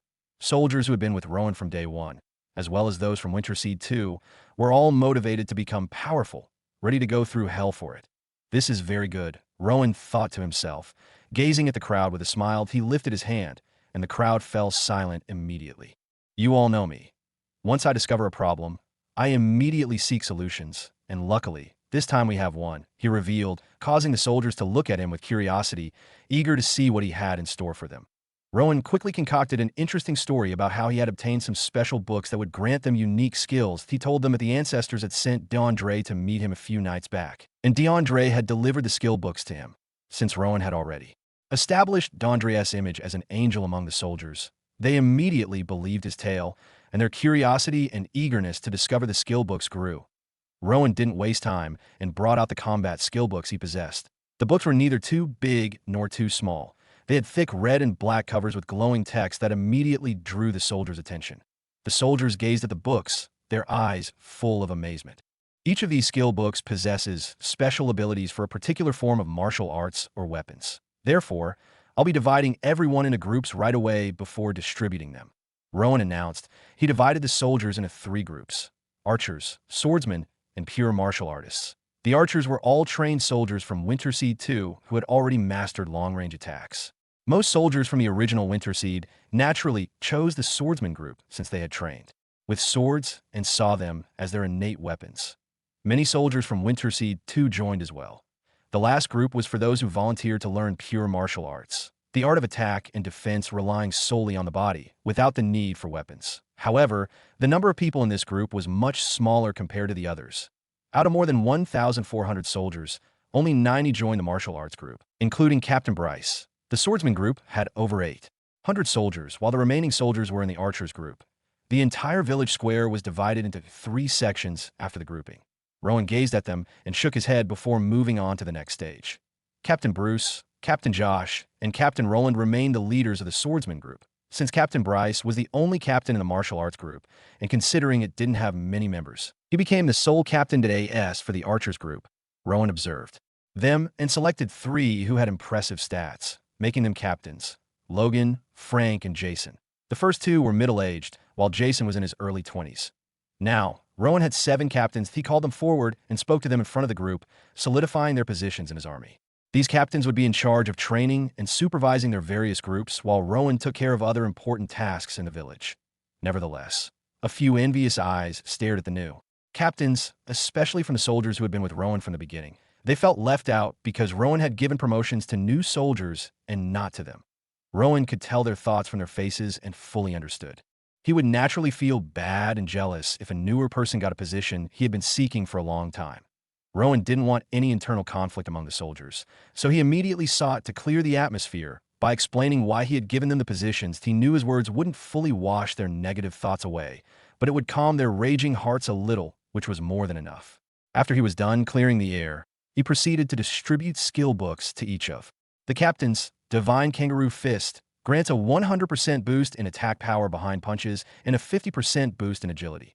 During combat, the chances of landing a fatal hit increase. Eagle Eyes grants a 100% boost in perception. One punch. When the skill is equipped, there's a 50% chance of slaying your opponent with the first punch. Rowan studied all the skills as he distributed them to the captains. Some of the skills were easy to teach others, while most were personal and hard to pass on to another. Rowan hadn't really thought about this issue before, as he had been busy with other tasks. It would be great if everyone had their own skill books. Everything would be faster and more efficient, Rowan thought to himself. Sadly, there was no way he could actually duplicate the skill books. There was no such skill in his possession, which made him feel a bit down. One-time opportunity has been granted by the creator.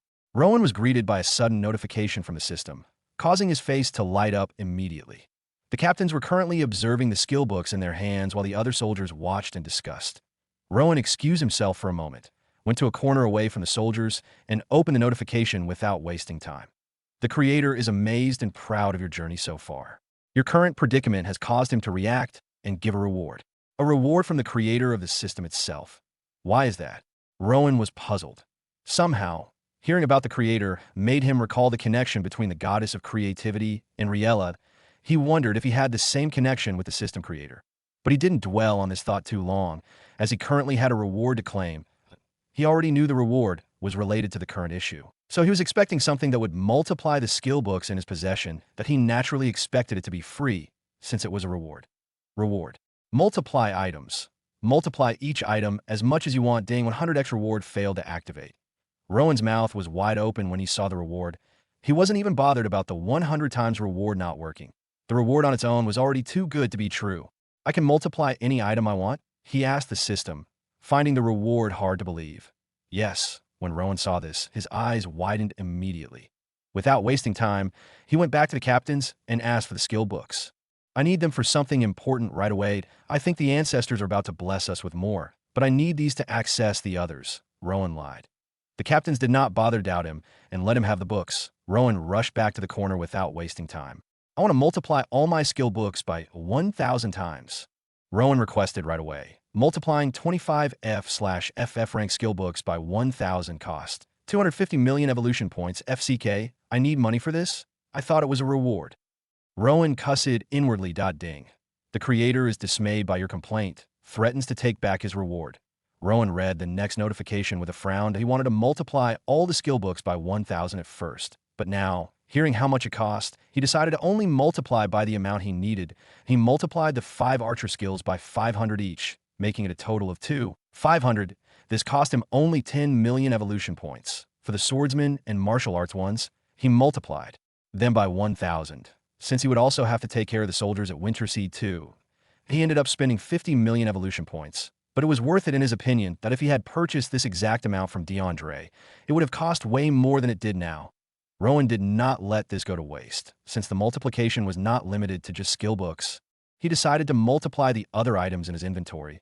He started by multiplying food supplies, raw materials, and weapons, which took another 50 million from him. This is enough, he thought inwardly, staring at his inventory, revealing a lot of items in large amounts. Everything he had gotten using the opportunity given by the creator would have cost at least 500 million if he had gotten them from DeAndre. The creator smiles and says, "Nice doing business with you. See you next time." The system flashed a notification before disappearing. Rowan was still puzzled about the identity and motivation of the creator who had just given him the reward he required at the right time. But he didn't dwell on the thought too much. After obtaining what he needed, he went back to meet the soldiers who were already deep in discussion. Rowan spoke to them again, telling them the ancestors had rewarded all of them with a special skill book and obliged them to train in it and become stronger in order to protect the village. Rowan then instructed the archers team to step out first as he distributed their skill books to them. Each of them got a special skill that boosted their attributes significantly. About 50% of them got the eagle eyes, while others received different skills. Rowan called the other groups and did the same thing. The soldiers, having received their skill books, began to study them immediately. The skill books had finally written texts and illustrations that appeared to integrate with their system as they read them. Rowan watched as their comprehension of the skills went from 0% to 50% in less than an hour. All of them were busy reading their skill books, and the village square became eerily silent for the first time today. Only after the first hour passed did they start conversing among themselves. Some of them, especially those in the pure martial arts team, began to demonstrate their skills right away. The archers held their bows and arrows, practicing their aim without shooting. The swordsmen swung their swords and felt a new form of energy being channeled through their hands. They even felt as though the sword had suddenly become an extension of their own hands, enabling them to maneuver several moves that were impossible in the past. This is amazing. Look, my punches are so powerful that I think I'll be able to bring down a tree with just my fist. My sword feels so light and powerful when I swing it. Their excited chatter suddenly filled the air. Rowan listened to their words and studied their expressions. His eyes fell on Brandon, who was standing among the martial arts team, staring at his own fist, finding it difficult to believe he could wield such power simply with his hands. He wasn't the only one. Many other men in the village square felt the same way right now. Lord Rowan is truly an angel sent by the ancestors. One of them suddenly chanted, lifting his sword. His chant triggered the others, who joined in chanting Rowan's name and praising their ancestors for sending him. Rowan didn't mind them giving credit and praises to their non-existent ancestors, since he had been using it to deceive them all this while that he even joined them to praise and thank the imaginary helpers. You have all received the blessing of the ancestors and experienced just how marvelous and strong it is. But this is just the beginning. Rowan announced, "We will go out hunting in the South Forest in the next few days. Once you slay monsters, you will grow stronger. After you slay a certain number of monsters, you'll ascend the mortal limit and become really powerful. You will run at a speed unbeatable by the fastest cat, and your punches will be able to shatter mountains." This new piece of information both shocked and intrigued everyone. Monsters? They asked at once. Although they had gained newfound powerful skills, the mention of monsters still triggered fear in them.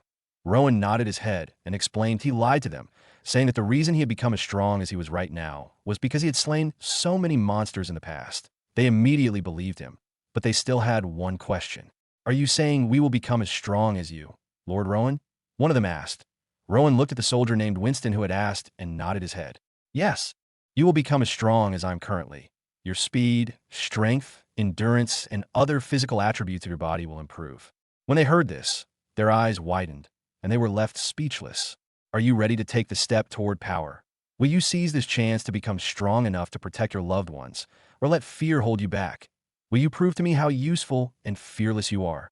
Rowan raised his hands, stirring the crowd with his challenge and motivation. "If you're ready, raise your hands and voice your readiness.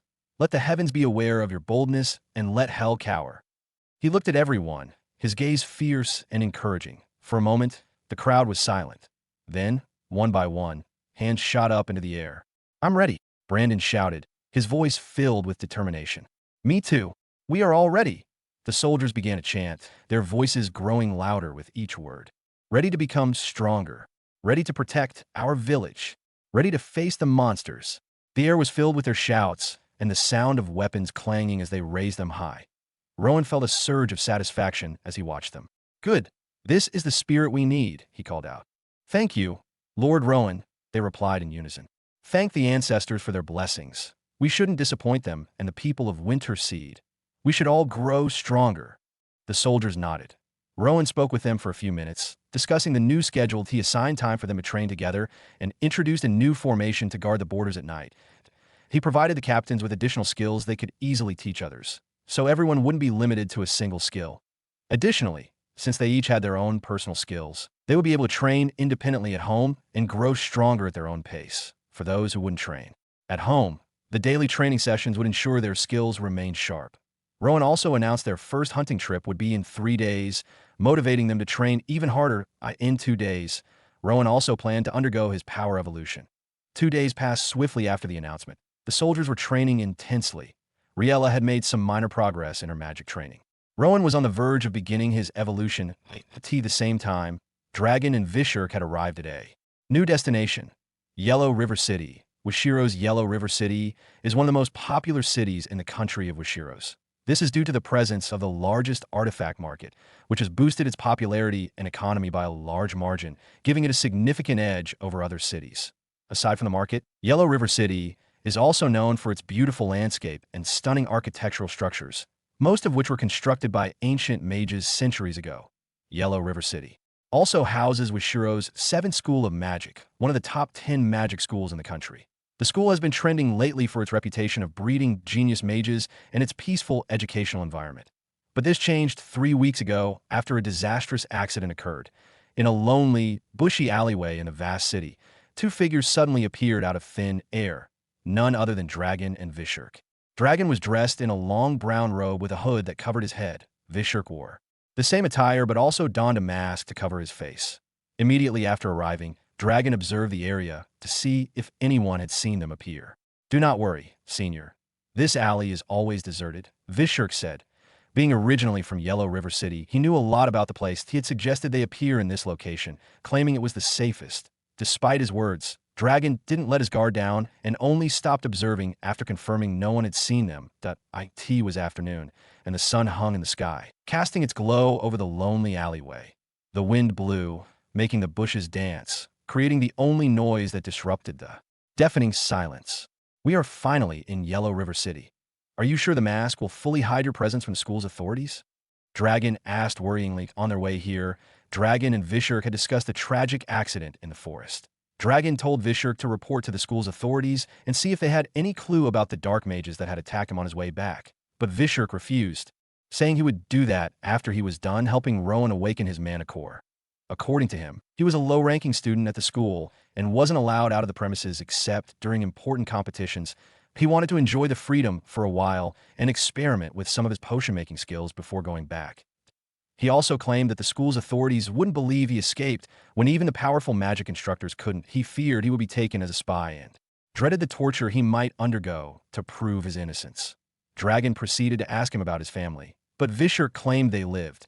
Dragon believed him because of these explanations, but he also decided to ask around about the school and the tragic incident when they arrived in Yellow River City. You do not have to worry, Senior. This mask belonged to my late father, who was a secret guard for the past king. IT gives a different presence each time it's worn, making it difficult for others to detect and know your identity. Also, masks are somewhat compulsory in some parts of the market, so it's not really a big deal, Vishurk explained, easing Dragon's worries. Dragon nodded and didn't bother to ask anymore. Evening is the best time to visit the Yellow River Market.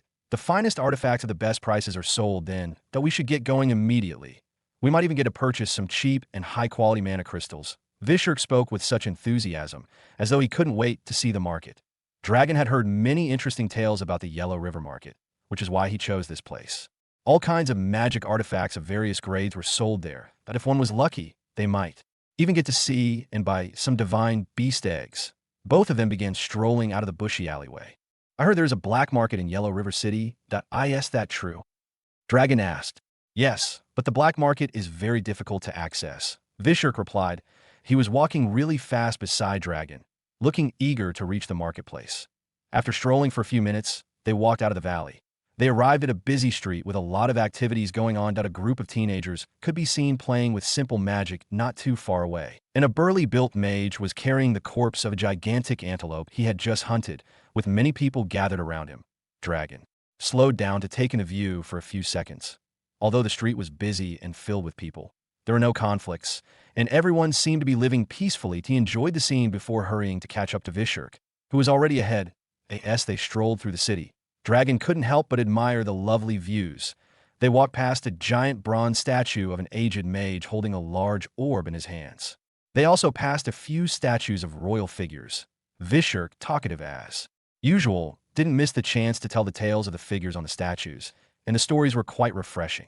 After strolling for some time, they reached a place that looked very different from the busy and peaceful streets. The buildings here were either collapsed or unfinished. There was no greenery in sight, as well. It was as though some disaster had occurred in this place. That a group of hot-blooded-looking men and women were standing and sitting around the area. They all looked aggressive and dangerous. Most of them had their eyes fixed on the duo, and their gazes weren't friendly at all. Dragon observed them keenly without taking his eyes off, as though he was trying to assert his dominance with his gaze. Senior, don't look at them too much, or they'll make you a target for trouble. You don't want these people seeking you out, Vishurk quickly cautioned. They're bandits, right? Dragon asked after averting his eyes. Not just simple bandits. They are backed by a powerful underworld organization, Vishurk explained. Underworld organization. Dragon muttered quietly. He recalled the cult and how they had minions like these stationed at busy places to beat and extort weak mages of their resources and gather information about certain important figures. Dragon couldn't help but wonder if the cult was the underground organization involved. He even started regretting looking at the bandits. If they recognized his face and reported to the cult, then he wouldn't live to see the next 24 hours. After realizing this, he walked faster, and both of them disappeared from the bandit's sight. However, sitting on the windowsill of one of the unfinished houses, a group of bandits looked at each other and nodded, conversing voicelessly. They were 5 in number, 3 men and 2 women, all dressed in ragged attire. Their clothing style, combined with the aggressive looks on their faces, made them intimidating to approach. The 5 of them rose from their seated positions, took the route opposite the one Dragon and Vishurk had taken, and began walking briskly. Dragon and Vishurk strolled for a while before evening finally arrived.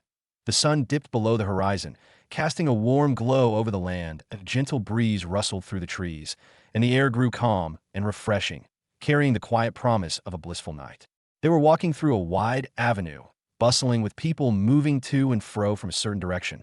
All of them were mages, as Dragon could sense the mana radiating from their bodies. Only about 1% of the people Dragon had seen in this location weren't mages. We are almost there, Senior, Vishurk said to Dragon, his face lit with excitement. Dragon nodded. He could already tell they were getting close due to the large number of people walking the same lane and the sounds emanating from the marketplace. After taking a sharp turn, they arrived at a bustling area.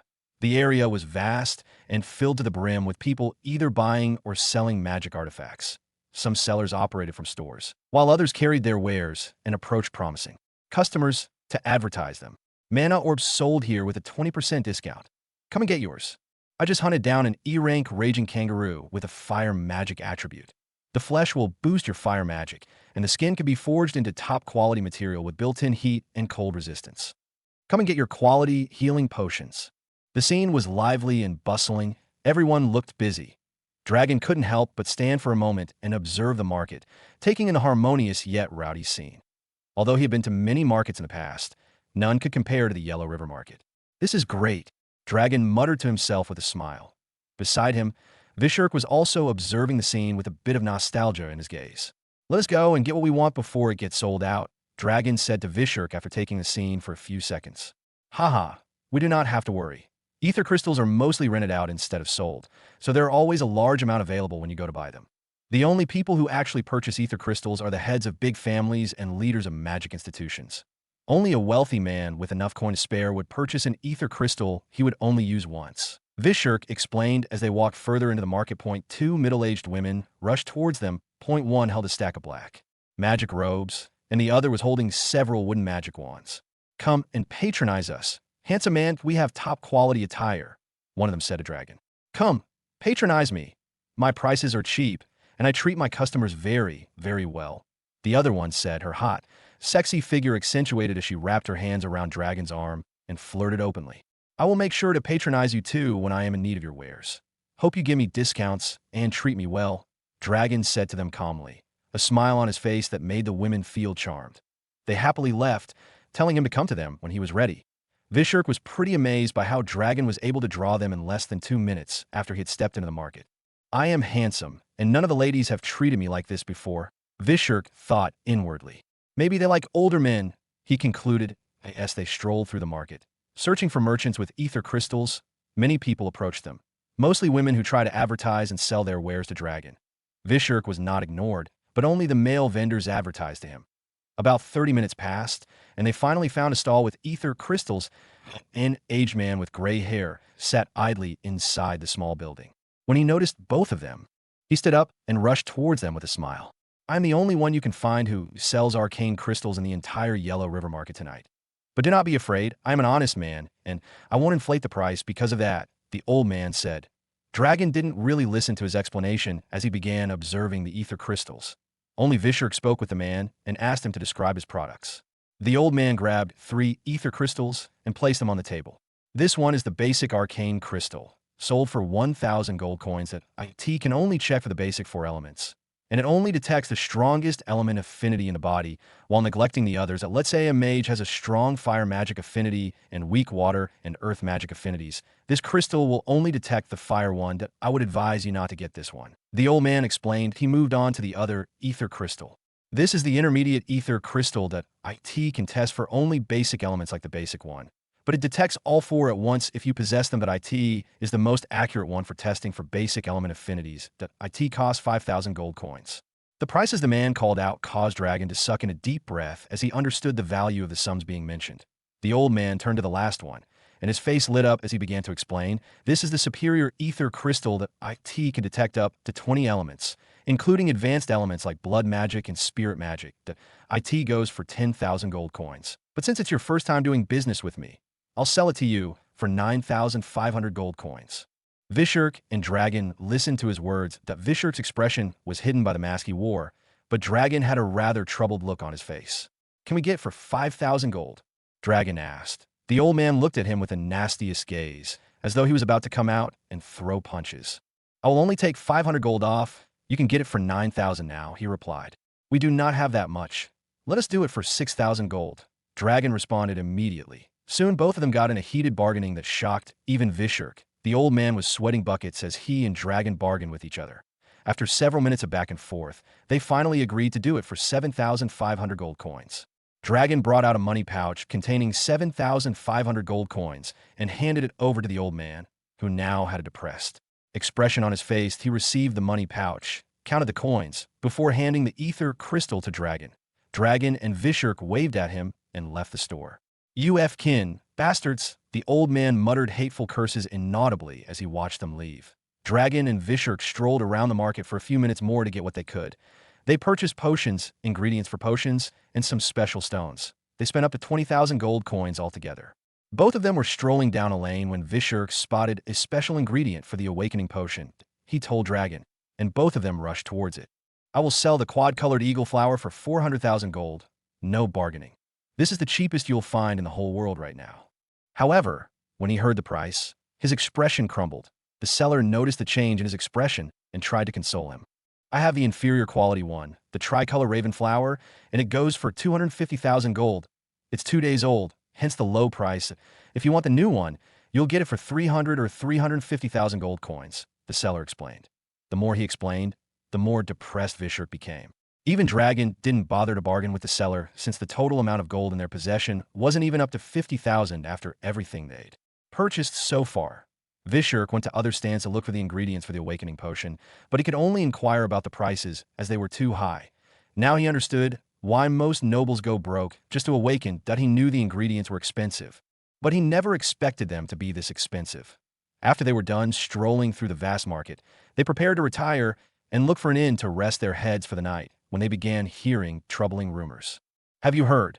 The 7th School of Magic has found a suspect for the killings a few weeks back. They will soon start executing him. One buyer said to the person he was purchasing potions from. What, they found him? Yes, apparently he was near the school, looking for teenage magic scholars to slaughter once again when his mana trace was detected, and he was quickly apprehended. The buyer replied with much enthusiasm. I have to witness this. That bastard has to pay. My neighbor's only son was among the people he slaughtered. She took her own life when she heard the bad news. Discussions like these spread across the marketplace like wildfire. Vishurk turned to look at Dragon with widened eyes and yelled with much emotion in his voice, we have to witness this. Wishiro's 7th School of Magic is the biggest magic institution in Yellow River City. Every young magic scholar hoped to be accepted into the prestigious institution, and many parents wished the same for their children. This was mainly because the school had been able to produce high-ranking mages in the past. Even the current mayor of the city was a genius mage who graduated from the school. Another reason it was loved was because of its peaceful educational environment, which turned chaotic a few weeks back following the mass slaughter of several hundred magic scholars in the Dark Forest. Everyone in the city wanted nothing more than to find and kill the bastards who tarnished the graceful image of the school and took the lives of innocent scholars. Thus, when rumors that the killer had been caught spread across the city, everyone left their tasks and rushed down to the school to see what was happening. It was nighttime already. But the city was still very bright, as many houses and stalls put up glowing crystals to illuminate the area. The streets remained lively despite the late hour. This moment, citizens of Yellow River City from all parts rushed towards the school as fast as they could. I hope this is not just a rumor. My son was killed. I hope the school burns that bastard. I want to witness it myself. This monster is so evil. He killed everyone and left no survivors that I hope he receives the worst torture ever invented. The people voiced their anger and grief as they rushed towards the school. Each street was filled with crowds heading to the same location. Dragon and Vishurk were among them. Vishurk ran ahead of Dragon, suddenly serious and quiet after hearing the rumors. Quite the opposite of his usual talkative self. Dragon understood these changes. He knew how Vishurk felt at this moment. He himself felt emotional. But unlike Vishurk's anger and desire for revenge, what he felt could be described as fear. According to Vishurk's story the day he found him in the forest, the description of the dark mages who killed his schoolmates matched closely with Xandros and Alistair. Heck, even the elements they used were the same. Dragon naturally felt scared for his life, at the same time. He was confused. How did the school manage to get their hands on any of them? Alistair was a cold and calculating mage. He was cunning like a snake and could easily escape any situation. Xandros was a ruthless and aggressive hothead. He would rather die than let anyone capture him. Is it really one of them? I understand the school has a lot of powerful magic instructors, but those two are leagues ahead. Dragon thought to himself he didn't really understand his situation right now, that he was only going to the school to see the culprit. Both of them mixed with the crowd and got closer to the school premises. After some time, they finally arrived at Wishiro's 7th School of Magic. That IT was a vast and excellent structure. The buildings inside were like castles for high-ranking royal families. IT was guarded with strong and heavy walls, and a large sturdy gate, which was currently open, stood at the entrance of the grand school structure. A lot of people were standing outside, muttering amongst themselves. The streets were filled to the brim. Some mages who had learned floating magic couldn't help but float into the air in order to witness everything. Dragon and Vishurk made their way to the front of the crowd for a clearer view. Not too far away from them, Standing in front of the sturdy gate were 7 powerful-looking mages dressed in the same uniforms with the insignia of the school. Two of them could be seen dragging the disfigured suspect closer to the crowd. The suspect was dressed in a dark cloak. He had black hair and possessed a huge, muscular physique. Dragon and Vishurk observed his appearance, but it was nothing like the culprits in their minds. "He is not the one, Senior," Vishurk whispered to Dragon. Dragon only nodded. "What is this?" He suspected of a crime he didn't commit. "This can only be the handiwork of one person. Alistair." Dragon's mind wandered. While he was deep in thought, the rioting voices of the crowd behind him erupted, demanding the torture and death of the suspect. Torture him and kill him without mercy. He doesn't deserve to live anymore. Chop off his limbs and make him beg for his life. Then let the beasts have him. Kill him. Torture him. Their voices thundered across the area. Vishurk could not tell how to react at this moment. The person they captured was nowhere related to the killers he saw. He had black hair and a huge muscular physique, which were the exact opposite of those two. Vishurk was confused. He wanted to watch the killer of his schoolmates die. But the killer in question this time was not related to their deaths. He was being falsely accused of a crime he didn't commit. "Senior, what should we do? He's going to die for a sin he didn't commit." He turned and whispered to Dragon. Dragon was deep in thought, watching and analyzing the scene, and didn't reply. The magic instructors holding the suspect made him float into the air. "Confess your sins." One of them barked at him, sending a spark of electricity through his body, causing him to groan in pain midair. The huge figure floating in the air looked at the crowd for a few seconds before opening his mouth to confess. He told everyone he killed them because he was in dire need of money and wanted to steal the resources with them and exchange them for gold. His confession was so genuine that Vishurk and Dragon would have believed it if they weren't aware of the real culprits. Vishurk was perplexed why this person would confess to something he didn't do, knowing full well he would be executed for it. Dragon, on the other hand, wondered what kind of game Alistair was playing. He believed only Alistair could pull such a thing off. He could not only manipulate situations but also the minds of others. This man could be one of his numerous victims. While both of them wondered how to react, the floating suspect suddenly halted in his speech and scanned the crowd slowly. His gaze landed on Dragon. "But I never committed the crime alone. That I had an accomplice. And he is here right now," he said, his eyes still fixed on Dragon. "Show us that worthless accomplice. Both of you will face the wrath of your bloody crimes together," someone in the crowd shouted. "He's in the crowd? Good. We'll kill both of you today. Point him out right now. Both of you deserve to go through a painful death for killing my innocent genius. He was only 17. The crowd rioted, this time with even more rage in their voices. That Dragon's eyes widened as he saw the suspect's gaze fixed on him. "Democrat, Minnesota," he cursed inwardly. "This is definitely the handiwork of that devil. Alistair, he already knows of my presence." The crowd outside the school kept shouting for the culprit to reveal his accomplice. Their voices were filled with anger and a thirst for revenge. The 7 instructors standing beside the floating culprit gazed at the crowd silently, trying to detect anyone attempting to leave the area after the culprit confessed. Their gazes were sharp and filled with power, almost as though nothing could be hidden from them. Vishurk was still confused about why the man was confessing to crimes he didn't commit, and why he was trying to drag another innocent soul from the crowd to die with him. "This bastard is clearly lying.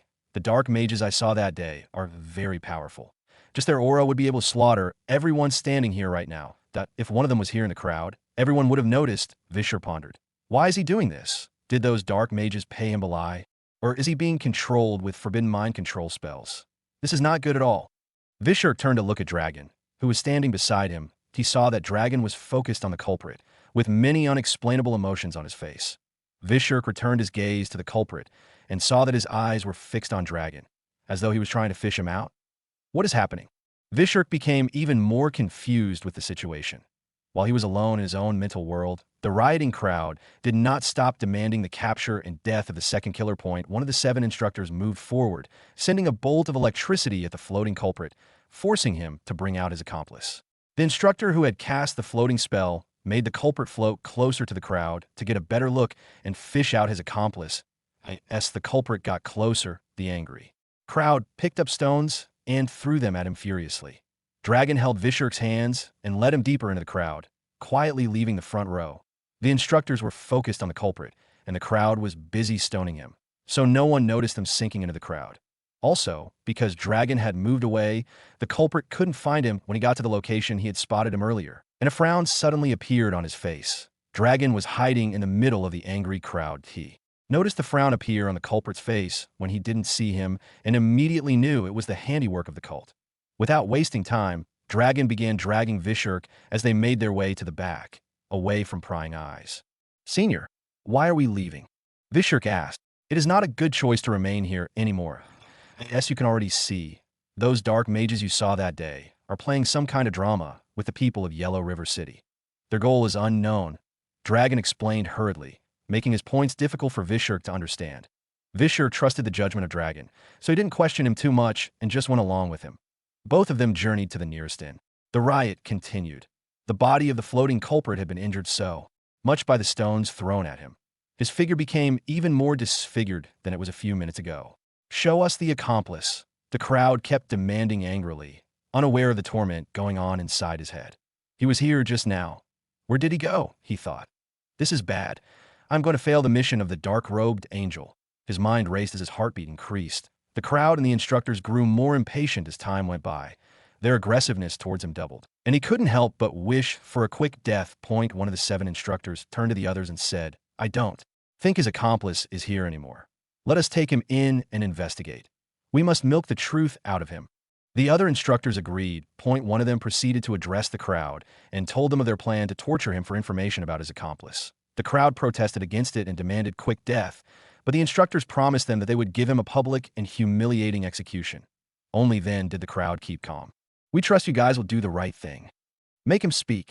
The peace of Yellow River City cannot be trampled on. Revenge my son." The crowd voiced out one after the other before leaving the scene gradually. After about an hour, more than 80% of the crowd gathered outside the school premises had already left for their various homes. The instructors also went back into the school premises with the confused culprit, who kept thinking about how he had failed the dark-robed angel. He still wondered how his target was able to escape. He was floating in the sky above the crowd and should have noticed him moving away, but he didn't. Dragon and Vishurk were lucky to find a good inn after leaving the crowd. The inn had a special mana pool that cost 100 gold per hour, which was worth it, as it would boost their mana absorption by a large margin, thus reducing the time it would take to refill their mana reserve and begin their journey to Winterseed. After checking in, they ate to their fill and began a long night of meditation in the mana pool. The mana pool was similar to the luxurious swimming pools on Earth. It wasn't too wide, nor too small either, just the perfect size to contain 20 people. The liquid in it was clear and radiated pure and dense mana. Dragon and Vishurk could be seen sitting topless in the pool, in meditative positions. While Dragon absorbed the mana, his mind couldn't stop thinking about what he had noticed today. He had so many questions in his mind. How did they find him? What was Alistair going to do? Would they go after the people of Winterseed? I hope they don't set their eyes on Riella and Rowan. Both of them are too special, and they'll definitely try to find them. Winterseed was still the early hours of the afternoon, and the rays of the sun beat down harshly on the South Forest, filling it with scorching heat. The air shimmered with warmth, and the distant chirping of insects seemed muffled by the oppressive atmosphere. Rowan stood alone in the middle of the South Forest, staring into midair with a calm expression on his face. His eyes reflected a deep focus, as if he was lost in thought. Thanks to the huge, tall canopy trees around him, the intense glow and heat of the sun didn't really affect him. Confirmed to proceed with evolution. Cost 10 million evolution points warning. This evolution would be extremely painful and might result in a fatal wound to the body and soul. Death is also not impossible. Rowan read the system's text calmly, his heart steady despite the ominous warning. Thankfully, no one was here to witness this evolution, unlike the last time on the battlefield, which had caused all his men to become extremely worried. Rowan had finished his task supervising the village and then left for the South Forest when no one was watching, in order to prevent being followed by anyone. Now that he was finally alone, he called up his system and proceeded with his evolution. What is the current danger rate of the evolution system? Rowan asked. Current danger rate. 99.5%. Seeing the danger rate, Rowan couldn't help but shiver. With this rate, dying was certainly possible. He took a deep breath, steeling himself for what was to come. Without wasting time, he asked the system to evolve F-rank resistance to a higher rank. After evolving, he inquired about the danger rate once again. Current danger rate. 89%. Seeing this, Rowan smiled and muttered to himself, I knew evolving resistance would help. Thank God I copied this skill from the Raytax General that day. System, evolve resistance again and gimme the new danger rate. Ding, resistance E-rank. Resistance ranking danger rate has been updated. New danger rate, 77%. Continue. Rowan commanded again. Ding, resistance rank. Resistance ranking danger rate has been updated. New danger rate, 67%. Rowan repeated the process until he reached the highest rank of the skill. Ding, resistance C rank. Resistance B rank. Skill resistance has reached its peak, cannot be upgraded further. New danger rate, 40%. Rowan was quite surprised that resistance couldn't be upgraded further than B rank. Nevertheless, he didn't complain, as the new effect of the skill was really good. Resistance. Passive skill grants user extraordinary ability to resist 70% physical attacks, resist 50% magical attacks, and resist 20% soul attacks. The new stats were impressive, far surpassing his previous capabilities. Before, the skill could only resist 20% magic and physical attacks. But now, not only had the percentage of attacks he could resist increased, but there was even an addition of soul attacks. Although Rowan didn't really understand what soul attacks were, he was still quite appreciative that he would be able to resist 20% of them. But system, is there a way to break the limit of these skills? Like a special item or special level? Rowan asked. Positive. You will get the reward to break limits of skills and power when your territory enters top 100 intermediate territory ranking. Advanced territory, what is that? Ranking for territories above E rank and under B rank.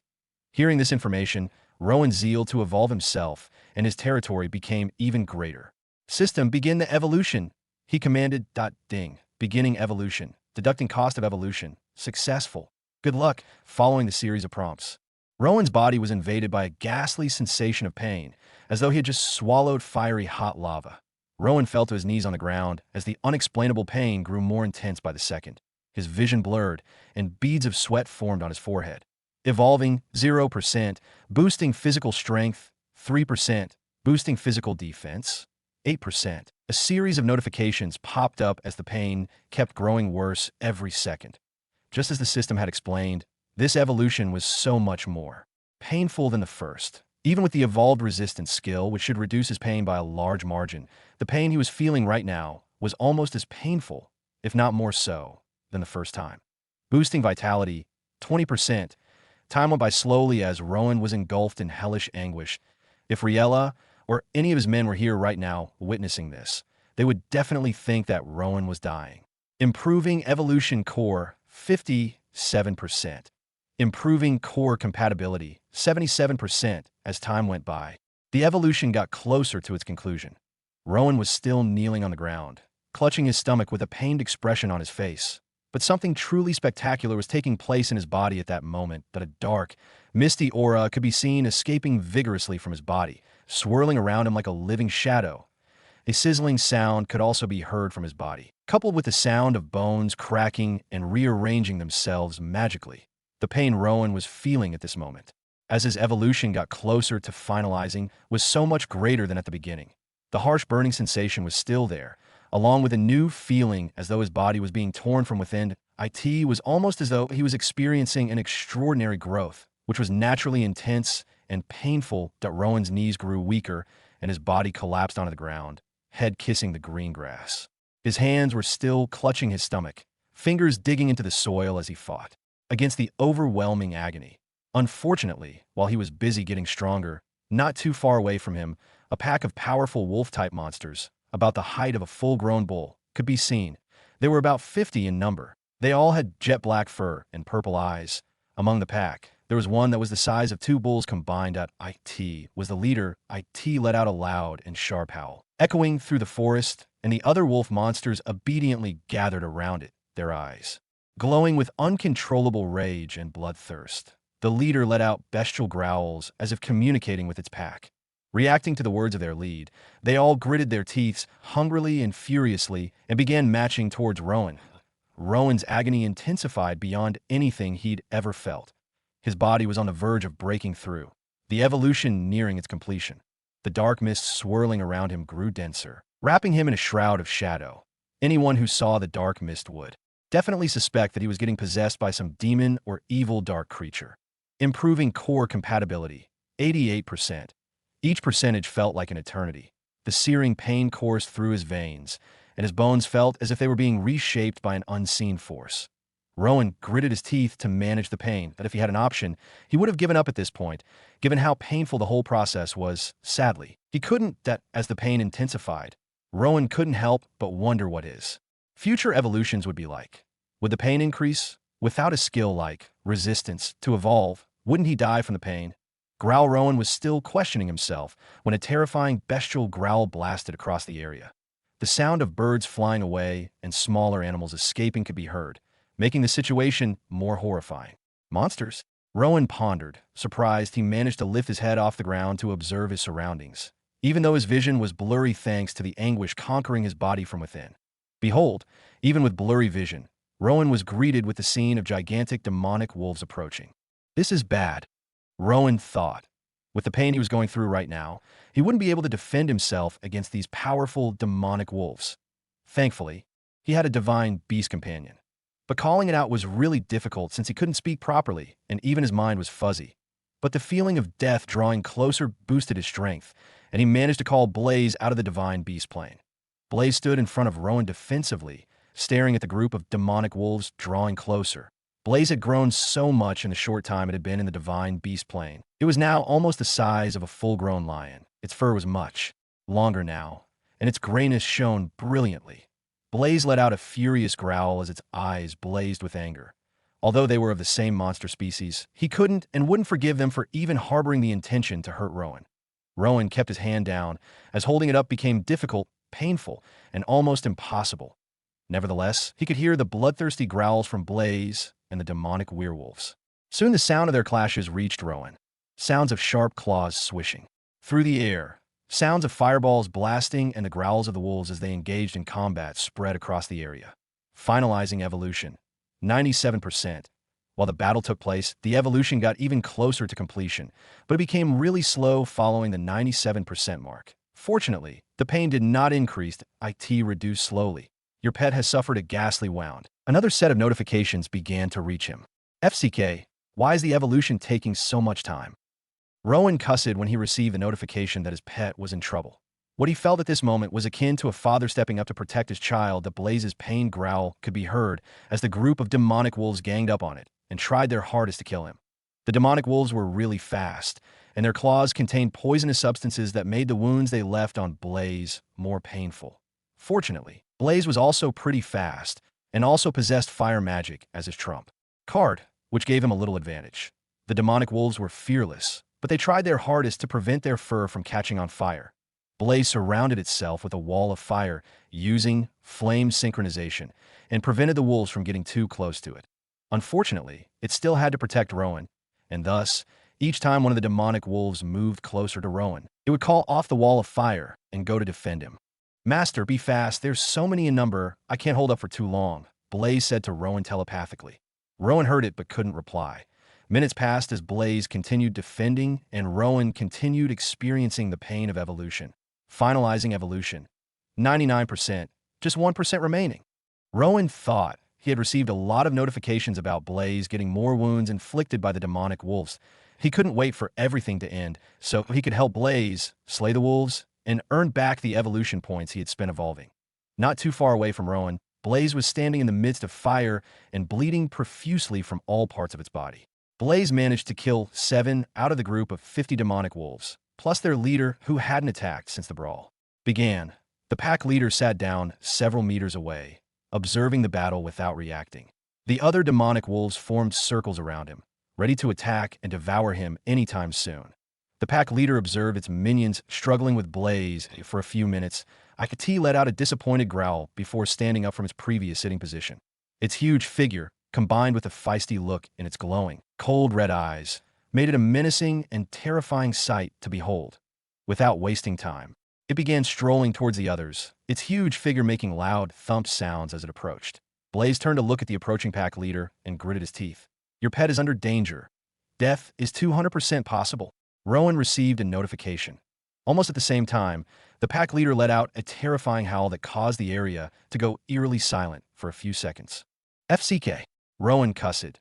The evolution was taking too much time. This is bad. Even Blaze became extremely terrified. The demonic pack leader was not only stronger, but it was about 3 times bigger in size. IT would end Blaze without expending too much energy. The odds at this moment were pretty bad. But just then, ding! Evolution successful. You have successfully evolved. New skill has been added. It was still midday, and the sun highlighted the chaos taking place in the dark forest. Blaze was still surrounded by the wall of flame, bleeding profusely, praying fervently that Rowan would act in time. The 40-plus wolves gathered around the wall of flame, ready to tear Blaze apart. The pack leader could be seen approaching Blaze coldly, a strong killing intent radiating from its glowing red eyes. Blaze shivered uncontrollably.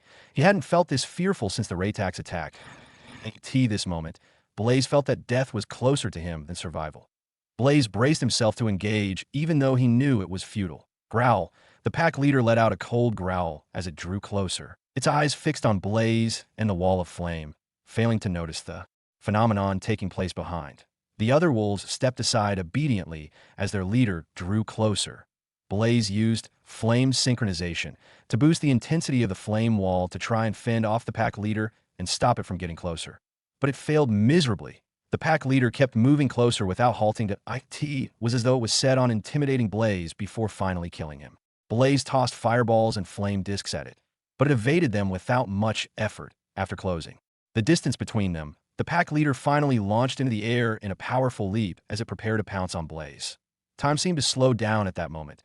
Blaze's eyes were fixated on the huge figure of the demonic wolf pack leader. The other demonic wolves looked at their leader with pride.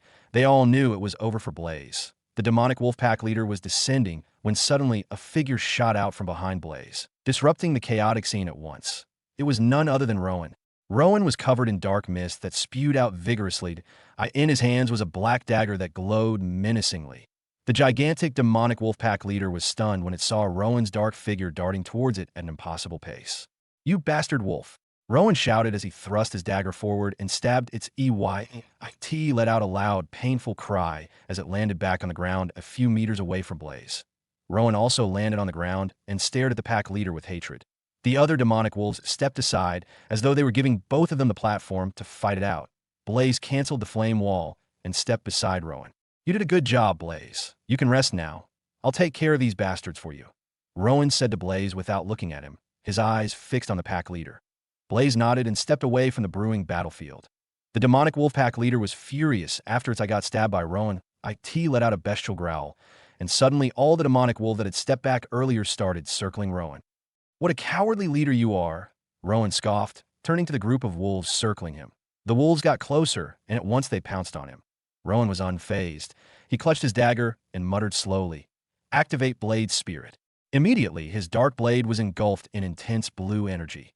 Not wasting time, Rowan moved away from his current position at an unmatchable speed and attacked the closest demonic wolf. His dagger pierced through the neck of the demonic wolf, causing it to let out a cry as it began bleeding profusely. IT died immediately from the intense blood loss.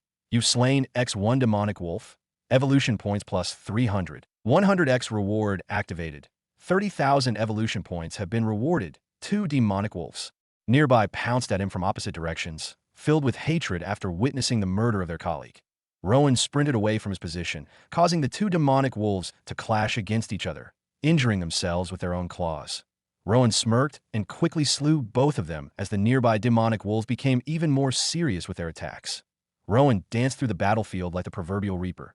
His dagger, akin to the scythe of the reaper, snatched the souls of every foe he came in contact with.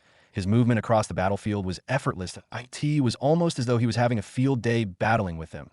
He wasn't taking the fight seriously at all. Blaze watched from the sideline and was pretty surprised. Blaze was very confused. How did Master grow this strong? He wondered about a week ago. Blaze had witnessed the power of Rowan. But at this moment, the power Rowan showcased was so much more than what he had shown last time. Such power growth was difficult to understand. If any of Rowan's men were here, they would be pretty surprised at how fast and strong he had suddenly become. Meanwhile, the demonic wolf pack leader, standing a few meters away from the heated battle, couldn't help but observe its minions getting slaughtered ruthlessly by Rowan. IT didn't even know how to react properly to the current situation. Its pack had always been the apex in this part of the dark forest. They had been able to defeat their foes easily, be it fellow demonic beasts, monsters, or even humans. Never had they engaged in battle with someone so powerful. Rowan, on the other hand, basked in his newfound powers. "I feel so much stronger and faster," my speed right now could rival that of the fastest car on Earth. This is very refreshing and rewarding considering the insane pain I experienced just a few minutes ago. Rowan thought to himself with a smirk on his face as he stabbed the heart of one demonic wolf and sent another one flying into the air like a ragdoll. Thanks to Blade Spirit he received after evolving, the attack power of his dagger had increased by a large margin, making it really enjoyable and effortless to slay the demonic wolves. With his dagger at his fist, he was able to defeat the pack of demonic wolves easily. Only the leader remained standing a few meters away, staring at Rowan with pure hatred. But Rowan wasn't bothered as he proceeded to use Eyes of Revelation to check its status. Boss monster, demonic wolf pack leader, mid-ranking monster, health, 89%, special skill, revenge, status, revengeful, nice skill, Rowan smirked. Revenge, the loss of your loved ones boosts your attack power by 200% for 60 seconds. Can only be activated once a day. Rowan studied the special skill of the demonic wolf pack leader and was quite shocked by what he saw. One odd skill to have, he thought. But it's understandable. Almost the same as rage for other monsters. Sadly, this skill wouldn't help him for the time being, but he still copied it anyway. His future was unpredictable. He might lose someone one day, and this skill would come in handy. Then he didn't plan to lose anyone anytime soon, but he couldn't ignore the possibility that it might occur in the future. While he copied and merged with the skill, the demonic wolf pack leader activated the revenge skill. Demonic wolf pack leader has activated revenge. Attack power will be boosted by 200% for the next 60 seconds. Rowan received a notification immediately. The demonic wolf pack leader, which had been staring at the corpses of its dead minions with a mix of sorrow and fury, suddenly let out a blood-curdling howl. Its eyes burned with intense hatred as it fixed its gaze on Rowan. Without warning, it lunged at him with unpredictable speed, closing the distance between them in an instant. Its massive form pounced toward Rowan, but he merely smirked and sidestepped slightly, causing it to crash into the ground. However, it didn't give up after missing and went after Rowan once again, swinging its claws at him. Rowan evaded all its attacks effortlessly. Fortunately, the demonic wolf pack leader only got a boost in attack power, not agility. All Rowan had to do for the next 60 seconds was evade until the effect of the skill wore off. Rowan continued evading each of its attacks. Come on, don't tell me you've grown weak so soon. Rowan taunted to growl, as if understanding his words. The pack leader became even more furious, and its attacks became more erratic. Rowan continued evading and taunting the wolf until the effect of revenge wore off. Heh, your trump card has been played. Time to join your minions in hell. Buddy, Rowan grinned, clutching his dagger and darting towards it. After the revenge skill's effect wore off, the demonic wolf became even weaker than before it had activated the skill. Its mind was disoriented, and its limbs were weakened beyond comprehension. Using this slight advantage, Rowan was able to finish it in less than 30 seconds. He started by wounding its other eye before finding its heart area and stabbing it, causing it to fall to the ground with a loud thud. Lifeless. You've slain boss monster. Demonic wolf pack leader. Evolution points plus 3,000. 100x rewards. 300,000 evolution points have been rewarded. Rowan smiled, observing the gigantic corpse of the wolf lying in front of him. Ha! Time to harvest some monster cores. Rowan muttered happily as he looked at the other corpses beside him, and a sharp smile appeared on his face. He started harvesting the cores immediately, beginning with the other demonic wolves, who dropped one F-rank monster core each, totaling 50. Afterwards, he climbed onto the huge demonic wolf pack leader's body and stabbed his sword through its skull several times until he felt the presence of a hard object inside. Due to the gigantic body frame, Rowan had to dig for some minutes before his hands finally came in contact with the monster core. You've obtained E-rank monster core. He analyzed the rank of the monster core with his inspection skill. This is very good, Rowan muttered to himself, turning the E-rank monster core over in his hands. Its surface glowed faintly, pulsating with condensed mana. I wonder how much it'll boost Blaze's cultivation. Maybe this will push him to a new level, he speculated, feeling a surge of excitement. Blaze, come over here. Here is your reward, he called. Blaze strolled toward him with eyes shining with interest as they landed on the monster core in Rowan's hands. Blaze could perceive the strong mana coming from it and knew it was several times stronger than the ones he had absorbed in the past. Rowan first observed Blaze's status. Blaze race. Ash Fire Wolf Advanced Realm. Low stage, 66%. Unlocked skills. Fireball, LV4. Flame Synchronization, LV2. Fire Disc, LV1. Blaze was halfway towards a minor breakthrough in his new realm, which was already great considering that not much time had passed. This monster core is much stronger than the one you absorbed last time. Are you sure you'll be able to absorb it? Rowan asked, Blaze responded immediately, assuring Rowan not to worry. Without hesitation, Rowan fed him the E-rank monster core. The same process as usual occurred, and after almost a minute, Blaze was done absorbing the mana in it. Your pet has had a minor breakthrough. Rowan observed his new status afterwards. Blaze Race. Ashfire Wolf Advanced Realm, Mid-Stage, 53%. Unlocked Skills. Fireball, LV4. Flame Synchronization, LV2. Fire Disc, LV1. Rowan nodded after observing it. Blaze was a whole realm stronger than before, so it would require more monster cores to level up. Although he was expecting some miraculous major breakthrough, the result now was still amazing. I will give you some monster cores to take with you into your home world, but don't absorb all of them at once, alright? Blaze agreed. Rowan gave him 30 F-rank monster cores afterwards. Blaze helped Rowan burn up the corpses of the demonic wolves before going back into the divine beast plane. The corpses were burned in an open space, so there weren't any worries of forest fire. Rowan even waited for the fire to go out before returning to the village. It was evening now, and the sun had already retired for the day. Rowan returned home with a smile, unaware of the news awaiting him. _Washiro's 7th School of Magic. Yellow River City inside a fairly dark room in the vast school. The culprit from earlier could be seen sitting, bound to a wooden chair with chains. His body had been bloodied beyond description, and he was bleeding profusely from all parts. 3 instructors in the school stood around him with hateful gazes on their faces. You still don't want to speak? Huh. One of them asked angrily. We should have killed this bastard long ago. Keeping him alive is useless, another reacted. Calm down. Lawrence, even if you beat this bastard to death, it won't bring your star apprentice back to life, the third one said, tapping the second speaker on the shoulder. The culprit watched the interaction while his mind wandered. What should I do now? I have failed the dark-robed angel, he thought. He looked around the room. All the magic instructors here were stronger than him. Even the weakest of the 3 was twice as strong as he was. Fighting his way out was out of the question. Also, even if he managed to beat these 3 and burst out of here, he wouldn't be able to escape the extraordinary defenses of the school.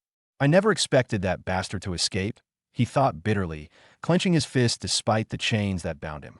If only I'd caught him, I wouldn't be in this mess. He was supposed to be the scapegoat, taking the fall while I reaped the rewards. Now everything's gone wrong. His mind wandered. He recalled the scene where he spoke with the dark-robed angel, a powerful dark magic entity he found in the dark forest one day while hunting. The dark-robed angel promised him amazing monetary rewards if he succeeded in capturing Dragon and pinning the crime on him. He promised he would come save him the moment Dragon was captured. However, the deal also had a penalty for failure, death. Not just death, but one in the most horrible manner. I just have to keep stalling for time here. The dark-robed angel wouldn't dare step into the school to kill me if I'm under their care, he thought. Letting out a sigh, he glanced up at the instructors, who were still arguing, and his gaze settled on one of them. The instructor smirked at him. Suddenly, his eyes widened in terror as he witnessed a startling transformation.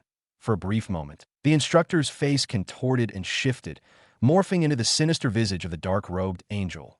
Cold, piercing eyes and a wicked grin that sent chills down his spine. No, he's here, he shouted. Please, kill me at once. The 3 instructors were busy arguing among themselves when the culprit suddenly began screaming in fear, trying to break free from the chains that bound him. They all turned to look at him simultaneously, confusion evident on their faces. What's wrong with him? Please kill me immediately. I don't want him to kill me, the culprit cried out loud. His eyes had turned red, and his face was pale with fear. The instructors would have dismissed his reactions as an act, but judging by everything they'd witnessed, it wasn't an act. Who are you talking about? Tell us immediately. They asked him seriously, but he didn't respond and kept screaming for them to kill him. At this point, even the instructor who had urged the others to kill him earlier didn't know what to do. What could be so scary for one to seek his own death? These questions appeared in their minds. One of them went closer to the screaming culprit and held his neck, halting his frantic movements for a few seconds. Answer us correctly. Who is this person you're talking about? Did he send you to kill our students? He asked. However, even with the serious question, the culprit still didn't respond and kept crying and pleading for death. Okay, let us make a deal here. Tell us who this person is and your relationship with him, and we will let you go without any sort of punishment. Is that okay? The instructor asked. The other instructor stood beside him and observed the reaction of the culprit silently. With such a deal, they were certain he would speak up. No, do not let me leave this place alive. Kill me already. Please that I killed your students. I ended the future of those innocent students because of my ignorance that I deserve to die for it. Do not show me any sort of mercy, please. This time, the instructors were even more confused about the matter. They tried to speak with him for a few minutes. The three of them left the room after he didn't reply. "No, please don't leave me here. Don't, please don't." As they stepped out, the cries of the culprit became more frantic. But none of them returned at this point. They had taken his excessive drama as some sort of mental issue and nothing to be taken seriously. Now left alone in the room, the culprit suddenly quieted down and began looking around from time to time with fear in his eyes, while his heart kept praying for some supernatural intervention to end his misery. Just then, the air in the room suddenly became erratic. The wooden door started shaking vigorously as though something was trying to break in. The dim, glowing crystal in the room started flickering as well, adding more mystery to the scene. The culprit's eyes were wide open as he watched all this take place. He knew just what was happening. Before he could even cry out for help, he felt a touch on his shoulder, and his body froze at once. He tilted his head back slowly, and it landed on the jet-black robe of the mysterious figure behind him. "Remember our deal?" The cold voice of the figure standing beside him reached his ear. "Please, please. It wasn't my fault. He was gone before I could even point him out. Just give me another chance, and I'll make everything right that if you don't, you can kill me and my entire family." At this moment, he was so scared that he unknowingly offered his family. "Your family? Who told you they are still alive?" The mysterious figure chuckled menacingly. Hearing that, the eyes of the culprit widened even more. "When I said you'd have the most horrifying death, I wasn't speaking of your death alone. Stupid. The moment you struck a deal with me, the life of your family always goes with it. They either blossom or perish, and it's the latter in your case." The culprit was frozen in place as he heard everything to this point. He felt like life was no longer worth it. The only people he had been living for were now dead. He imagined the faces of his family in his head. The mysterious figure behind him chuckled and strolled in front of him. The dim glowing crystal in the room illuminated his handsome visage and luscious, long white hair that fluttered vibrantly in the air. It was none other than Alistair. Alistair observed the traumatized expression of the culprit in front of him with a calm and evil smile on his face. "To be honest, I already knew you would fail from the very beginning," Alistair laughed. The culprit looked up with a shocked and questioning expression on his face, as if asking, "What?" "My main purpose in using you was to act as a scapegoat so the school would stop their search for the real killers. The mission of capturing that other fellow was simply to send a message to him that he is not safe, and you did a good job sending that message." "Ha!" Alistair continued. Laughing sinisterly, he went on about how everything unfolded according to the scenes he had predicted in his head. The culprit became even more traumatized the more he listened. "You planned on killing me right from the beginning?" The culprit asked with a horrified expression on his face. He still recalled the promise of this dark fellow standing in front of him. He had promised he would come save him right before execution, but now it seemed all of it was a lie. "Yes, I planned on letting you die. Even if you completed the mission successfully, I would have spared the life of your family if you had succeeded and made them stinking rich in your absence to fulfill my part of the bargain." Every word Alistair said afterward tormented the culprit even more than in the beginning. He thought his meeting with this person would bring success and joy to his family. He never got his name, but he called him the dark-robed angel because he took him for an angel. But now he realized his fate. He had made a deal with the devil. All deals with the devil are always fated to cause destruction and death. Alistair observed the pale expression of the culprit for a few seconds before bringing out a scorpion-like insect from his spatial ring. The insect was jet black in color, but it had red stripes that made it threatening. Seeing the evil-looking insect, the culprit's eyes widened even more, and he began screaming for help once again. Alistair wasn't bothered with the screams. He wasn't foolish at all. The moment he stepped into this room, he had cast a noise-canceling spell in it, making it impossible for those outside to hear the screams of his target. "Please, don't kill me with that," the culprit pleaded. He had heard of the soul flesh-eating insect, a devilish creature that eats out a cultivator from the inside. Death by it is one of the most painful and traumatizing in the world. Alistair wasn't bothered by his frantic pleading. That he got closer, grabbed his neck, and dropped the insect into his mouth. The insect began moving immediately and crawled through his throat into his body. Following that, sounds of flesh getting torn apart echoed in the room. The cries of the culprit followed. Alistair enjoyed the scene for a few seconds before disappearing. Instantly, the noise-canceling spell wore off, and the instructors nearby heard the commotion. They all rushed into the room at once, but were greeted with the most horrifying scene. Rowan returned to the village on his way back. He found and quickly hunted down 2 robust antelopes, carrying them on his shoulder back to the village. As he reached the border, the soldiers rushed toward him, amazed by the huge antelopes on his shoulder, but more concerned about how he had left the village without them noticing. How did you get out without us seeing? One of the soldiers asked, eyes wide with surprise. Rowan quickly concocted a believable lie to explain his situation before handing the massive antelopes to them to take care of. Afterward, he walked into the village. He passed through the farms, and the farmers greeted him. There weren't as many people on the farm as there usually were, probably because there was not much work to do. Not much work today, he thought. Liera and two of the farm heads were there. Liera approached Rowan and gave some reports before reminding him of his promise to bring livestock to the village. Don't forget about the livestock you promised, she said with a gentle smile. I haven't forgotten, Rowan assured her. He then left and went to the village square, where the soldiers could be seen training their various techniques. The pure martial group had boxing matches to test their new skills. The archers fired arrows at targets, enhancing their aim. Most swordsmen continued swinging their swords in patterns of their individual skills, while others clashed against one another.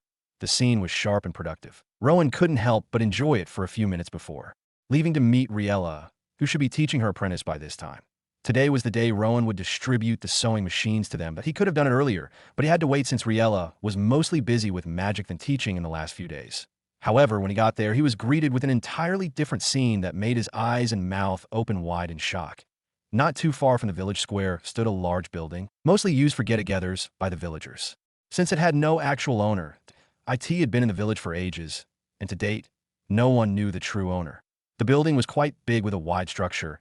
It had a very broad opening that was currently open. Rowan could see the women from the entrance. Its weathered walls bore the marks of time. They were all standing, facing the room, which was fairly dark considering it was evening. They looked amazed as they gazed ahead. Their eyes were wide with wonder. This is amazing. Lady Riella has done it again.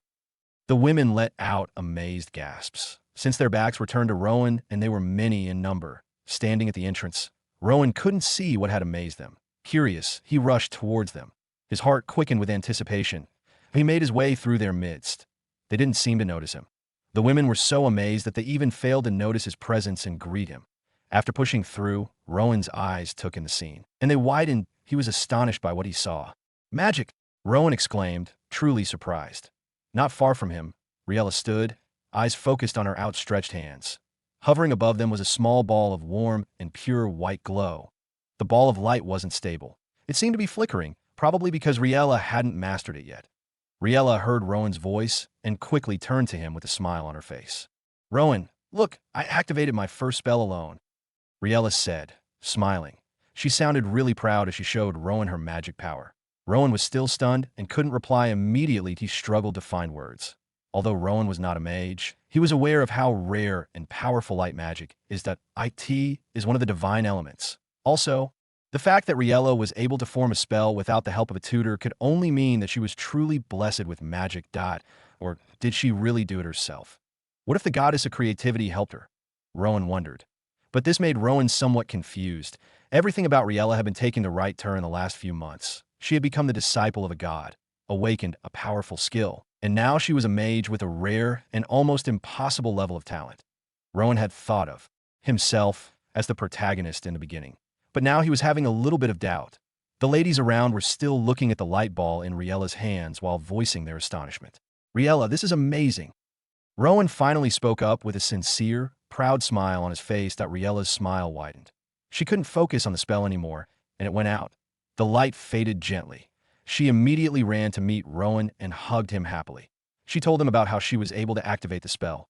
Just as Rowan had predicted, she had a special discussion with the goddess of creativity, Lavarina, who explained the basics of spell manifestation to her.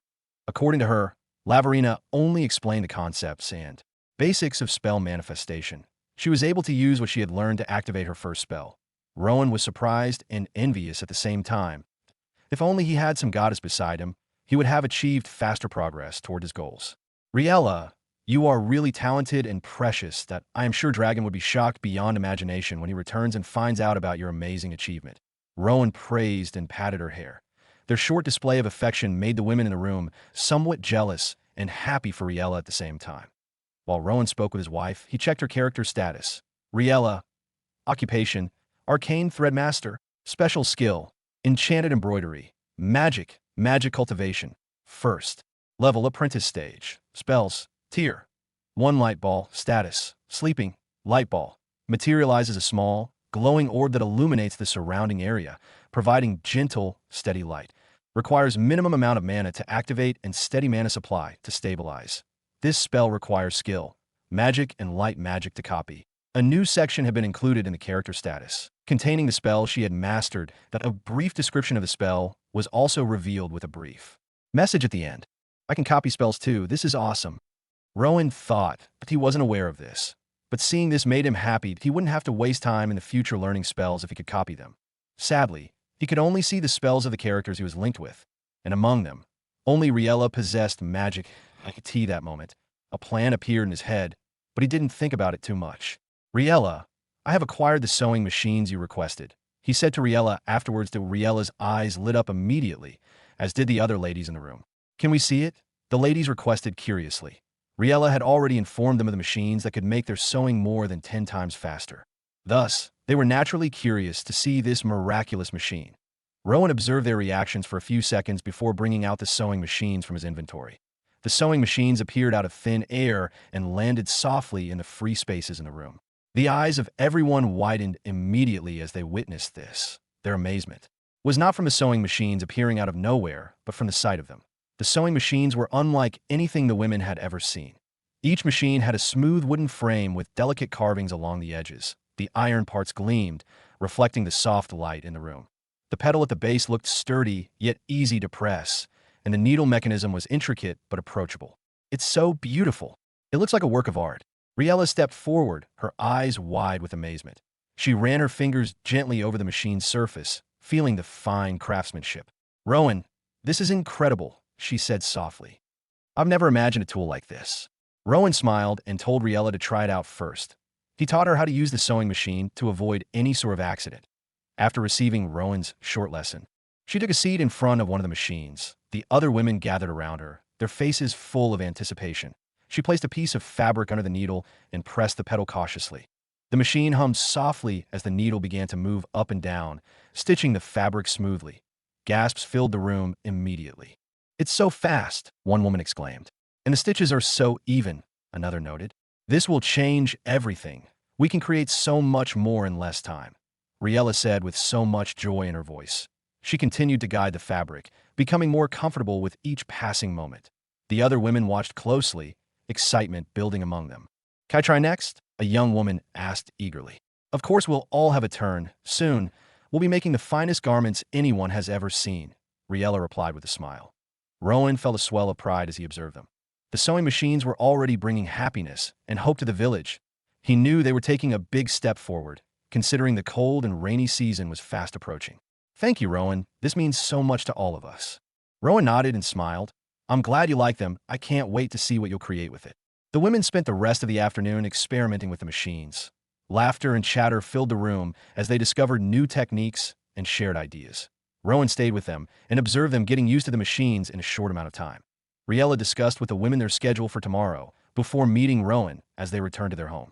Rowan wasn't bothered about someone coming to steal the sewing machines, since the village was almost in the middle of nowhere.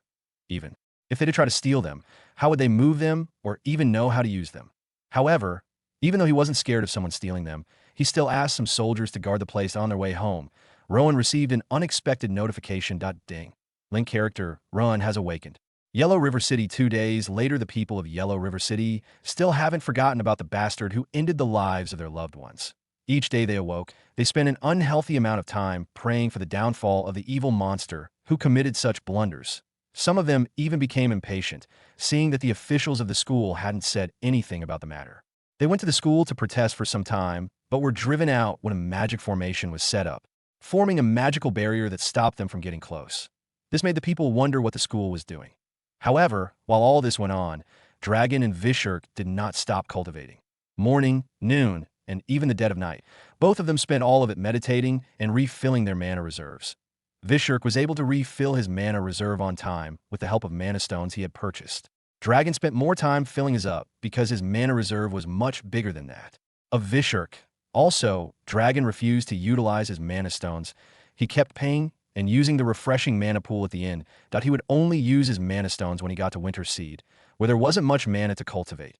While Dragon was busy meditating, Vishurk excused himself and left the inn to observe the city a little bit. Since he was from a city, the feeling to go to places he loved when he lived here kicked in, and he didn't try to fight back those feelings. Thankfully, Dragon wasn't. Against this, as long as he had his mask on at all times and prevented drawing unwanted attention to himself. Vishurk left the inn happily and went to visit the places he liked while Dragon remained in the room, absorbing mana as fast as he could tea the moment. Dragon could be seen sitting topless in the pool, relaxing. This pool is so refreshing and useful for magic cultivation. If only I had something like this in Winterseed, it would have been very useful for Riella and her magic cultivation. Dragon sighed. The cost of building even the smallest mana pool was around 100,000 gold coins. Such wealth was impossible for a small village like Winterseed. Even if they sold all their farm yield for the next 20 years, they still wouldn't be able to purchase the smallest mana pool. Thinking about selling the harvest from farms, Dragon muttered softly. It would be nice if the village had some connections with merchants or other neighboring villages in order to do business. Dragon continued. He had been to many villages and realized that Winterseed lacked a lot of development, especially in the financial and marketing sectors. Having connections with other villages in order to do business would develop Winterseed faster than they knew it. Dragon once dreamed of owning an inn of his own during his 6-year journey, but with a place as small as Winterseed, having an inn would be impossible. Currently, the population is far bigger than the number of shelters available, and the village doesn't have enough space to build more houses. The population would increase drastically in the next 20 years, and then the village would become too tiny to contain everyone that we would have to move out and find a new home, either by clearing vacant land, conquering some already existing territory, or simply joining another. Dragon was deep in thought at this moment. He was still very concerned about the well-being of everyone in the village, even though he was not their lord anymore. Even with the cold shoulder everyone gave him, he still wanted to help them. Dragon was ready to do anything for them as long as they continued living peacefully, but he also wanted a nice and peaceful place to develop in his magic cultivation. There's one land I know about, though, Dragon muttered to himself, recalling a very vast territory he came across while traveling. The territory was very big, at least 20 times bigger than it also housed really big and nice houses and a magnificent palace. However, weirdly, when he passed through the land, there was no one living in it. He did some research and discovered everyone in the village had suddenly disappeared. As long as I can break the mystery about the disappearance of the people and solve it, Winterseed would have a new, beautiful land to live in. Dragon smiled. And then I'll be able to build the inn I've always dreamed about. Haha. He laughed heartily. Nevertheless, his laugh came to a quick halt when a loud explosion followed by a noisy commotion blasted across the inn. Dragon stood up abruptly. Water dripping from his body, he grabbed a towel and dried off hastily. The noise outside grew louder, filled with shouts and crashing sounds. Dressing quickly before stepping out, he made his way downstairs. The innkeeper and a few guests peered nervously out the windows. What's happening? Dragon asked one of them. A group of thugs are causing trouble at the restaurant next door. The innkeeper replied with a worried expression. Dragon moved towards the entrance and pushed the door open. Outside, the usually peaceful street was in chaos. The small restaurant adjacent to the inn was in disarray. Tables and chairs were overturned, and frightened patrons were scrambling to get away. 5 rugged-looking men were at the center of the turmoil. They laughed loudly as they flipped tables, sending dishes and food. Flying point, one of them grabbed a customer's purse, while another snatched a merchant's coin pouch. The largest of the group kicked over a display stand, scattering goods across the ground. Dragon stared at them with a frown on his face as he found their faces a little bit familiar. Where have I seen these faces before? Dragon frowned. He didn't engage immediately as he tried to analyze the situation first. Suddenly, his eyes widened.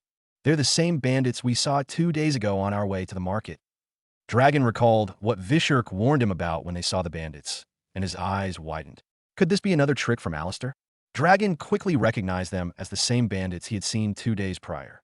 According to Vishurk, the bandits in Yellow River City were backed by a powerful underworld organization that primarily utilized their services for its own benefit. Dragon knew of only one powerful underground organization, and that was the cult of Ember Justice. Thus, he immediately suspected that it was the scheme of Alistair. What was he planning this time? Dragon thought, a deep frown forming on his face. Dragon was analyzing the situation. The manager of the inn quickly ran to close the door out of fear of being attacked by the bandits. He tried to usher Dragon inside with him, but Dragon refused. As soon as the manager shut the door, 2 of the bandits who were destroying the nearby restaurant suddenly tilted their heads in his direction and spotted Dragon. The 2 smirked before alerting their colleagues, and soon all 5 bandits began strolling toward the inn. Dragon gritted his teeth and braced himself. Dragon Winterseed. One of the bandits called out his full name as they approached. This made Dragon realize that the incident was no simple coincidence. "How do you know my name? Who sent you after me?" Dragon asked through gritted teeth. The bandits laughed loudly at his reaction. They stopped a few meters from him and stared at him with grins on their faces. "We have received a mission to kill you. Oh, please. Kneel down. Let us get it over with," said one of the bandits. "Better do what he says. This way your death will be fast and painless. Fighting for your life is useless because you will die either way," another added, mocking Dragon. Dragon didn't reply to any of their words, finding them ridiculous. What kind of fool would lay down his life to be killed easily? "If you five think you can kill me, then you are truly dumb and delusional. Whoever sent you to meet me doesn't want you to kill me because he knows you can't. He's simply using you to cause a commotion and reveal my identity and presence," Dragon said through gritted teeth. He knew all too well about Alistair. Back when he had newly joined the cult, Alistair had been his mentor, guiding him through the dark alleys of the underworld. Alistair often arranged missions for wanderers like Dragon, sometimes even using them to assassinate others under false pretenses. But after most missions were completed, the true purposes Alistair had for them were always revealed shortly afterward, leaving chaos in their wake. Having witnessed this pattern repeatedly during his 3 years under Alistair's wing, Dragon naturally learned not to trust his decisions immediately. However, the bandits started laughing at him. "You are truly delusional. You think you, a mere tier 1 mage, can take on 5 tier 1 knights? The mission was accurate about your character when it called you a dreamer and told us not to believe any of your words," the bandits replied, laughing at him. Dragon shook his head. Everything they had just described was exactly what Alistair would do if he really wanted to kill him. He would have sent tier 3 or tier 4 knights. But instead, he sent weak tier 1 knights and lied to them about Dragon's power, to give them false hope that they could defeat him. "There is no need to have mercy on you anymore." Dragon snorted. He stretched out his hands toward them, signaling them to come closer. "Come at me with all you've got. I want you all to go out fighting at your peak," he challenged. The bandits looked at each other and smiled. One of them, holding a sharp throwing axe, sent it flying toward Dragon with insane precision and tremendous strength. The other 4 kicked into action as well. 3 of them were close-range fighters with daggers clutched in their hands, while the last one wielded a sharp katana as they attacked. Time seemed to slow down in Dragon's perception. He could feel his heartbeat steadying, his senses sharpening. The axe was still hurtling toward him, spinning menacingly through the air.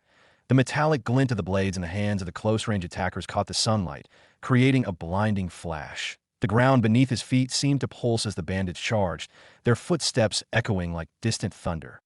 Dragon moved to the side and evaded the axe before chanting a quick wind magic spell. Immediately, the wind around them became powerful, pushing the close-range fighters back before they could even get closer. All 5 of them were blown back several meters away. They were disoriented by the fall, but it only made them more furious and ready to slaughter Dragon. However, Dragon didn't hold back after the first attack. He conjured several ice spears in the air, ready to strike. The bandits had just gotten up and were ready to attack again when they saw several sharp ice spears floating in the air behind Dragon. Their eyes widened immediately, but it was too late as Dragon sent the ice spears darting toward them without mercy. FCK. The mission only told us about his weak magic element affinity and nothing else. "This is bad. We are dead." They all cursed desperately as death approached them in the form of the sharp ice spears. They even tried to run away from the spears darting toward them. But even with their enhanced speed as tier 1 knights, they couldn't escape the ice spears. The area was soon filled with the gruesome sounds of flesh being pierced and feeble cries of pain as the bandits met their unplanned deaths. Dragon watched everything with a cold expression on his face. He already knew at this point that Alistair wasn't really trying to kill him. But he wondered what dark reason Alistair had for the events he had stirred so far. First, he tried to get him arrested, and now he tried to cause a commotion with Dragon at the center by sending weak knights to kill him openly. While Dragon was busy pondering his situation, the people who had been hiding from the bandits emerged from their hiding places and stared at the corpses of the bandits, then at Dragon. Their eyes were filled with a mix of awe and gratitude. Whispers spread among them as they cautiously approached, their steps hesitant yet hopeful. Mothers clutched their children tightly, while shopkeepers and artisans looked at the fallen bandits with relief etched on their faces. The bandits have been defeated by this powerful, good man, the owner of the restaurant exclaimed joyfully. The others joined in and began praising Dragon. They went to the corpses of the bandits and took back their belongings that had been stolen. The inn also opened up, and the people inside joined in thanking Dragon for saving them.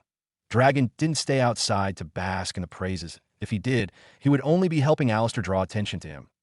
He went back into the inn after making sure everything was over. The inn manager gave him 5 free hours to use the mana pool to show his appreciation for slaying the troublesome bandits. Dragon naturally didn't reject the offer. He returned to meditating. After about 2 hours, Vishurk returned and was quite surprised by what he saw outside. Dragon told him what had happened and also told him to prepare himself as both of them were set to return to Winter Seed.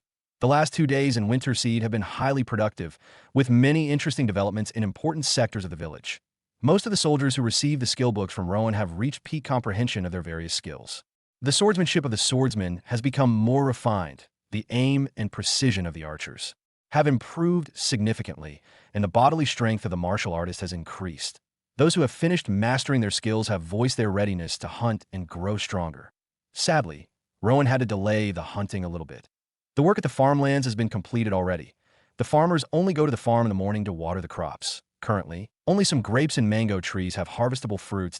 In the past, Winter Seed's practice was that anyone could pluck as much fruit as they liked since it was mostly seasonal and in small amounts. However, for other crops, they would harvest them in bulk and distribute them among every household in the village. This practice came to a quick halt after Glenwood took over their village and seized most of their harvests. Now that everything has returned to normal, the bulk harvesting and distribution practice will soon resume. Aside from the farms, the tailors have made major advancements in their craft thanks to the sewing machines that have slowly become popular among the villagers. In the last 2 days, everyone, even the men and little children, rushed to the tailor home to look at the item that works magically. They were all dazed by the design and function of the machine. Sadly, Rowan didn't earn any evolution points from them. The tailors have mastered the basic usage of the machines and are advancing rapidly daily. Riella was able to learn everything twice as fast as the others thanks to her arcane threadmaster occupation. While learning how to use the sewing machine, she didn't stop working on her enchanted embroidery mastery. The rainy and cold season is less than a month away. She had to improve as fast as she could. Riella also did not stop practicing the light ball spell. She noticed that she could only activate the spell 2 times a day because of the low amount of mana she possessed. It was a new morning, and Rowan had just woken up beside Riella, who was deep asleep. The last 2 days had been very hectic for her, as she had to juggle 3 tasks at the same time. If this was Earth, we would have gone on vacation already. She stressed herself too much. Rowan smiled as he looked at her.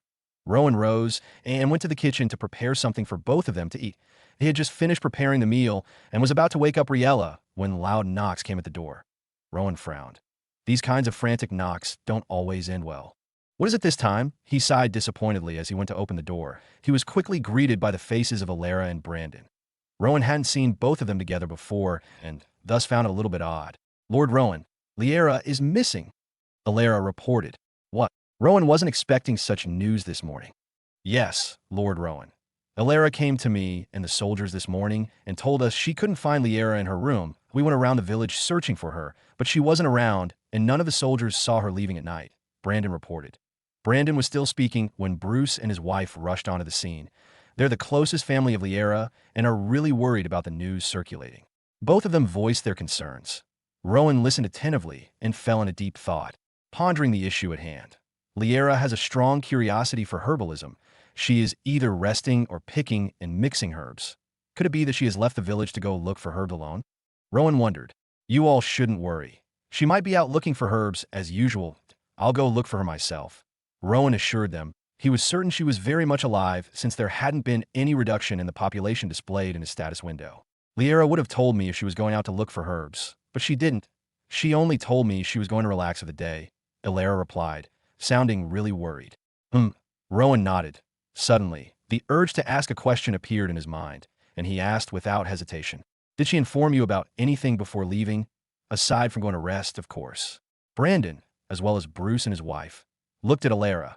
Alara paused for a second before replying. She did mention something about testing a new concoction she had prepared.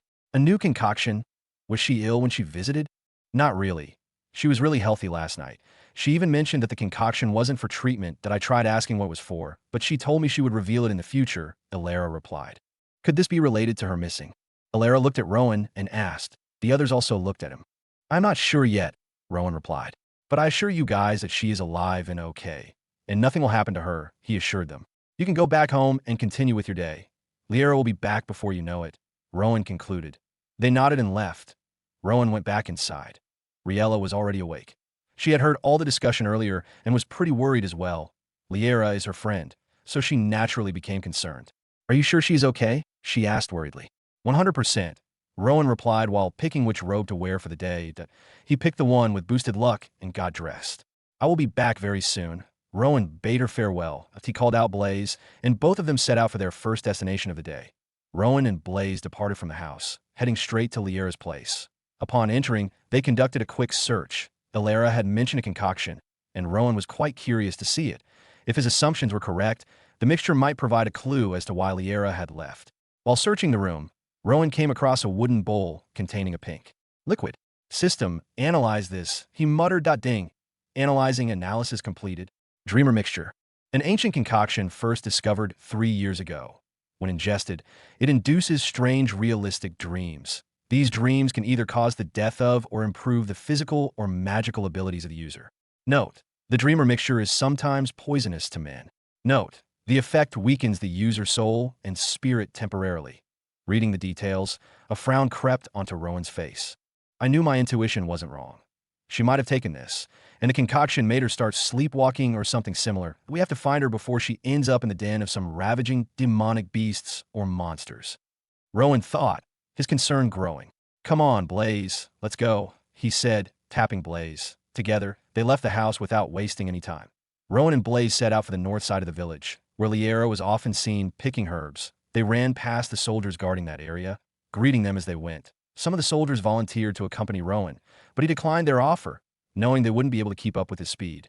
With the soldiers out of their way, both of them began sprinting towards the areas.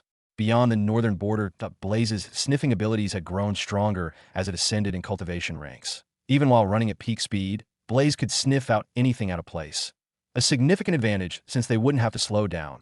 They made it past the small bushes in less than 30 seconds, a distance that would take an average man about 10 minutes to walk and over 3 minutes to run. They crossed the small bush that Liera loved to explore, but there was no sign of her. Master, there's a trail of footsteps here, Blaze communicated. Rowan halted and approached Blaze, and on the ground were footprints leading into the forest beyond the bushes, about the same size as Liera's foot. This is definitely hers, Rowan noted aloud. Blaze, try to follow the foot trails. Let's see where they lead us. Blaze nodded and immediately began sprinting, following the foot trails it had sniffed out. Rowan sprinted beside it. After about 3 minutes, Blaze stopped in front of a huge tree in the middle of the forest. Look up, Blaze said to Rowan. Rowan looked up, his mouth and eyes widening in surprise. There, on one of the branches of the tree, was Liera, lying down without any reaction. How did she even get up there? This tree is too huge to climb, especially for someone her size. Rowan was utterly confused. Could it be that some flying, demonic beast found her and took her up the tree to save her for its meal later? Or did she fly up there? What am I even thinking? She can't fly. The more Rowan tried to make sense of the situation, the harder and weirder it became in his head. If this were on Earth, he would have sworn that she had taken some highly alcoholic drink that suddenly gave her unimaginable superpowers to do the impossible for a brief moment. Rowan had once slept in his dog's cage after taking alcohol, so he didn't underestimate its powers. He couldn't help but wonder if the dreamer mixture had alcohol in it. We need to take her down and ask her everything that happened. But how? Rowan pondered. I can help with my flame synchronization, but she will suffer from burns, Blaze suggested. How about you use your flame synchronization on me? Rowan asked. But you will sustain ghastly burns, Blaze replied. Don't worry about that. My body is far superior to hers, and I have a pretty strong resistance against magic, Rowan said with an assuring smile. Blaze looked at Rowan, hesitant to believe his words. Also, if I do sustain burns, I can easily cure them with my knowledge of herbalism, Rowan added. Blaze finally agreed and used its fire magic to propel Rowan towards Liera. Rowan grabbed the heavily sleeping Liera, and Blaze helped him descend slowly towards the ground. They landed safely, but Rowan's clothes had been burnt beyond recognition. This is the robe Riala enchanted for me. She will be very angry if she finds out.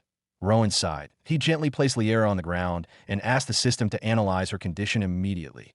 Condition: subject is currently trapped in a long sleep-like state. There are also traces of cold and fever, but they are insignificant. Rowan sighed. When is she going to wake up? Unknown. This state is quite strange and heavily unnatural. Rowan frowned a little. That dreamer mixture is really as dangerous as the system described, he thought. Maybe Dragon will be able to help her, though. Dragon had a strong healing magic spell that had been able to wake Riella from her unconscious state. His healing magic might do the same for Liera.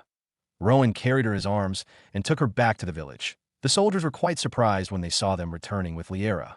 "We were up all night, and we didn't see her leave the village." The soldiers voiced their shock. They even began to apologize to Rowan, fearing he would be disappointed in them. But Rowan understood. He took her back to Bruce's place.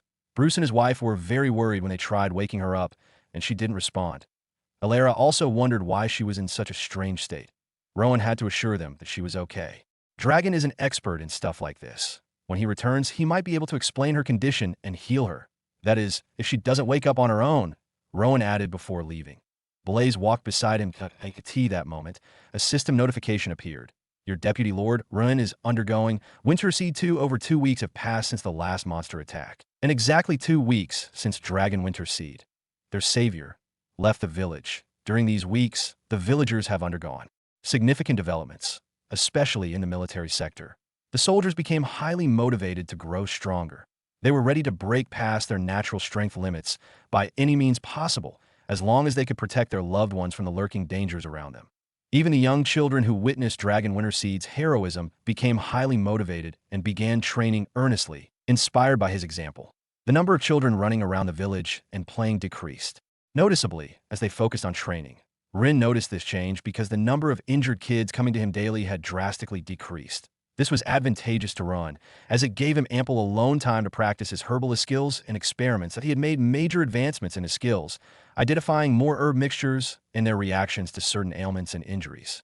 Rin was very pleased with his progress, that if he could continue further, he might be able to complete the quest his forefathers had pursued for ages, to develop the perfect herbal medicine to cure all conditions.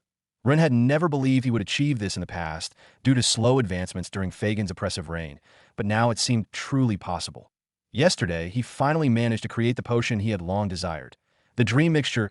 It was nighttime in Winter Seed 2, the stars twinkling above. Standing in his room, Rin stared at the wooden bowl containing the dream mixture, a bright expression on his face. According to my grandfather, his great-grandfather and his herbalist friends developed the recipe for this concoction after living in the forest for several years, searching for rare herbs. Rin muttered to himself as he gazed at the mixture. They said the dream mixture could grant enough physical strength to take on a demonic beast alone and win. The effect of the newfound power might even become permanent if the purity of the concoction is above 90%. I followed every procedure correctly and used the right herbs in the right amounts, that I'm sure this is above 90% purity at least, so I should be getting some good and lasting positive boosts. Rin muttered to himself for a few moments before picking up the bowl and gulping down a mouthful of the dream mixture. It tasted somewhat bitter and sweet at the same time, a peculiar combination. The liquid slid down his throat and into his stomach. 3 minutes passed in silence. I don't feel any reaction yet. Could I have created another concoction instead of the dream? Rin couldn't finish his sentence as a splitting headache struck him, causing him to fall to the ground. He quickly fell into unconsciousness. In the depths of his slumber, a faint whisper echoed in his mind. "Rin, Rin, come to the forest." The voice called softly, almost melodically, his brows furrowed as he tried to make sense of the voice. "Who's there?" he mumbled in his sleep. "Come to us, Rin. Your destiny awaits." The voice continued, growing clearer and more insistent. The voice was alluring, tugging at something deep within him. He felt an inexplicable urge to follow it. After about 30 minutes, he suddenly stood up in a strange manner, almost like a corpse resurrecting in a movie. He stood and stared at his room's door for a few seconds with pure white eyes. There was no sign of his irises. It was as though they had magically disappeared. If anyone were here right now, they would definitely be frightened. By his new visage, it was terrifying. "Come, the forest calls." The voice echoed in his mind. Rin began to stroll toward the door like a zombie. He opened it and walked outside. It was nighttime, and naturally, there was no one outside near the dark houses. Rin began walking briskly toward the southern area of the village. He took a quick shortcut, completely avoiding the soldiers guarding the village entrance. Rin found the tallest tree closest to the huge wall. He climbed it with surprising agility. The tree was about the same height as the wall. Rin suddenly leapt off the tree and flew over the wall, landing on the ground outside with a loud thud. "Did you hear that just now?" one of the soldiers suddenly asked with a frown. "No, what did you hear?" another asked. "Nothing." The soldier shook his head. It must have been some random noise and not what he thought. Meanwhile, after landing outside, Ren suddenly started sprinting toward the forest like a madman. The IT was the very forest that linked Winterseed and Winterseed 2 together. Ren was moving at twice his usual peak speed. One could say the dream mixture gave an unnatural boost while still in effect. Faster, Ren. We await you. The voice urged. Ren began to run faster as the voice's frequency in his head increased. Out of nowhere, a goblin holding a rabbit it had just hunted down strolled across the clear path running through the forest. When the goblin spotted Run, it dropped the rabbit and clutched the wooden club in its hands before running toward Run to attack him. IT could see that Ren appeared old and extremely weak. But it was quickly proven wrong when Ren madly grabbed its neck and continued running like a madman toward his destination. Ren subconsciously strangled the life out of the goblin without stopping. The goblin cried out for help, but it was too late. After killing it subconsciously, Ren tossed it aside. After running for a few hours, Ren stopped in front of a huge tree. The same one where Liera was found. It was still the dark of the moonless night. The forest was eerily dark and quiet. Almost at the same time Ren arrived. Subconscious Liera also arrived. Both of you are here, huh? An eerily alluring voice sounded out of nowhere. And that's the end of today's chapter from the Dimensional Diary. If you enjoyed wandering these worlds with me, don't forget to like the video, share it with fellow adventurers, and subscribe so you never miss the next story that unfolds.